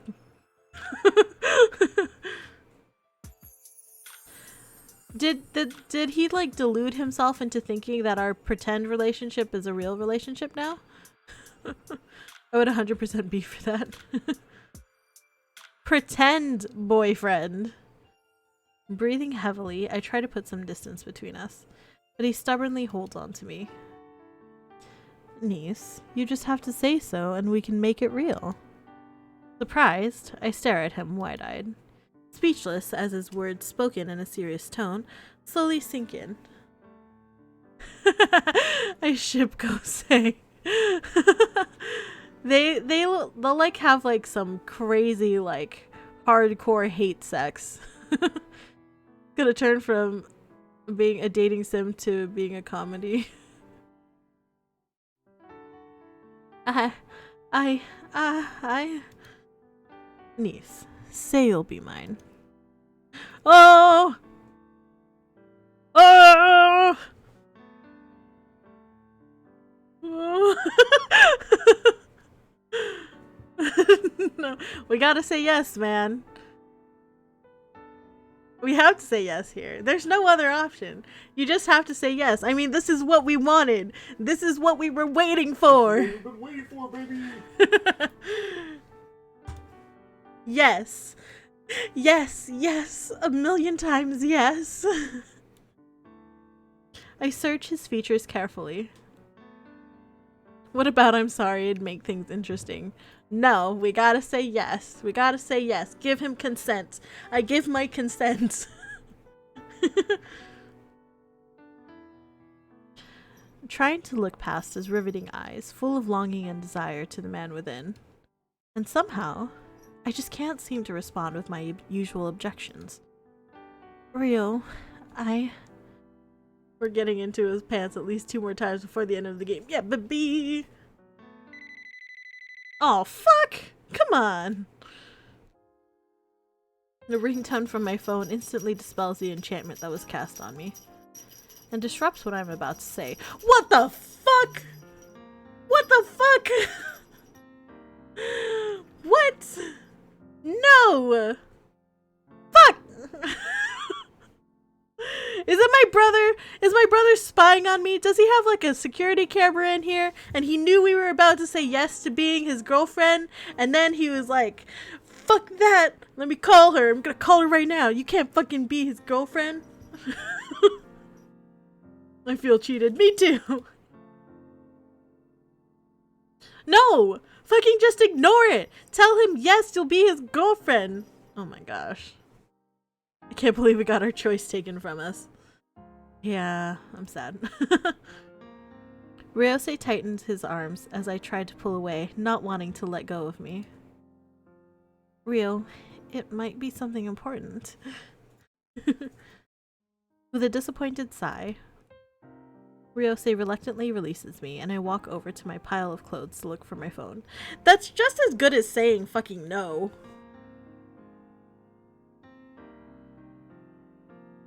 You didn't give him any indication that you were going to say yes.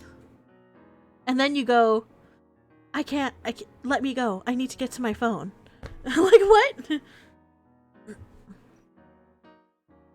It was our brother. He knows. Maybe he has a... He put like a bug on on my phone or something so he can listen to everything that happens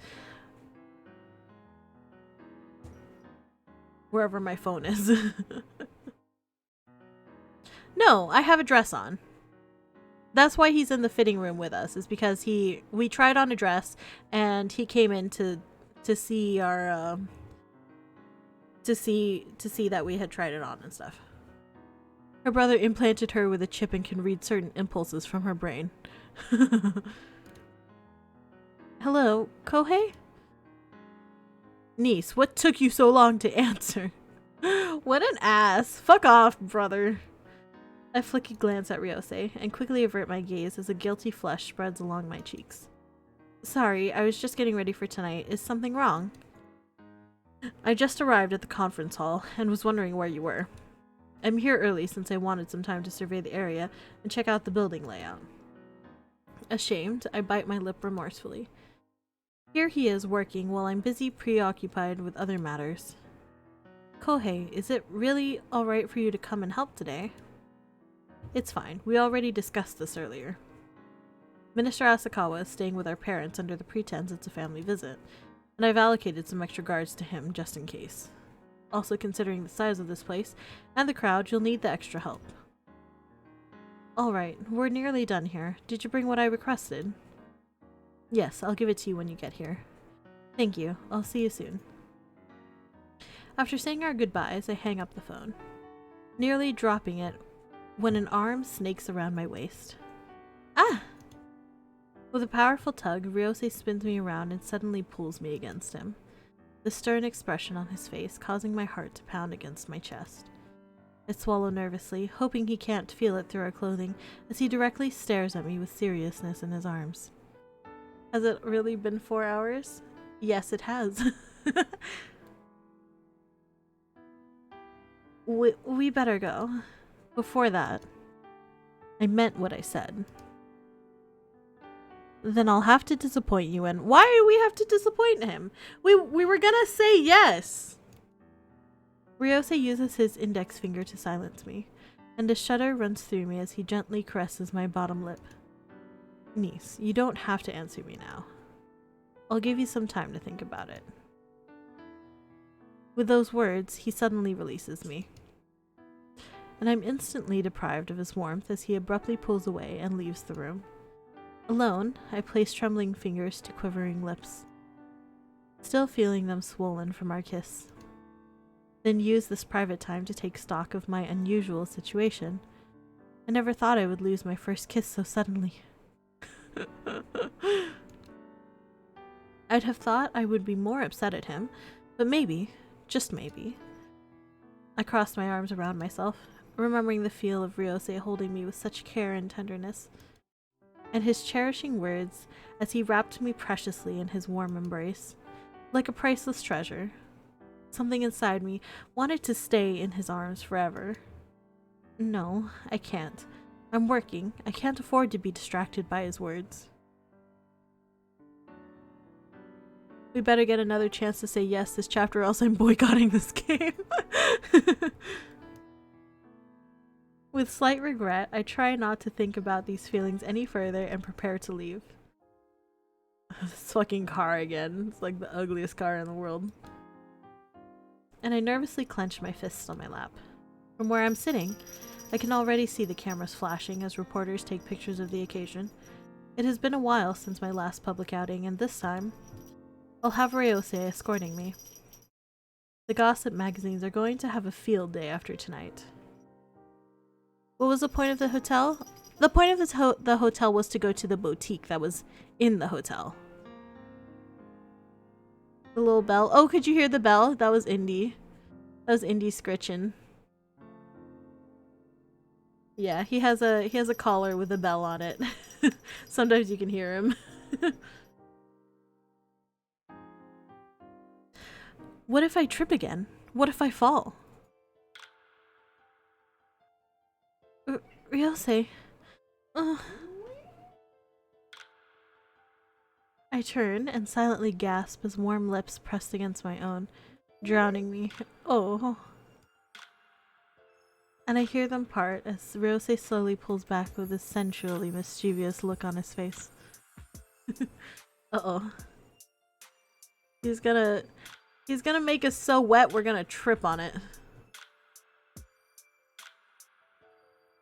It's gonna like puddle on the floor and we're gonna trip in our own love juice. God damn, I'm going nuts with the typos today. It's okay. It's okay. I get what you mean for the most part. Why did we have that scene in the hotel room? There was no reason for that. I think we were like I think it was to like introduce that one dude who was like staring at us. He was like checking us out, you know? Got a new dress, but that's not the only thing making me dripping. Kitten, did you forget what we agreed on earlier? Call me Rio. But...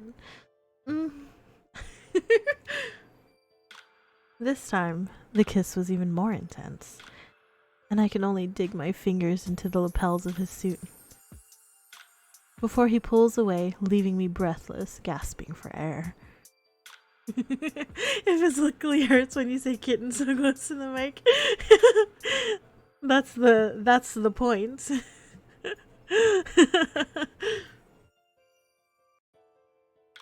I'm trying to make you uncomfortable.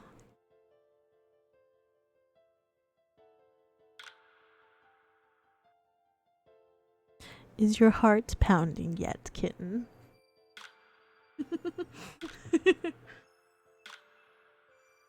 The more you deny it, the more I will kiss you.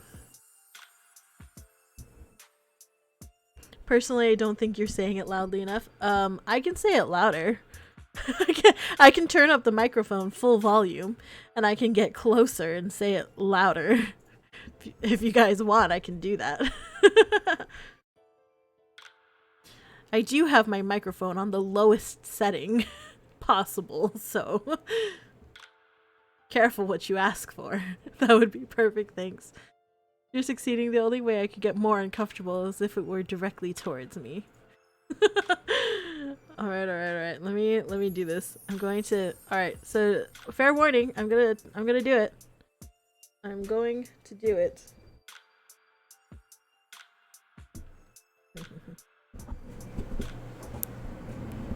Kitten. I hope that wasn't too bad. Wait, fuck up, dumbass. I warned you. You had a warning. The more you deny it, the more I will kiss you. And Peter's dead. I killed Peter. Oops. Rio. That's better. Just because of that, I'm posting monkey pics. No! I hate monkeys. No! Peter's dead, but I am living for this. Good. A pity, though. I would have enjoyed kissing you longer. So glad I don't have headphones in tonight. So you're saying that you're listening to me without headphones, without shame.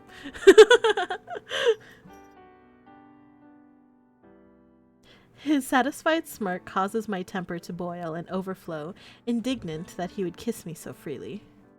I have headphones and I turn that shit off for this. I have noise-canceling headphones. I wish I had life-canceling headphones. Oh no, that's sad. I have headphones and I turn the shit off for this. I didn't hear Niise. All I heard was Niise. What? I didn't just hear Niise. All I heard was Niise. Nice. Well, you're welcome. I'm glad you enjoyed it. You enjoyed it, right? You enjoyed it, right, kitten?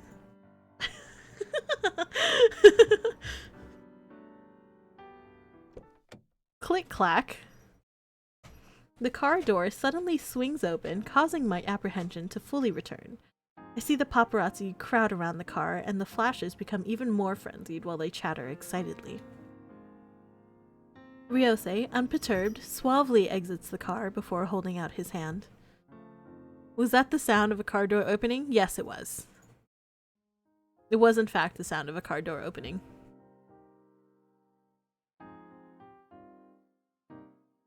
Click clack, yes.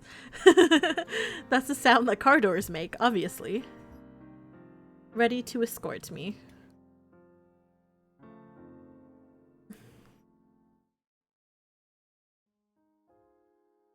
I've got mail? No! I refuse to open it. I'm scared. I'll accept my punishment later. I place my hand in his, but can't seem to stop its innate trembling. Will you be alright? Ryose appears calm, but I can see the slight worry in his eyes. I close mine and count to 3, breathing deeply to calm myself. Then open them wide as I give him an affirmative nod. With newfound resolution, I firmly grasp his hand, and confidently step out of the car. Multitudes of cameras flash, instantly blinding me. This is kind of a shitty looking hotel thing also. This does not look very upscale or fancy at all. And my hand instinctively tightens around his, fully depending on Ryose to guide me. Telltale whispers rung among the crowds as more reporters try to reach us, as they desperately try to latch on to the latest gossip, to affirm our relationship with our first official public outing. Mr. Asakawa, Miss Takeuchi, rumor has it that you're now a couple. Can you both confirm this? May we ask when you started dating? We are aware that Miss Takeuchi is a close family friend. Was this relationship arranged by both your parents? Will an engagement be announced anytime soon? All through the multitude of questions, I answer the best I can while keeping a pleasant smile on my face. These reporters are the main reason I avoid these types of events. It's bad enough when they hound me for information about open cases under investigation, but they become extremely obsessive when they start asking and digging into everyone's personal affairs. Ryosei wraps an arm around my waist as he charmingly flashes them an attentive smile. Considering how beautiful she is, I was hard-pressed trying to convince her to start dating me.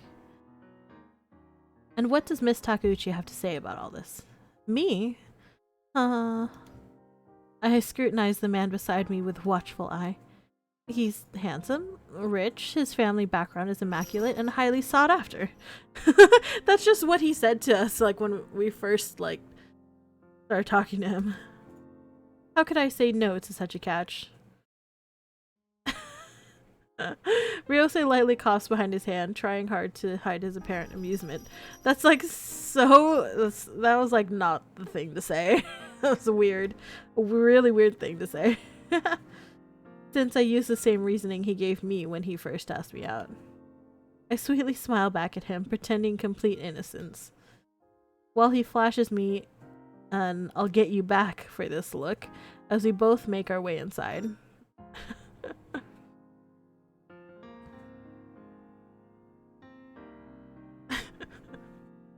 Too much crying? Oh no. Oh, gross. What is this? First of all, this is like the tiniest banquet room I've ever seen. This is so bad. Oh man, this is really bad. This is like way worse than it was before even. We both make our rounds to greet the other guests. Most of them, as Ryosei predicted, are prominent celebrities and other high-ranking political figures. Backgrounds are whack, yeah. This is really bad.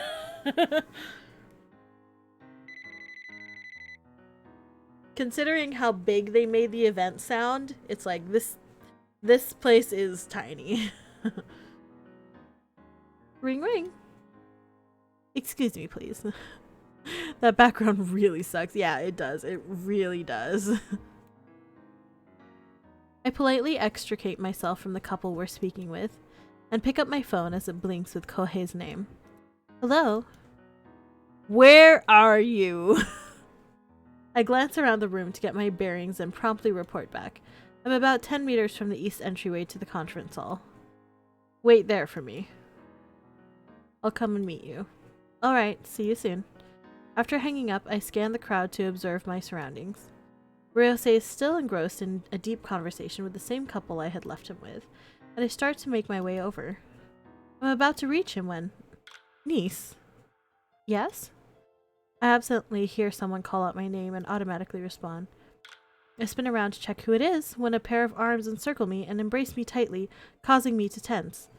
I'm about to forcefully break their hold on me when a male voice whispers longingly into my ear. What the fuck? Niise-chan. Oh, that's so weird. It makes me cringe pretty badly. I finally found you. Who was it? Who is this mysterious person who fucking hugged me? Well, we gotta keep going, I guess. I tense as a strong pair of arms wrap themselves around me. Takesuki calling it. Oh, maybe it is. A blend of woodsy fragrances mixed with citrus undertones envelops me, while a scintillating male voice whispers longingly in my ear. Ugh, jeez. Niise-chan, I finally found you. Huh? Who? Why? Ugh, I'm not gonna... I can't. I'd be having difficulties hugging you with your melons in the way. And my dress is accentuating them too. Niise, I can't believe I finally found you. The man speaks forlornly, hushed with sorrowful agony, as his arms tighten in deep, profound relief. Niise is like, I just can't deal with this. I can't deal with this. What do I say? Who is this boy? I need to push him away, right? Order him to release you? Do I push him away or do I order him to release me?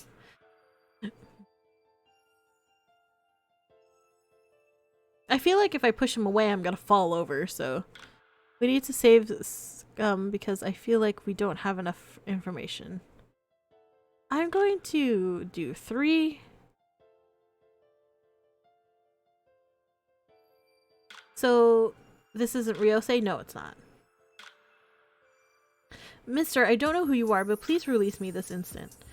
Rather than release me, I feel his arms tighten even more, never wanting to let go. What? What do you think you're doing? I stiffen when I hear Ryosei speak scathingly from behind me. The man loosens his grip, and I'm instantly torn from his arms, to be embraced by another as Ryosei holds on to me possessively. Oh, this is the, this is that, what's it called? That, this is the idol guy. He's like the K-pop band member. Yeah, this is the idol. His features stern, Ryosei glares furiously at the man who held me so dearly. I'm glad we didn't go to this guy because he fucking calls me Niise-chan and I can't handle that. I turn to look at the culprit and I'm highly surprised when I actually recognize him. A blonde-haired man in flashy designer clothes stares back at me intently with his unusual colored eyes. Isn't that Ayumu Kitagawa?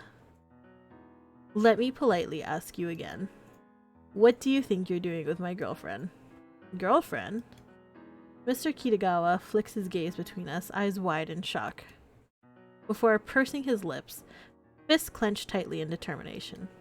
A curious murmur is heard above the din of the crowd, and I feel Ryosei tighten his grip as people start to gather around us. I need to do something. I apologetically bow low to Mr. Kitagawa. Fight, fight, fight! To ease the escalating tension and quell any unpleasant rumors this incident may start. My apologies, but you seem to have mistaken me for someone else. Fucking Niise-chan? Disappointment darkens the young man's features as he studies me more closely. Oh, he's so sad! He's so sad, though! Why is this boy so sad? His gaze searches mine, and he grows more gloomy with each passing second. Oh, he's so sad! No, I'm sure it's you, Niise-chan. He's about to jump off a building. His world is crushed. He's so sad! Aww. He's so sad. I don't like that he's so sad. Don't you remember me? I swallow inwardly at the melancholic uncertainty in his voice, but refuse to acknowledge him. He continues to look at me, pouting, crestfallen look reminding me of a little lost puppy. Apologies, Mr. Kitagawa, but I've only ever seen you aired on TV. Otherwise, I'm sure I'd have remembered meeting someone as famous as you. I respond with indifference, hoping to create more distance between us, to convince and appease the crowd. Niise-chan. Ayumu! An older woman bursts through the crowd and walks directly towards Mr. Kitagawa. Her beautiful features set in a permanent frown. Miss Manager? What is that outfit? Which one, her outfit or his outfit?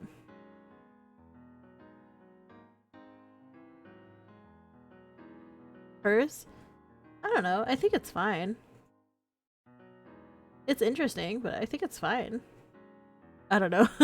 It's a weird suit jacket. It is kind of a weird suit jacket, but it's interesting. I don't know. I don't think it looks bad. It is a bit of a weird cut, but I don't think it looks bad. It's got a weird break in the front that doesn't really make sense. Yeah. It's, yeah, it's definitely got an interesting, kind of a weird cut to it, but I don't know. Ayumu, there you are. I can't believe you suddenly left me behind like that. Ignorant of the tension in the air, she unforgivingly grabs a hold of his arm and starts dragging him away. Wait, Miss Manager, I'm in the middle of something here. You have no time. Your performance is going to start very soon. The young man continues to protest loudly as he's dragged off through the crowd, until he disappears from view. The guests around us follow their exit, silently watching the source of the commotion fade into the distance, before dispersing as they return to their previous conversations. Whew, that was a little too close for comfort. Deeply relieved to have escaped a huge scandal by the skin of my teeth, I finally released the breath I had been holding in. What was that all about? I have no idea. As I ponder over the awkward meeting, I catch sight of Ryose observing me carefully with a serious expression. Niise, he seemed to have recognized you from somewhere. One of your secret admirers, perhaps? Definitely not. I really don't know him other than from TV. Like, you would expect to see some looseness underneath the breast because she seems to have, like, a sizable chest, but from that view it seems like there's nothing that would offset the break of the jacket. Yeah, I mean, the art isn't very good in this game, especially the art definitely isn't very good in this game. Like, if you look at the shadows on, like, where on his vest and stuff, like, the shadows on his vest don't make any sense. Like, yeah, the clothes, like, it's not great. Like, that girl looks 2D. I mean, they are all 2D, technically. It's worse than usual on her. Yeah, maybe. Well, he definitely thought you were familiar enough to hug in public. I sense a hint of anger in his voice as he wryly smiles at me. Why is he angry? Could it be... Do I detect some jealousy? Oh shit, they look like they're from an anime.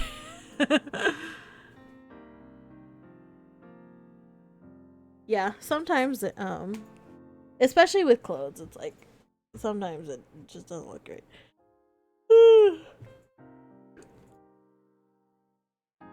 I want to finish this banquet before ending stream tonight. As if I'd be jealous over something like this. I'm trashed with clothes too, though. Yeah. Maybe it's because there's literally no other woman that's had a model in this entire game. Yeah, everyone else that we've seen has been a male. There, like, has been no females at all. But why would he be jealous of someone mistaking my identity? Is it because another man hugged me? Would it make you feel better if you were the first man I ever hugged? A pink blush stains his cheeks, which causes me to smile in amusement. I can't believe it. He really is jealous because someone else is holding me. Hey, you're teasing me, aren't you? That can't even be possible. What if I told you I was telling the truth? His ears start to turn red, which brings a broader smile to my face and a giggle at his expense. Heh. Ha. Kitten, sometimes I think you know just what to say to torture me. Well, I wouldn't worry too much about it. It really is a case of mistaken identity. But there's still something bothering you. I flick him a glance, surprised he's able to discern the niggling feeling as it enters my mind. Oh, the what feeling? Excuse me? The same one I had felt when I saw Ayumu on TV. It's his eyes. I feel like I've seen them somewhere before. That's a word. I haven't heard that word before. I think I've heard it before, but it is a weird word, for sure. Kitten? You really shouldn't be thinking of other men when your boyfriend is right here next to you. Now you're really sounding like a jealous boyfriend. So what if I am? His eyes sparkle mischievously as a roguish grin plays along his lips. And his arms tighten around me, pulling me close. A warmth fills my heart and I feel my cheeks flush as he stares at me affectionately, holding me close enough to feel the steady beat of his heart against my palm. Banquet? More like banquet.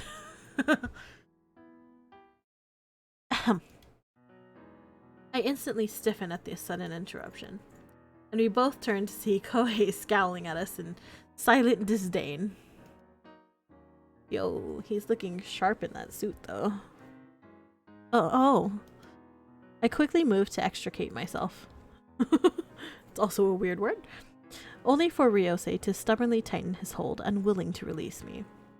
I cast him an annoyed glare, knowing Kohei would most likely get upset and lecture me later. Need I remind the both of you that everyone can see you? Kohei, you seem to have forgotten.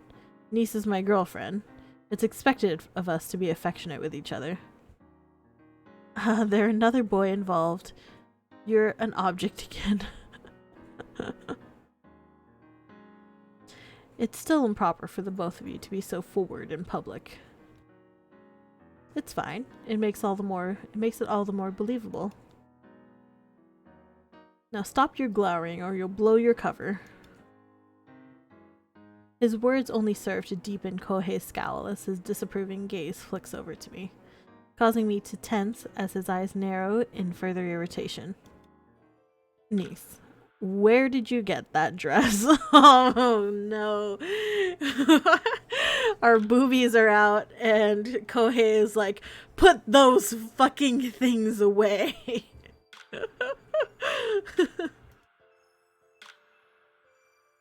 Are we just having this conversation in public? Yeah, we are. Kohei just has like no chill. Put those away. Those are for my enjoyment, and my enjoyment alone as your brother. Oh, jeez. Rio chose it for me when we went shopping earlier. Rio? I didn't know you were on such friendly terms to use endearments. Heat creeps up my cheeks when I remember that Ryosei did what Ryosei did the last time I refused to call him that. I want Kohei to go into the oinky splunky massive honka tonka stock. What? What is that talk? What does that talk sound like? I don't think I want that talk. And I guiltily stare at the ground with downcast eyes. You really don't need to be upset at her.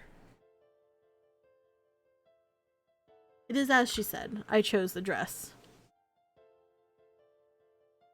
She really didn't have much say in it. And you? What are you trying to achieve by parading her around in such a way? Kohei, please keep your tone down. Everyone can hear us. Kohei's lips firm up into a thin, tight line as the color of his eyes swirl like that of boiling mercury. The only telltale sign of the volcanic temper he keeps well hidden as Ryosei smirks at him. I know it's a copy pasta somewhere. Oh, okay. What the fuck is that metaphor? Yeah, that was a pretty weird metaphor, but it also says that he's got like a really bad temper. So I feel like he's definitely like hurt us in the past. You can't deny that it suits her. And I should thank you, Kohei, for lending me your sister tonight. Jeez. Why you... Watch what you say. Everyone is still watching us. May I suggest we move somewhere more private? Agreed. They're gonna go move into each other's privates. This is when they have hate sex? Yes. Just move right They're into gonna their private. they're gonna move somewhere private and they're gonna just go for it. Just rail each other all night.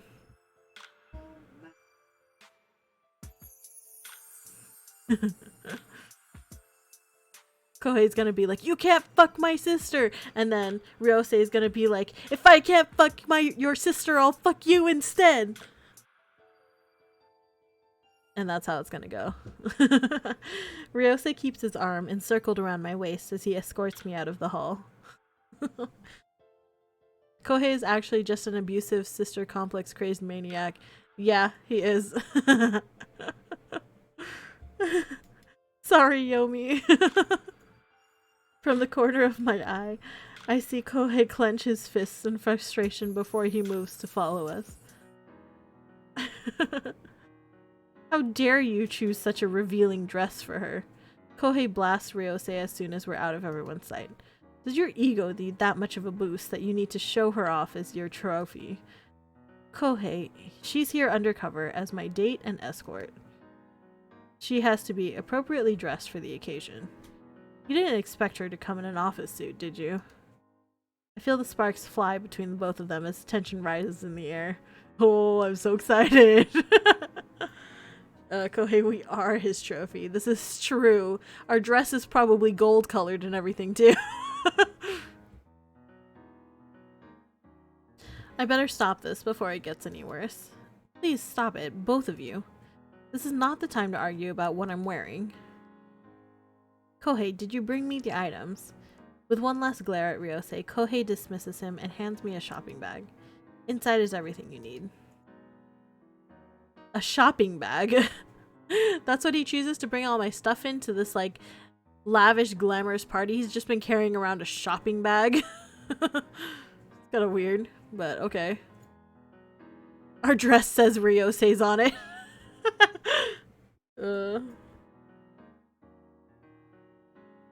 I'm going to head over to the women's bathroom to prepare. What am I preparing for? Uncertain, I flick them both a dubious glance. Oh, okay, so I'm gonna leave them alone. They're both going to be alone, and that's when they have their hate sex. I don't know whether I should leave them both alone or not. If you leave them alone, things are gonna happen, and you're going to be upset. Don't worry, kitten. Go on. We'll be fine.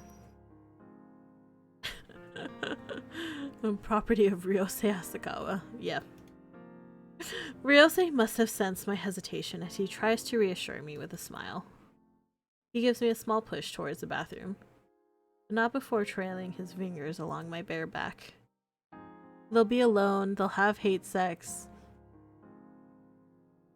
The hate sex will just become normal sex, and boom, Kosei true ending. Yeah, that's about right. Indy, what are you looking at? Oh, big yawn. What a good kitten.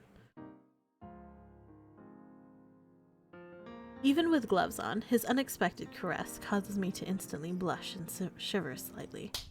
I fucking slapped him. Oh. Kohei slaps Ryosei's hand away as he scowls at him contemptuously. Will the both of you please control yourselves? That was in the game? Yes, it was. That slap sound was the game. It was not me. What is it, baby?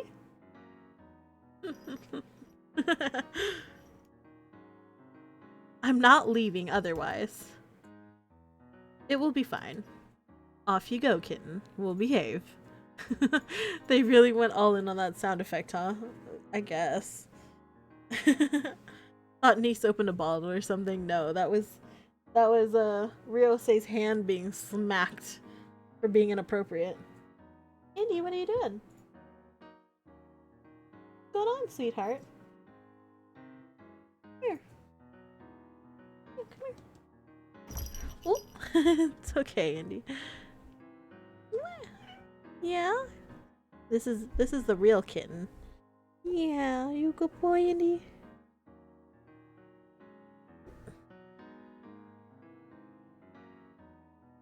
You wanna cuddle? Come here.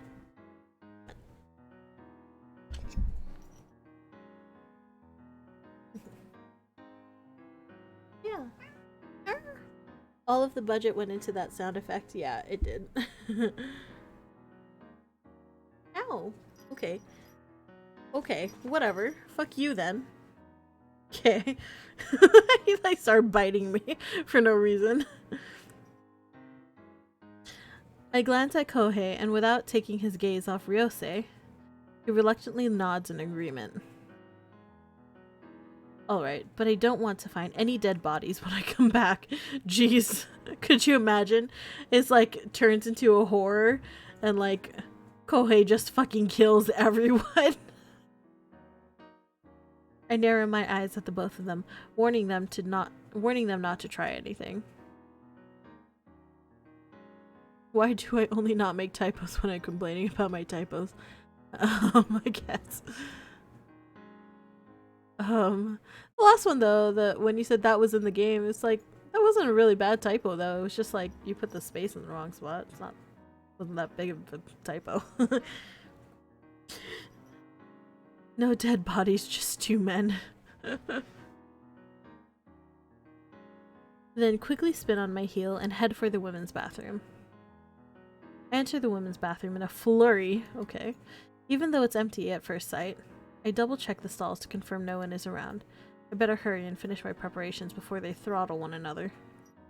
Two men eternally bound by their hatred and possibly love. I mean, hate and love are two sides of the same coin.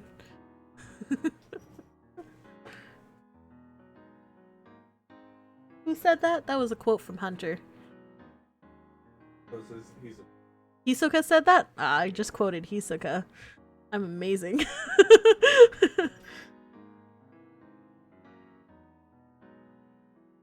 I opened the shopping bag Kohei gave me.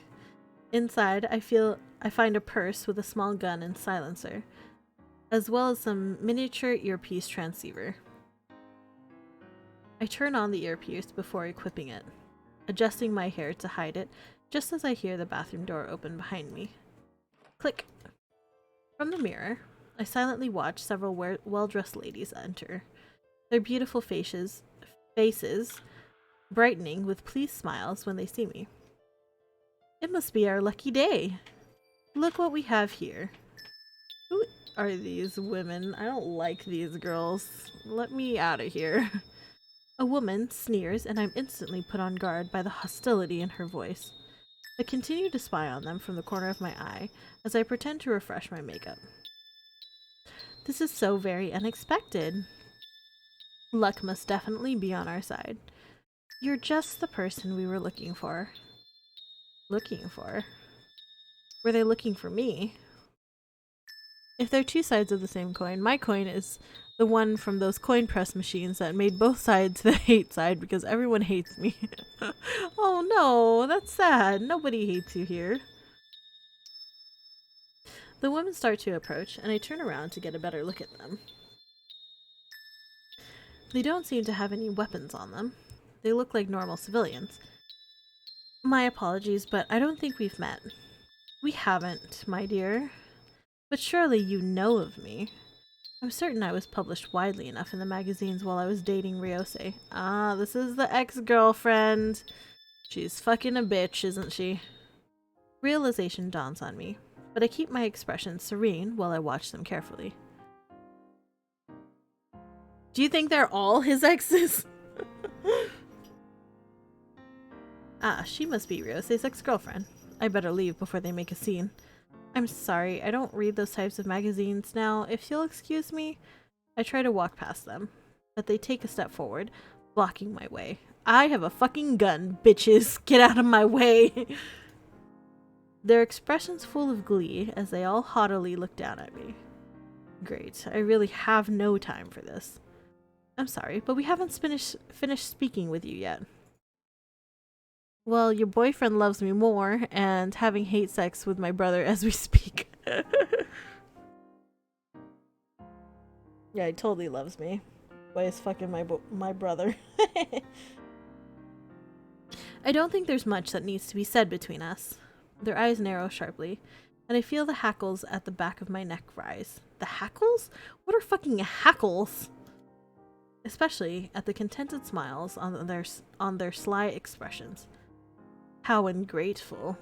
And after we came out of our way to give you some good advice. My apologies, but I'm not interested. I move to pass, only to be blocked yet again. You know, you should be grateful we actually came to find you. Don't you want to know how Ryose likes it in bed? No, I don't, but... Yes, we do want to know? We'll figure it out. We can figure it out on our own. Why do we need to know how he likes it in bed? How about he find out? How about he takes the effort to find out what we like in bed? You know what? That's fair. He likes it feline good. We can figure it out on our own. Yeah, we don't need any fucking help. Oh, look at how she's glaring at us. We must have hit a sore spot. There are so many things I can tell you. Oh, yes, like how he's such a great kisser. Oh, gross. And a great lover. I don't think I've had anyone better. Gross. Like pegging or something. Cool. And he'll be grateful because we'll find something he really likes, like pegging or something. Yes, yes, yes. He'll definitely like that. It'll remind him of our brother. Oh no. Did you know he likes it rough? Ooh, do we slap her? What do we do? Oh man, I don't know what to do here. I feel like we can't slap her because that'll have like bad consequences. I don't think we can slap her. I think, although I am tempted to save Scum. No, pegging will make him sad because he'll miss our brother. I don't know. What do we do? Shoot her? Yeah, I wish that was an option. Shoot her. Blap, blap. Straw Bunny! Hello! Thank you for the raid. Hello, hello. Welcome, everybody. Welcome. I am Niise, Sea Serpent, Monster Girl, but today I am just a kitten. Meow. You gotta be kidding me. I am a kitten today. Hello, Straw Bunny. How was your stream? Let me give you a shout out.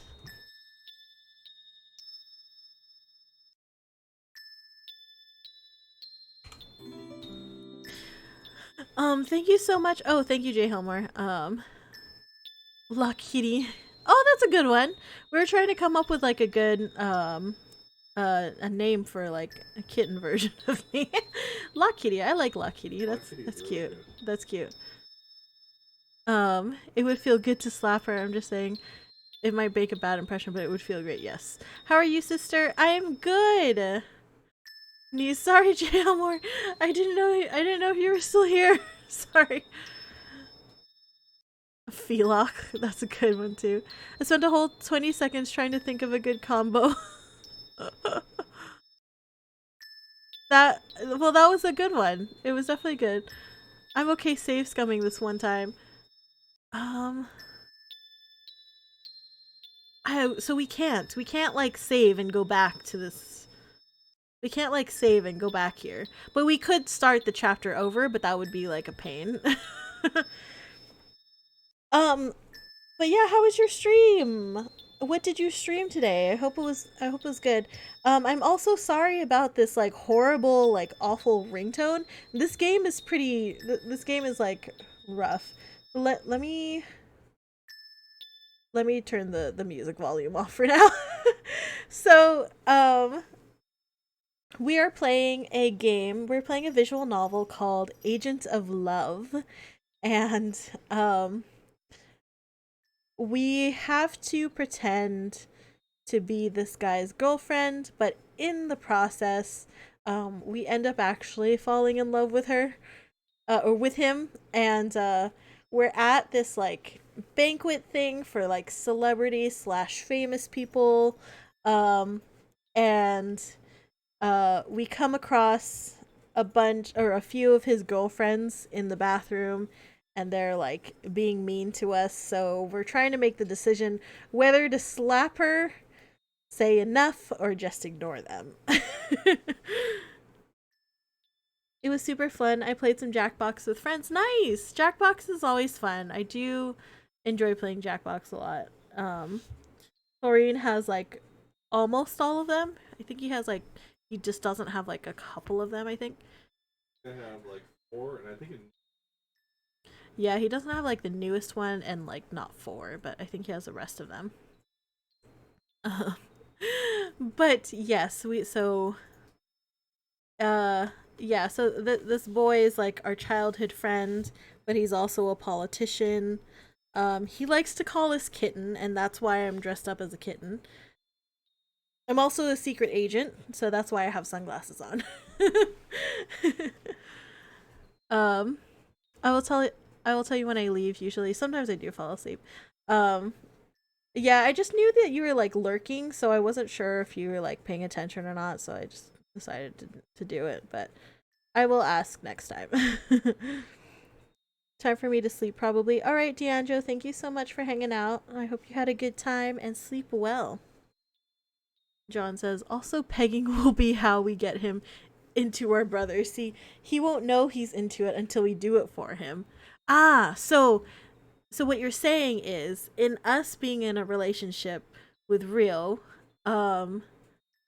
we will open his eyes to the possibility of being with our brother, and that's our ultimate goal, is to get Rio with our brother. So we want our boyfriend and our brother to date each other, essentially. That's what you're saying. I have it all planned out. I guess you do. I see being a famous author helps. John is a famous author. He would know. um. Yeah. So I feel like I have to say enough. I think 2 is the right answer here, because I can't slap her, because if I slap her, that's gonna be like bad for us. I can't ignore them, because like I just like can't ignore them. They're just, it's not gonna like do anything if I ignore them. you So I have to say enough here, I think. Oh, All right, I think that's what we're gonna do. Oh yeah, you do want to establish dominance. Yeah, I think so. I think saying like being forward with her as far as like my words, like telling her like enough's enough, like stop. I think that's good. My mom didn't call you. No. So I think that's good. But yeah, I can't slap her because that will lead to bad consequences, but I also can't ignore them and be like a pushover. Okay, so let me turn the volume back up. Alright, so we're gonna say enough. Enough! They look at me smugly, enjoying my reactions. Jealousy burns through and inside of me until all I can see is a hazy screen of fiery red. Uh-oh. T-pose to establish dominance. Yeah, there should be an option for just T-posing. I should like T-pose and then shoot them and then teabag them. And that will assert my dominance, and that's how I win this game. I think that's the right answer. The more I hear, the more my heart seems to twist inside my chest until I can't stand it any longer. I am fully aware of how often Ryosei changes his women, and the longer I stare at the faces of the women in front of me, the more I can see myself becoming one of them. Uh-oh. No! No! But you're a childhood friend of Ryosei's, so we can't lose to these bitches because we're his childhood friend. We're the girl that he's wanted his whole life, you know. All these other girls, those were just like flings, and they were for publicity, but yeah, should have slapped them, maybe. Maybe we should have slapped them. I feel like that would have just led to bad consequences though. The thing is that we're an agent, right? Even though we're a shitty agent, we should, even though we're a shitty agent, like we can still overpower them in a fight, you know? Like, we have a fucking gun on us. We can overpower them in a fight. Like, winning in a fist fight against these girls is not going to be satisfying because it's like, that's our job, you know? Even if we are a shitty agent, though. Jealous, vindictive, and bitter. I mean, in a way, we're standing up for Ryosei by slapping them. That's true, but... I don't know. Maybe we should have just ignored them. I don't know. Yeah, maybe... I mean, I guess it's true that, like... in order to stop people from, like, bullying you, you do just kind of have to stop. So maybe ignoring them was the right decision there. Because a lot of times, yeah, like, when you're bullied, if... like, what they're looking for is a reaction. And if they don't get a reaction from you, they're just gonna stop. You know? So maybe that was the right choice. I don't know. Tension fills me as my anger boils to the surface, and I struggle hard to hold it down. No, I have no intention of joining them. I have a job to do. I'm just going to ignore them and get out of here. I'm leaving. Yeah, I guess ignoring them was the right answer. Oh well. I don't think it might not even affect it though. Don't you dare ignore us. A woman reaches out and claws her nails into my shoulder. Yikes! Yikes! Excuse me? I sort of thought the enough would be more of standing up for Ryosei as well, but apparently we just thought we would become one of them by saying that. I guess so. Out of reflex, I grab her hand and twist it behind her, pinning her in place. Ouch! How dare you! No, how dare you touch me with your filthy hands? Heh. You mean hands that have touched your precious Ryosei? And have caressed his body thoroughly. Oh jeez, this bitch. Can't believe her. This fucking bitch. We have a gun on us. You should know who we are. Ooh, assaulting an officer. Yeah, right? I mean, they know that we're, like, part of the police. Like, that's not secret information. They know that we're like a part of the police force or whatever it is that we're part of. Because that's open information. So she should know not to try to fight me because I will win. I feel something in me snap at her words. Just cut off her hands. The hands that have caressed my boyfriend? What, you mean these hands?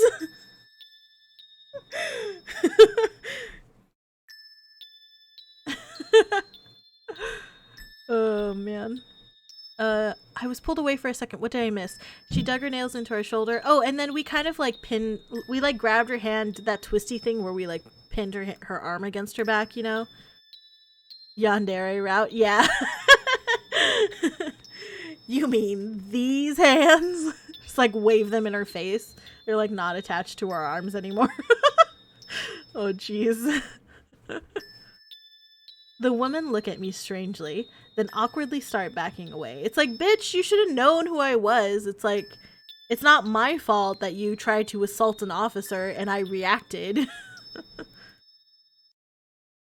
Do you really think I needed his ex-girlfriend's advice on how to keep him? He's already thrown you away. Ooh. Ooh. What type of good advice can you give me? Why you? Do I know he likes it rough? Ow! I twist the wrist I'm holding a bit more harshly and force the woman upright to bend her back closer to me. Oh man. I like this side of her. I like what I'm seeing here. She's like strong, independent woman. She's not gonna take any shit from these girls. She's like, if it's a dude, like she's like weak and like, but against other females, she's like, I got this. The boys though, she doesn't have any experience with boys, so I guess it's okay that she's a little bit like awkward around them, you know, because her brother kind of like kept her in a cage her whole life, so it's okay for her to be like awkward around boys, but with girls she's just like, bitch, watch me. Oh yes, I know how he likes it, and I must be so good since he can't keep his hands off me. Haven't you seen how he is around me? Isn't that why you came and approached me while I was alone? We know he's only going out with you because of your father. Something in my expression causes them to back further away. Oh yes, my father. Is that what you all really think? I'm sure you've heard of who my father is, and that's what you've concluded. I lean in to whisper into the ear of the woman I'm holding captive and feel her tremble in fear. But if you and I know Ryose so well, and we both know how he likes it rough, then what better way is there to get rough than to do it with the Commissioner's General's daughter?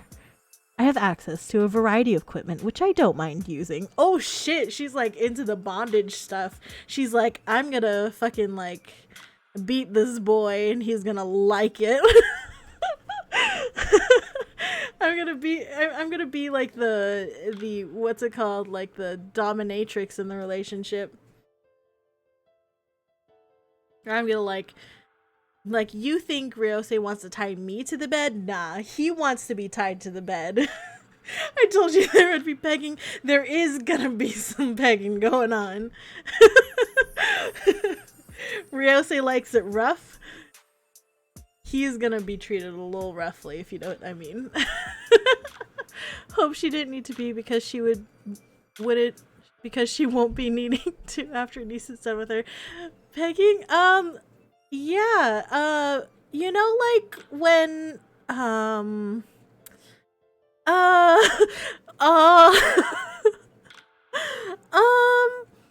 pegging is just when,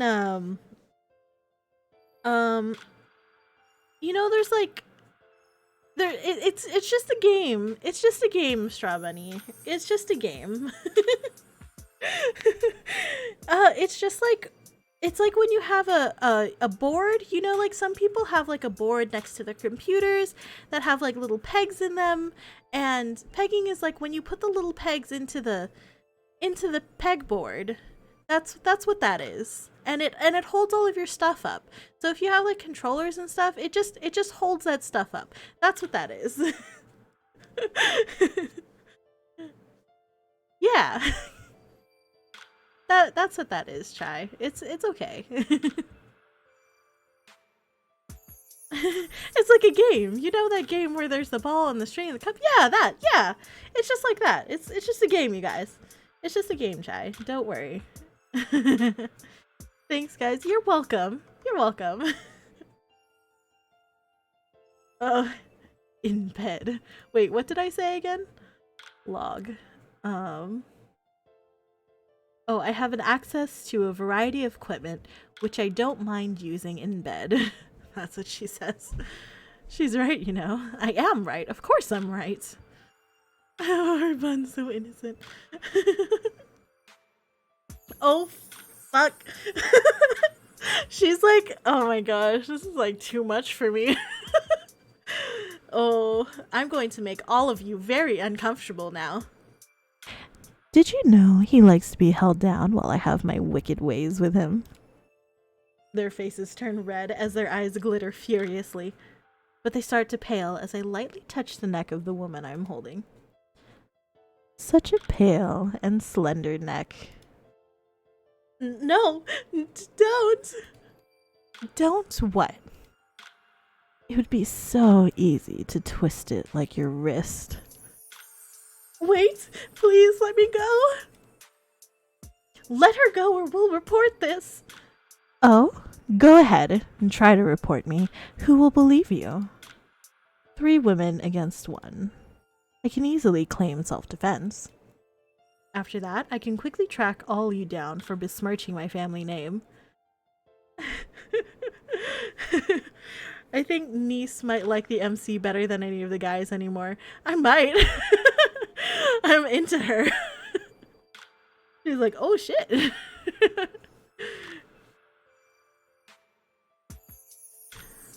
I can ruin you both personally and professionally. I have access to all your files. This sounds like the thing from Taken, where he's like, I have a special set of skills. Skills I have acquired over several years or whatever it is. I will find you, and I will kill you. That's what this sounds like. It's exactly the same thing. Good thing we're giving the guys plenty of time on their own so they can have enough time to get in all their jealousy out of their system. Yes, They're definitely being jealous with each other. You wouldn't dare. Try me, and you'll find out. I smirk at them all and savor their panicked expressions. No, we promise we won't tell anyone. Really? Yes, now let her go. I glance at the person who started it all. She pales when she sees the promise of retribution in my eyes. We won't tell anyone. Let me go and I'll leave you alone. I release the woman I am holding and shove her away from me.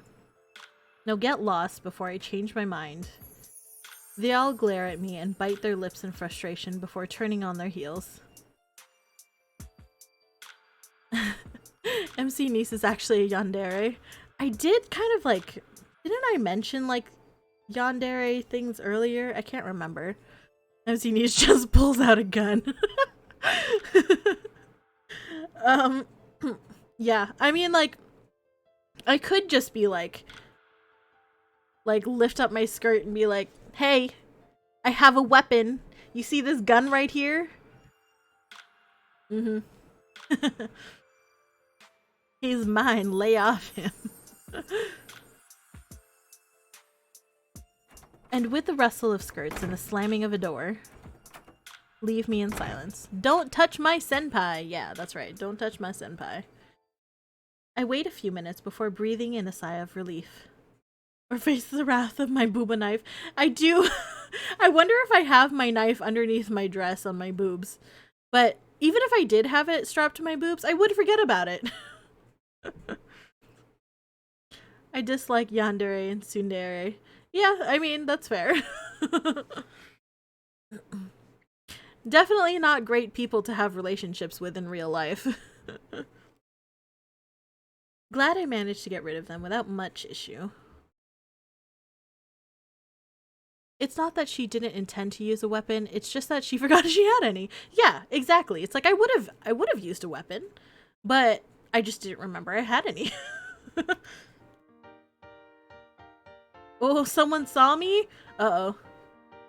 I didn't know you were the sadistic type. My heart instantly skips a beat, then thunders furiously, as a familiar, annoying voice comes out of my earpiece, filling me with dread. Uh-oh. Uh-oh, they heard the whole thing! Ah! They heard it! They heard the whole thing! Through my earpiece! No, they heard it through my earpiece! Don't tell me. Damn, I forgot all about it. No, don't tell me you recorded all that. Wouldn't you like to know? Oh, this might be... Yeah, this might be the guy who's like... Yeah, does all the intelligence stuff. This might be him. Yeah, it is. You were right, John. Takasuke. Blame the stupid idiot who left it on. It's so gross that my ears are gonna fall off. It was all a bluff. Sounded real to me. And sounded like you enjoyed it. A lot. I wonder if Boss would like to know what his sister's been up to. Oh, fuck. Oh no, that would be bad. Could you imagine our brother having heard that? Oh god, my brother would like kill Ryosei on the spot. He would be a dead boy. Oh jeez. I can read this game like a book, a completely different form of medium. Jeez. No, don't you dare tell Kohei. He'll kill me, and you know it. But not before having tons of hate sex with him. Yeah. Oh, jeez. What will you give me? What? What kind of police officer are you to blackmail a colleague? Takasuke wants a blowjob. He's like, I won't tell your brother. If you give me a blowjob, though, you know what I mean?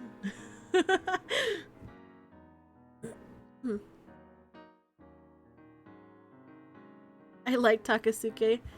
Takasuke is a coworker.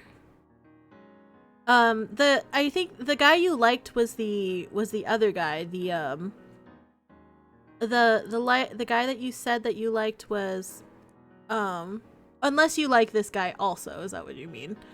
But the other guy was the idol guy, who's a different one. I keep my mouth shut if you open up yours, if you know what I'm saying.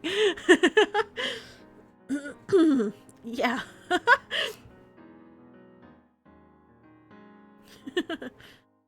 I liked the idol because he's sad like me. Okay, yeah, so you liked the idol, but you also like this guy, yeah. This guy is interesting, but he was like very tsundere, so I didn't want to do his route because he seemed mean. I didn't want to deal with someone who was always mean to me. What was that? You want me to report everything to the boss? My hands clench and unclench themselves, wishing someone's neck were between them. What do you want? I've been waiting for the latest Kokoro. That's a word. Kokoro figurine. If I had that, I might just accidentally delete it. Kokoro? Why do you like that freaky looking rabbit is beyond me. He is a weeb. He wants figures. Huh. Says the girl who tries to stuff the whole collection in her room. And don't think I haven't noticed how you've been eyeing my Kokoro blanket in the office. Oh, so we're a weeb too! Fine. I'll take you to the delusional store if you delete it for me. Fucking weebs. We're all just weebs. Huh? Promise? Promise. Sucked in. Delusional store. I don't know if that's it was capitalized, so is that the name of the store? Is the name of the store Delusional Store? They're weebs for the publisher's content. Yes. Did you delete it? Of course. As if I wanted to know what you do with your gear in bed. Takasuke. Don't worry. As long as you fulfill your promise, the boss won't hear a word of it. He better not, or I'll know whose neck to wring the next time I see him. The dev is Publisher Incorporated. Is it really? No, I don't know. Oh, it is! It's copyright delusional. Ah, so des. You're right! It is copyright delusional. Oh my gosh.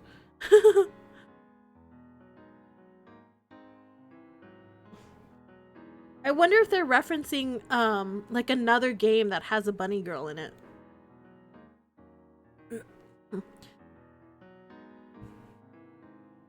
Kohei is totally a fucking weeb too, big on his sister, giant sister complex. This is true. What a fucking nerd. Holy shit, that's fucking golden. Probably one of their other games. Yeah, that's what I'm thinking. I think it might be, they might just be referencing a character in one of their other games. Which is pretty fucking amazing. You should get, oh fuck. He is asking me for a blowjob. You should get on your knees and thank me. BRB, my tankard is empty. Sounds good. You fill that up. You're lucky I was the only unfortunate one to hear all that tonight. Takasuke, I swear I'm going to throw Kokoro at your face the next time I see you. Also, I looked into it. This game also seemed to be a mobile game originally. Yeah, I believe it. It definitely feels like all of those like visual novel mobile games that I played like 8 years ago. It like feels the same. Which would make sense for the whole pay for everything thing. Yes, Frustrated, I stomp out of the bathroom, inwardly cursing at Takasuke as I hear his snigger on the other end of the line. Chapter 10. I just want to keep on playing. I can't stop here. We gotta keep going. Kohei, full of impatience, scowls at me as I return to our meeting place. Niise, what took you so long? Kohei, how improper of you to ask a lady who just came out of the bathroom. That is very rude to ask. He's like, so, like, I just came out of the bathroom and he's like, what took you so long? I was fucking pooping, man. What did you want to hear? So, we're gonna play all their other games on stream now too, right? Well, I mean, I don't think they have any other ones on Steam. I think this one's the only one that they have on Steam. My plan for the next visual novel to play is the Nekopara, Otome. So yeah, so I'm planning on playing the Nekopara one. So Cat Boys is the next one I'm planning to play, but that one is much more well done than this one. That one's like an actual like real game, while this one's like shitty. But yeah, I'm planning on playing the Nekopara one with Chlorine, because I want him to do the voices of the Cat Boys.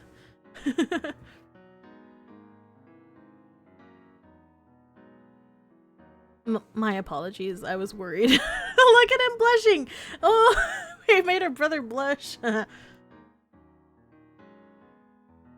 Kitten, is everything alright? Meow.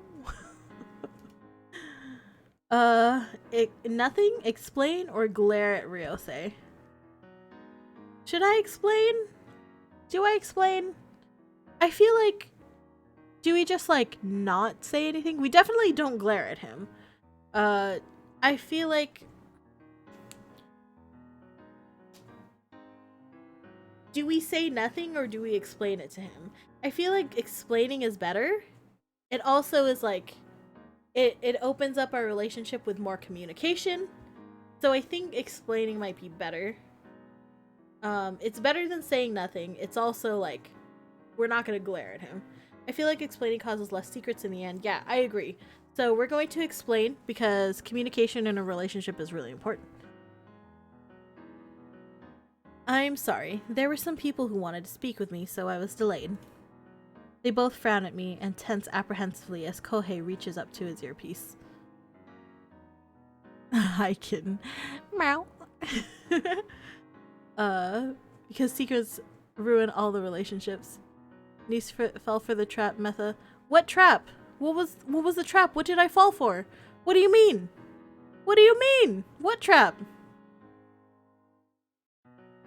Uh-oh. I'm scared. What a sucker. What do you mean? What did I fall for? I'm confused. Takasuke, status report. The neck kisses, she couldn't resist them. I couldn't. The neck kisses were too good. I am too horny for neck kisses. Sorry.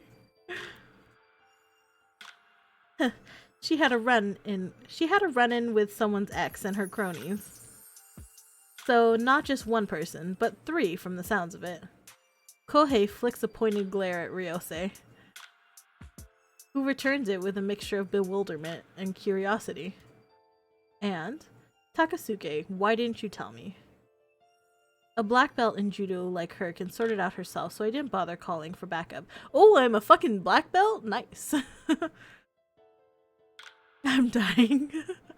No, please don't die. I'm sorry. Please forgive me. Don't die, please. Everything's okay. I'm dying. I'm mad. Jeez. I'm dying now. At least we can do something. We can. I guess it doesn't matter that we forget that we have weapons on us all the time, because we're a black belt, so we can just beat them up with our hands and shit. Right?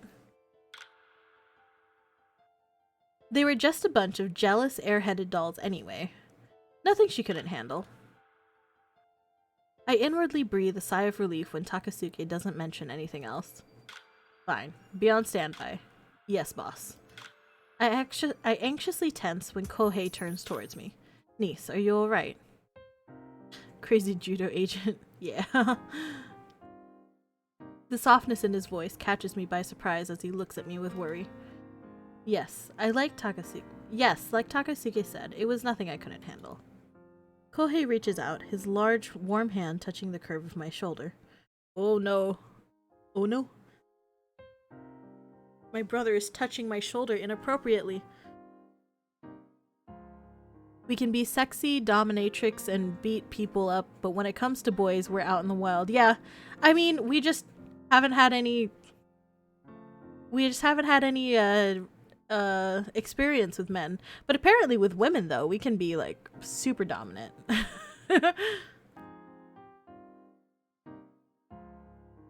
Sounds like she should just date women.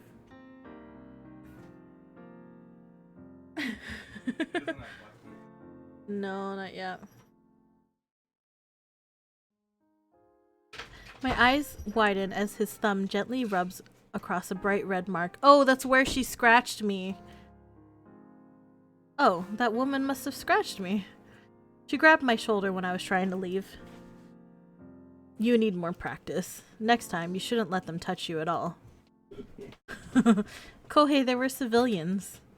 I couldn't very well use excessive force or we'd get in trouble. Being a spy if you can't use excessive force. Well, we did kind of use excessive force, honestly. That was just the first thing that she did, was like she grabbed my shoulder and then we used excessive force on her. They probably would have deserved it anyway. The curve of my shoulder. Is that any normal way to refer to a shoulder? No. I would just say my shoulder.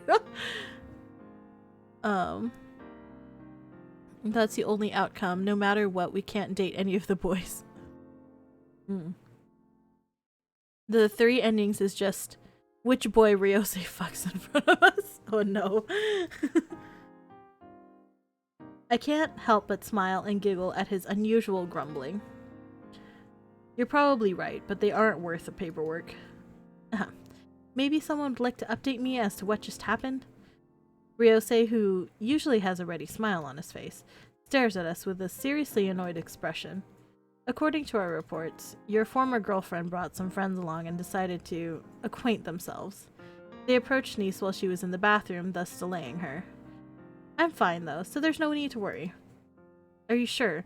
I could always speak to them if you need me to. Oh geez, that would be bad. No, don't speak to them. Fuck that. It's already been sorted. They shouldn't bother me anymore. Rather than appearing to be relieved, Ryose continues to stare at me with a seemingly troubled look on his face. Is something wrong? Nothing much. Although, sometimes I wish you would depend on me more. Come, if you're both done, we need to return to the party. I still have some guests I need to greet. Alright. Niise, go with Ryose. Oh, my brother is actually telling me to go with him, which is surprising. Oh no, we're our own person for once. He can't have that. Yeah, that's true, huh? Like, as soon as we, like, actually do something for ourselves, he's like, depend on me more, please! I'm going to have a wander around and scout the perimeter. If you need me, contact me on the transceiver. Probably because Kohei is about to make 3 girls disappear. This is true. They hurt his little sister, now they need to die. This game is so bad it's entertaining. I'm really enjoying how entertaining it is. It's like, yeah, there's like a lot of things that are like bad about it, but it's like, it's funny. I'm enjoying it a lot. I mean, when I first got this game, I was like, oh my gosh, this game looks so fucking shitty. It's gonna be amazing. That's why I got this game initially. Because I knew it was gonna be a shitty game. With a last warning glare at Ryose, Kohei travels down the hallway and disappears around the corner. Should we also head off? It's so bad, yet it did something right, because the first time Ryose gets seriously into it, Niise can't help but fall for it. Stop! I didn't fall for it, okay? I'm just a little horny. Oof. I'm just a little horny. Leave me alone. With an affirmative nod, I move to head back towards the function hall when an arm tightly encircles my waist, pulling me in. Sure. Sure what? I mean, that's not a lie. No comment. Okay. And I'm forced to take a step back until I'm pressed against a firm torso. You just where you fell and broke your ribs for it? No, I didn't. What do you mean? What do you mean? I didn't fall that hard. Jeez. I don't know what you're talking about, okay? I'm only a little horny. Ryose, what are you? Ah! Ryose leans in, then buries his head in the crook of my neck. Oh no! Oh no! Oh no! He's doing the thing! He's doing the thing! Oh no! No! Oh no! Oh no! I'm so embarrassed. Oh, only chance, so embarrassing. I feel the light, brief touch of his lips brushing intimately against my skin. And I silently gasp as it instantly sends an electrifying shiver through me. Kitten, what should you be calling me? I feel the instant rush of heat on my cheeks, while my heart pounds hard as his amorous whisper skims warmly across my skin. I dig my fingers into his arm as a large masculine hand caresses up my throat. Oh, fuck! No! Oh, no! Oh, no!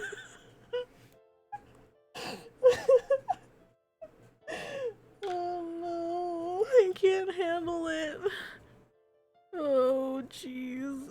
Oh. I'm about to get choked. Uh-oh. Oh no! Oh no! Do I need a bug you or something?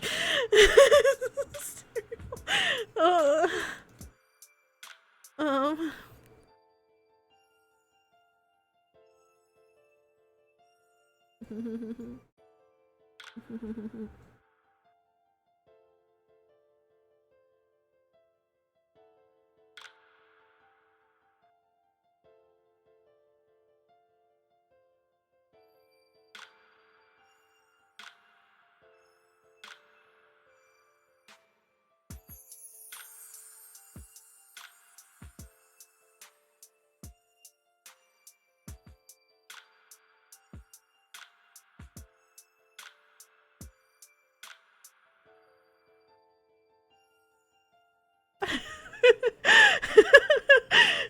Close the game and calm yourself. We're gonna keep going. I dig my fingers into his arm as a large masculine hand caresses up my throat. Its thumb gently stroking the racing pulse throwing underneath. Oh no. Rio. I bite back a moan as he drops another kiss and continues to trail light little pecks along my bare shoulder. Rio, no.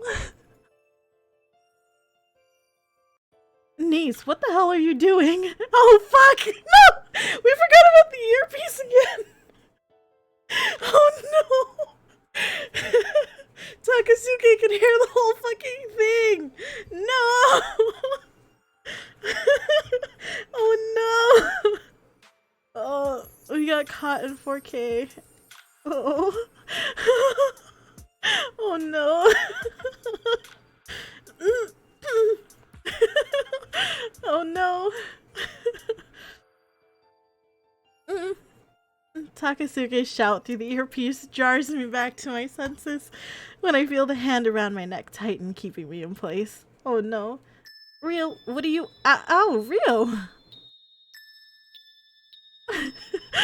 I wasn't reading from the script? What wasn't reading from the script? What do you mean? Well, he deleted one piece of blackmail just to get another piece of blackmail on us. That's true. Takasuke. I wince at the sudden, unexpected pain, and there's a suction on my shoulder. Ooh, fuck. And there's a suction on my shoulder as the arms around me restrict my attempts to escape. He's gonna leave a fucking hickey on my neck for the rest of this party, man. Perplexed, I heave a breath of relief when he finally lifts his head, only to flinch when I feel the nip of his teeth on my ear. Oh no, fuck no. Uh-oh, oh no. Kitten, you shouldn't let other men touch you so easily. His sensual yet jealous whisper causes my heart to stutter as my cheeks burn hotter than the sun. Oh no. Fucking Takasuke can hear the entire thing though. Are you really? Am I what? Am I really what? What do you mean? You're getting a little too invested here. No, I'm not. I'm just acting, you guys. It's called acting.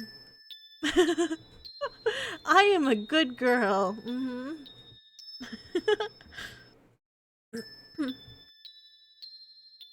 Gross! What the hell are you two doing? Oh, jeez.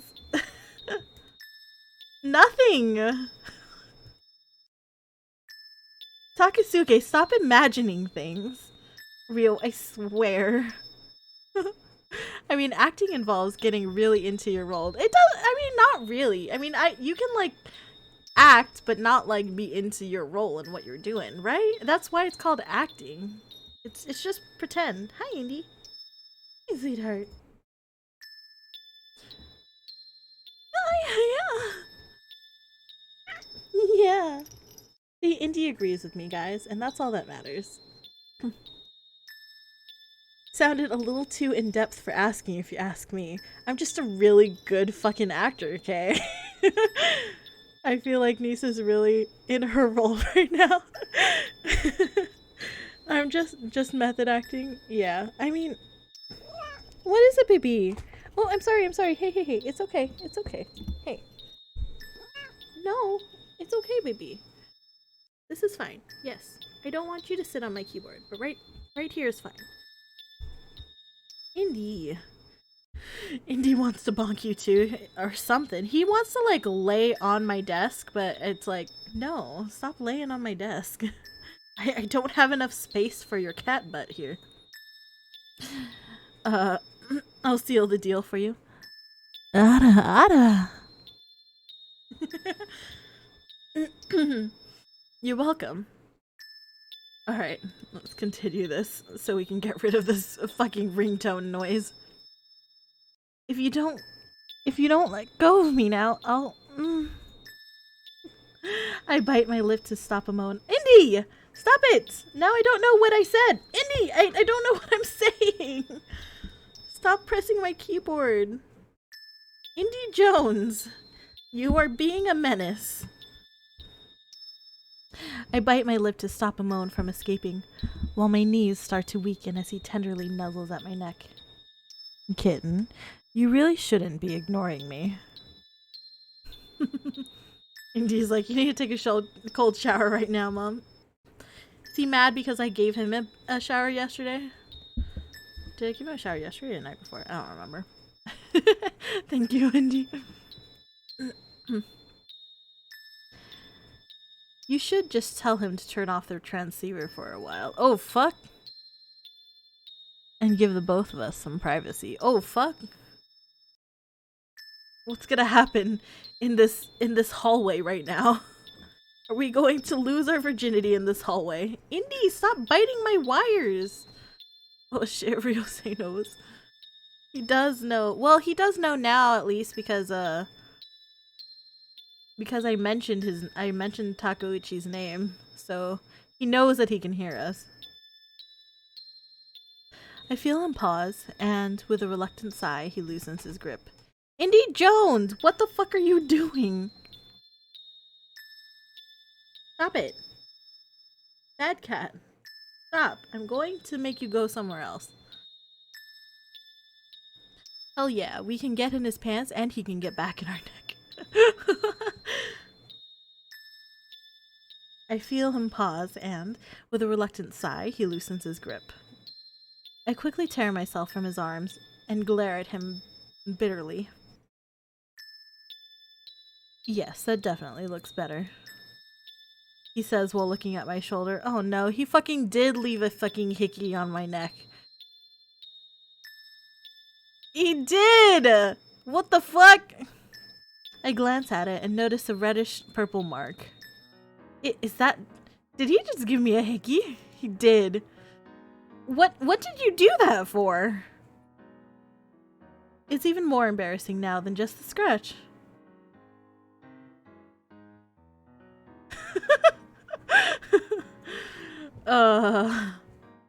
This way, everyone will know that you're mine. Damn it, Niise. I can't believe you did that in my ear. Takasuke, it's your own fucking fault for not muting me or something. You're now his property. Yeah, he basically put his name on me. Takasuke is our spirit animal right now. He's just like, gross, ew. You both make me sick. Yeah. Yeah. Takasuke is just chat right now. I swear I'm giving this one to the boss. Oh no. I quickly reach up to the transceiver in panic. No, Takasuke, don't you dare. If Kohei finds out what just happened, he'll pull me off the case, then kill me. I mean, Kohei's gonna find out anyways. There's a giant fucking hickey on our neck now. He's not gonna not know what happened. I'll accidentally delete it if you buy me the limited edition Kuro Kokoro plushie. He just like keeps blackmailing me. What an ass. The Kuro Kokoro white, you double crossing. Oh, what was that? Let me put the boss on conference call. What an asshole. Kohei will definitely send a hit on Ryosei. Yeah, Ryosei is just like a dead man now. We all know Takasuke was into it. He's all like listening there like he's like, yeah, fuck yeah. He's just going later tonight, he's just going to forget to turn off his earpiece. Secondhand sex is the best.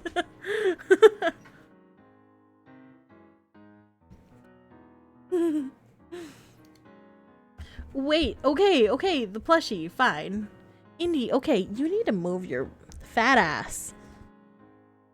Don't look at me like that. I'm sorry, but you do have a fat cat ass. Please.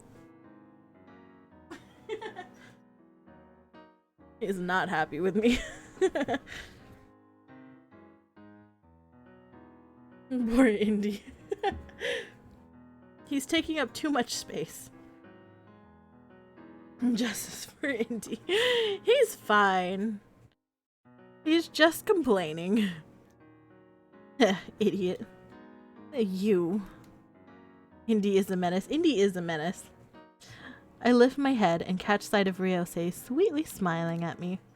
His guiltless, carefree expression causes my temper to boil over. Men. That's why I should just go with women instead. With a huff, I spin on my heel and stomp off, trying to get away from all these annoying men in general. But unfortunately, I know I'm still stuck with at least one of them as Takasuke sniggers gleefully in my ear. Fuming, I return to the conference hall. Alone. I try to calm myself by downing a glass of juice from a passing waiter before heading to the dessert table. Juice, huh? Some, juice. Now we're just getting wasted. It was just juice. Picking up a plate, I'm determined to wallow myself in sweets. I'm sure Ryosei would love to take advantage of that. Yeah, he would, I'm sure. When I hear Takasuke on the transceiver, was it wise of you to leave him by himself? If I had stayed where I was, I probably wouldn't have been able to control myself and cause serious injury. I grumble under my breath, but flick a glance at the door. And am deeply relieved when I see Ryosei enter the room unharmed not long after me. Yeah, it's like, it's our job to be at his side at all times. Why did we leave him? We're just a dummy, I guess. I see him. I'll watch him from where I am until I can calm myself down. I continue to watch Ryosei from the corner of my eye while I peruse the desserts that are on offer. Ooh, is that? Excuse me. Oh, this fucking... the fucking French pastry store that they made up. Excuse me, is that cake from L'Arc-en-Ciel? We're a terrible agent. Haven't we covered this? Our weakness is for sweets and neck kisses. Yes. And we're also very forgetful. L'Arc-en-Ciel, my favorite French bakery. Yeah. I excitedly asked the chef managing the dessert table. You have superb taste and vision, miss. Yes, this is one of their delicious and masterful creations. Would you like to have some? Yes, please.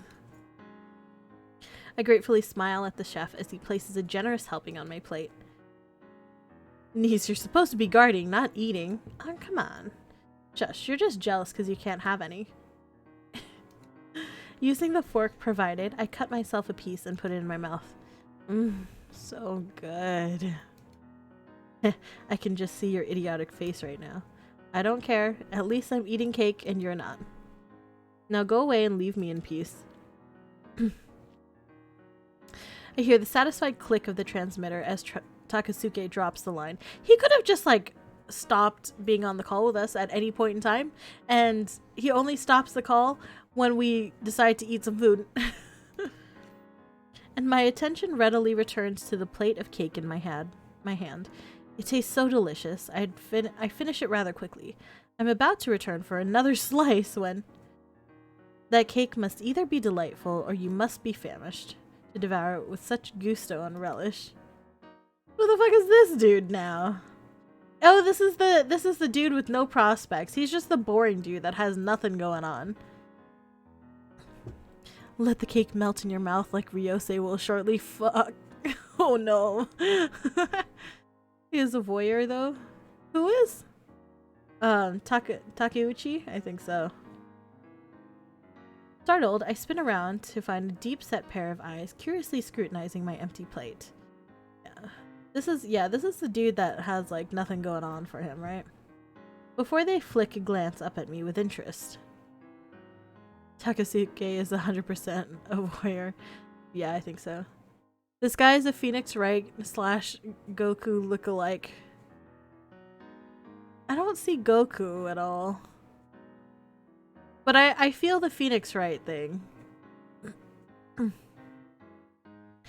It belongs to a tall, handsome man with fine blonde hair, who is impeccably dressed with pale, white, unblemished skin, which marks him as a foreigner.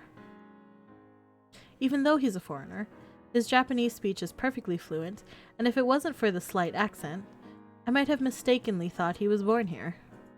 Objection! I see more Naruto than Goku. I feel Naruto, yeah. It's a blonde hair when he's Super Saiyan. Oh, okay, got it. Fair. Objection! He seems familiar. My apologies, but this lovely young lady has promised to dance with me. Please excuse us. Surprised, I see Ryosei standing right behind me. Of course he shows up as soon as another boy enters my presence. I don't watch enough anime to know good comparisons. That's fair. It would be, there's a boy in Ouran High School Host Club that looks very similar to him, actually. Like the main boy with blonde hair, but I forget his name right now. He knows when you're talking to other boys. Yeah, he does. Before I can ask him what he wants, Ryose sets aside the used dessert plate and deftly wraps his hand around mine, mumbling as he leads me towards the dance floor. Wait, Rio, who was that? Kitten, why are you paying attention to other men when you have me? He won't let us talk to any other male person ever in the world. Spidey sense, except he knows when his property is at risk. I was My heart does a flying leap as he tugs me straight into his arms and holds me there. Then I'll have to make it so you can only think of me. That sounds scary. It sounds like he's gonna do something to our brains. A flying leap, yeah. The heat simmering in his eyes causes my throat to constrict slightly, leaving me speechless. I try to put some distance between us, only for him to snugly press us together, causing me to glare at him as he adeptly leads me into a waltz when the music starts. I easily fall into step with him as we continue to dance to the sound of the music, and am starting to enjoy myself when his next sentence surprises me. You know, Kitten, this reminds me of the first time we met. Really? That was so long ago. I wonder if the developers think that this is actually romantic. I mean, like I said, this is either written by a girl who has had no relationships, or it was written by a man who also has no relationships. This is just straight creepy. Yeah. It's written by someone who really hasn't had a healthy relationship, if any relationships, before.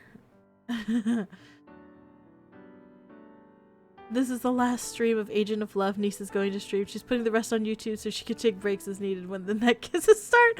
No! That's gross! Stop!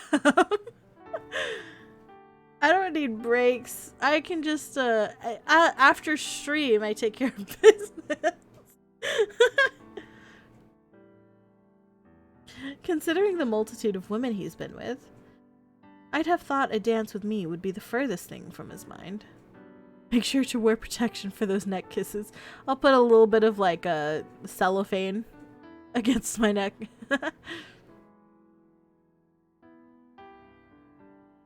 Nearly 15 years. If you're still counting. 15 years ago? Ooh. Weird. I thought you would have forgotten about it. His hold on my waist perceptibly tightens as he gently gazes down at me before leaning in to whisper affectionately against my ear. How could I forget finding an abandoned little kitten like you? Did we just get lost and he found us and helped us get back home? Lots of hand holding gonna be happening after stream.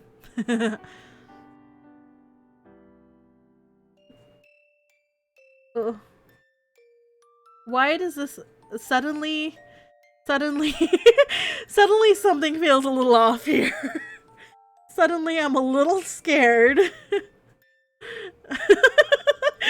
I'm a little scared now. I'm not sure what's going on. Oh no, I'm scared. Yeah, this is pretty creepy, honestly. I listened to the live orchestra as they performed on the stage, and silently surveyed the crowd as everyone danced perfectly to the sound of the music.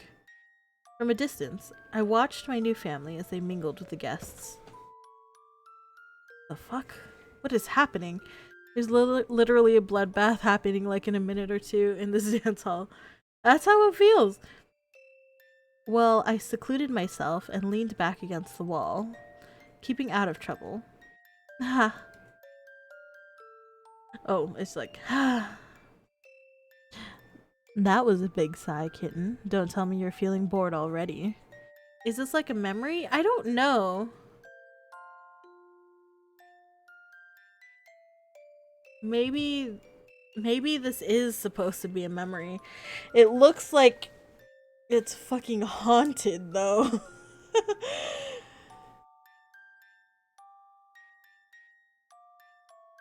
It is really bad. It is! Oh my fucking gosh. It's so bad. And like the creepy like music box music is also very creepy. Glancing up, I saw a boy, older and taller, standing next to me. I feel like I'm watching the start of Elfenlied again, not realizing what I'm getting into. Oh, no. It does look really bad. His sparkling, mischievous green eyes, kindly looking down at me, made me lose all immersion. Yeah, this is pretty bad, I do gotta say. This has gotta be one of the worst backgrounds I've seen. I haven't seen you around before. May I have your name? I smiled nervously and curtsied the way my adoptive mother taught me as I introduced myself politely. Greetings, I am Niise Takeuchi from the Takeuchi family. Also, this guy looks like a fucking shithead. He does. Look at his little smirk, this fucking little kid. Like, this is the kind of kid that I fucking hate, you know what I mean? The background? Yeah, I know. We know. The background looks like a horror movie. It looks so bad. Ready for some, like, people to get fucking possessed and shit and ripped apart. I'm crying. This is hilarious and horrible. I don't know how to feel. I don't know what you're supposed to feel, honestly. I just know that everything about it is fucking awful. I hope that's how it's done. I'm really not used to these types of parties. Takeuchi. I didn't know Kohei had a sister. Kohei? He knows my adoptive brother? Panicked, I quickly straightened myself. Ever since I was adopted, I had received a multitude of comments, some sympathetic in kind, but most were disparaging. They've only just adopted me. So as much as I'm enjoying this stream, has been an absolute blast. The game low-key kind of makes me feel uncomfortable, but it's not what I am, and I'm tired out of my mind, so I'm gonna head off. I hope you have a good night and don't let the next kisses get to you too much. Alright, thanks Peter. You sleep well. Thank you very much for hanging out. I had fun. The VOD will always be up on Twitch and or YouTube if you do want to go back to it later, but if not, that's totally fine. I completely understand. But you sleep well. Have a great rest of your night. Thank you for hanging out again. We finally thought we understood all this game had to offer, and they throw a curveball like this in there. Yeah, it's really bad.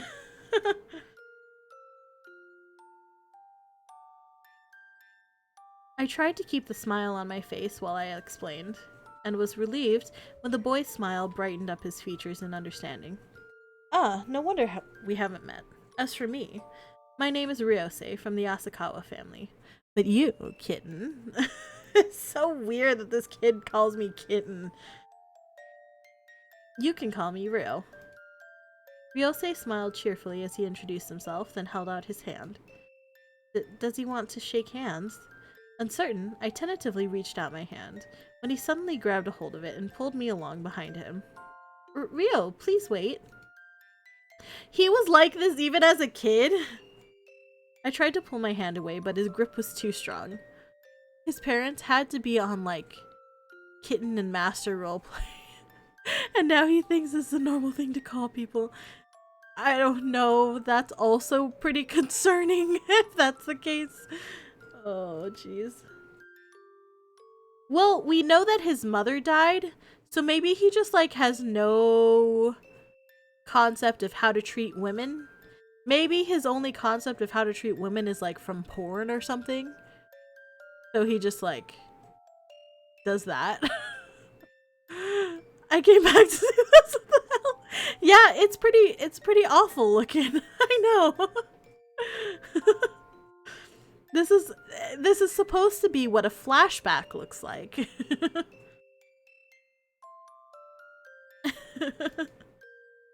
Well, in any case, parties are meant to be enjoyed. How about a dance with me, kitten? That would explain why he literally manhandles us regularly. Yeah, that's what I'm thinking. His mom died, and his dad is like too busy / too beat up about his mom's death that he just like doesn't really teach his son about how to respect women or anything. So he just like watches porn and treats us the way that the girls are treated in porn, and that's what's going on here, and that's why he treats us this way. He says, if your party looks like this, leave. It's definitely a choice. Someone made a choice here. Oh, jeez. He cast me a mischievous grin as he dragged me towards the dance floor. Flashback to a nightmare? This is a flashback to the first time we meet Ryosei. So maybe it's a nightmare. Wait, please, I don't know how to dance. Don't worry, you just have to follow my lead. As soon as we're on the dance floor, he pulled me close, deftly wrapping his arm around my waist while clasping onto my hand. I mean, yeah, it's all been downhill since we met Ryosei. No, really, I don't know how to dance. And we're way too close. Kitten, just follow my steps and look at me. He grinned as he started leading me to the music. I tried looking at his feet without success. I feel like it's wrong to do like the sexual kitten voice when he's a kid. It just like, I can't do that. Maybe I should do like my little boy voice. Kitten, kitten, you need to look at my face, not my feet.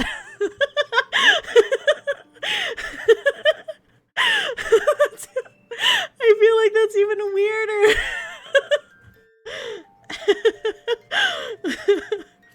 But trust me. There was a playful sparkle in his emerald eyes as he smiled at me warm-heartedly. Well, we gotta trust him, I guess, yeah. Alright, I trust you. Oh, you think a game can't get worse. You really think it can't get worse after a teacher's lounge is supposedly a conference room, but no, here we are. Ash Ketchum Ryosei, that's the only little boy voice I can do, is the Ash Ketchum voice, so that's what we're gonna go with, okay? I can't do the sexual voice for him, so I'm going with Ash, alright? Then look me in the eye and leave everything to me.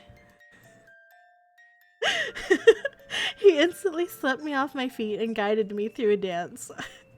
I listened to his cues and felt every nuance of his hand on my waist. This is weird. They're fucking children. This is weird.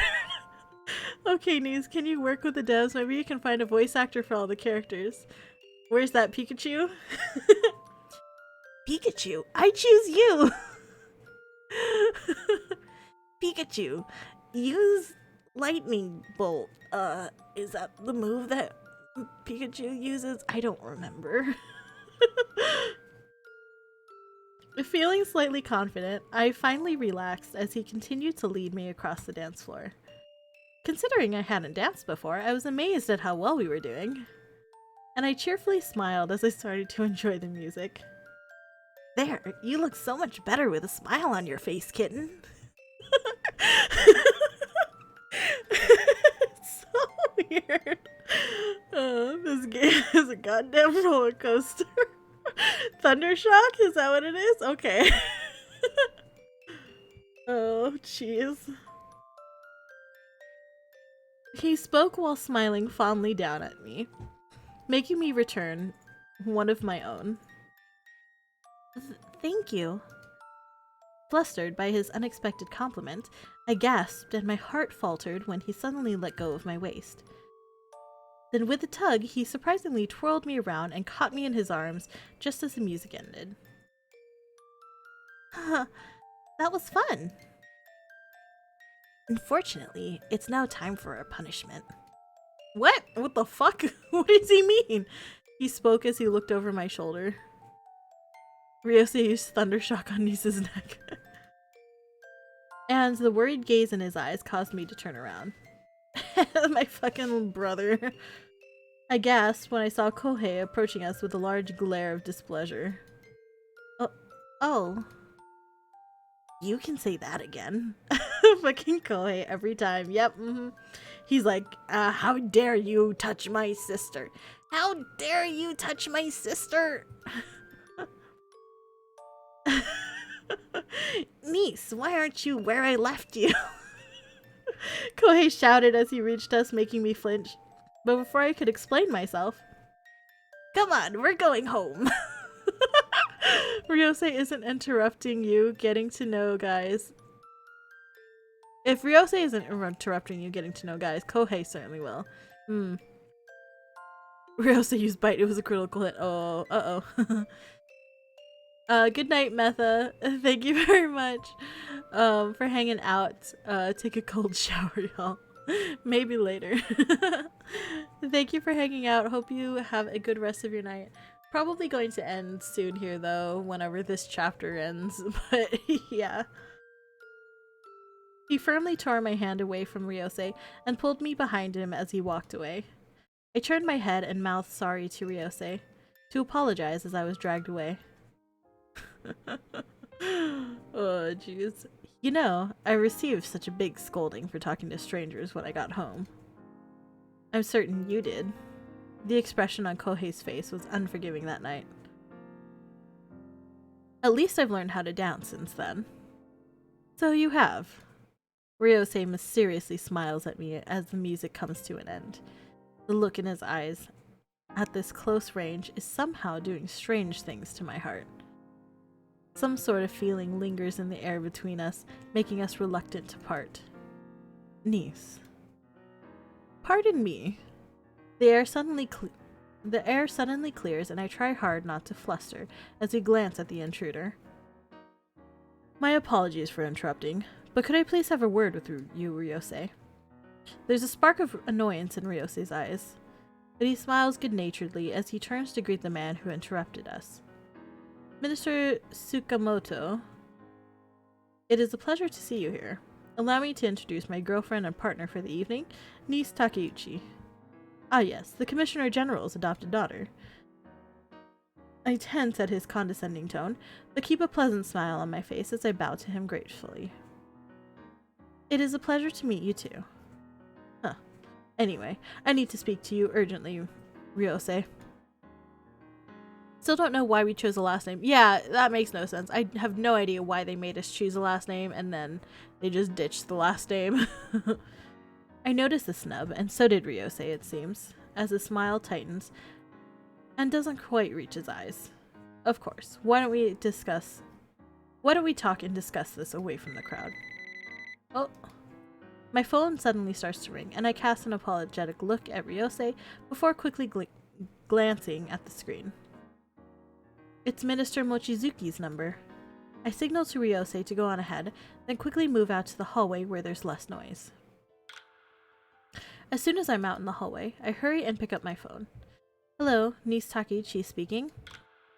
Miss Takeuchi, I apologize for bothering you so late at night, but I might have some useful information for you. Remember how you asked me who I spoke to in regards to your relationship? Yes, did you remember where you heard it from? I went through all my meeting schedules and I couldn't find out who it was I spoke to, but then I remembered I had a late night lunch the previous day. As I was leaving, I met Minister Tsukamoto. He was the one who mentioned your relationship in passing. Minister Tsukamoto? Didn't I just leave Rio with him? I feel my face turn pale as the blood rushes from my head. Yeah, I mean, we're not surprised that she's incompetent and left him with the person who, with a person who's probably dangerous. And I tried to control the rising dread from within as I struggled to absorb this critical information. It wasn't a scheduled meeting, so it was never recorded in my itinerary. Jesus, we're a terrible agent. We are. A hitman? I don't know if he's a hitman. I'm really not sure. We'll find out. He seems to be a bad dude, though. Which is why it took a while for me to remember. Thank you for telling me. I'm sorry, I have to go. I'll call you if I find more information. I hang up apologetically and quickly retrace my steps, while desperately keeping an eye out for Ryosei as I reach up to my earpiece. Takasuke, can you hear me? Quickly connect me to Kohei. Real. My voice breaks and I swallow fearfully as My voice breaks and I swallow fearfully as panic finally consumes me. Rio may be in danger. Oh shit. Well, I think that is where I'm going to end for tonight. Oh. I think that means we're halfway through the game. Cliffhanger. Yeah, cliffhanger. Probably play this again tomorrow.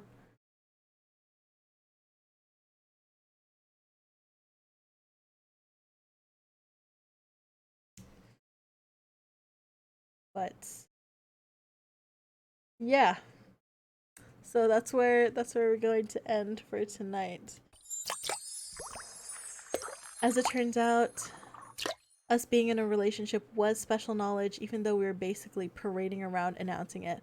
Yeah, it's weird that we were like, oh, it was like who told you that we were in a relationship? Like, how did you find out about this? Like, I don't understand, because it was like that was the whole point of us being in a relationship, was that people would think that we were in a relationship. So I don't understand why all of a sudden we're just like, oh, somebody knows that we're in a relationship, so that means that somebody is a spy. This makes no sense whatsoever. I don't get it. If laundry stinks, it could be bacteria. Untouchable stink. But yeah, so we're going to end here for tonight. Tomorrow we'll probably play some more. But for now, let's go ahead and see who is streaming.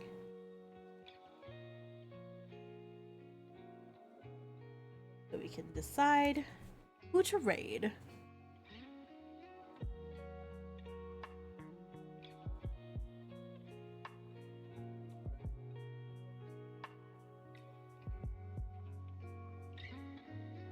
Looks like Nakoyo is streaming. And Kiyume is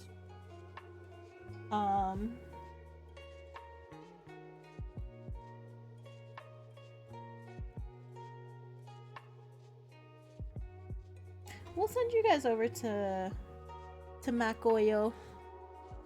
Almost 6 hours of this game. Wow, that's so much time to spend on this thing. That's only half of it. We're only halfway through.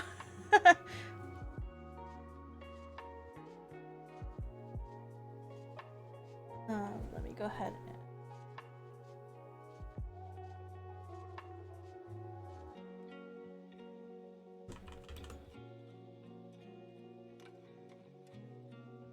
and do you guys have this emote? I think you guys do.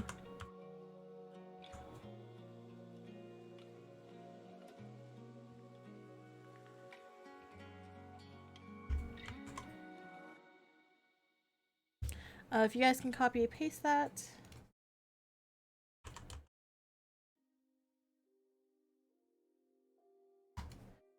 Alright, if you guys can copy paste, and we'll be sending you guys over to Makoyo. Thank you very much again for hanging out. I hope you all have a fantastic rest of your evening, and if you need to take a cold shower, please do. Yeah, I guess we technically got 6 hours of playtime out of this game, so the $6 is technically worth it if we're basing it off of $1 per hour. This is true, and we've used at least 6 hours of it, because we did use 5 hours yesterday, so it's been a lot of content for me. So seems good, you know. Anyways, thank you again for hanging out. I hope you all have a fantastic rest of your evening. I will see you guys next time. I should be streaming again tomorrow around the same time, hopefully. But yeah, I love you all very much, and yeah, a lot of content. We'll comment on the quality of that content. It is content. This is true. But thank you again for hanging out. I love you all very much. Thank you. Bye bye. Mwah.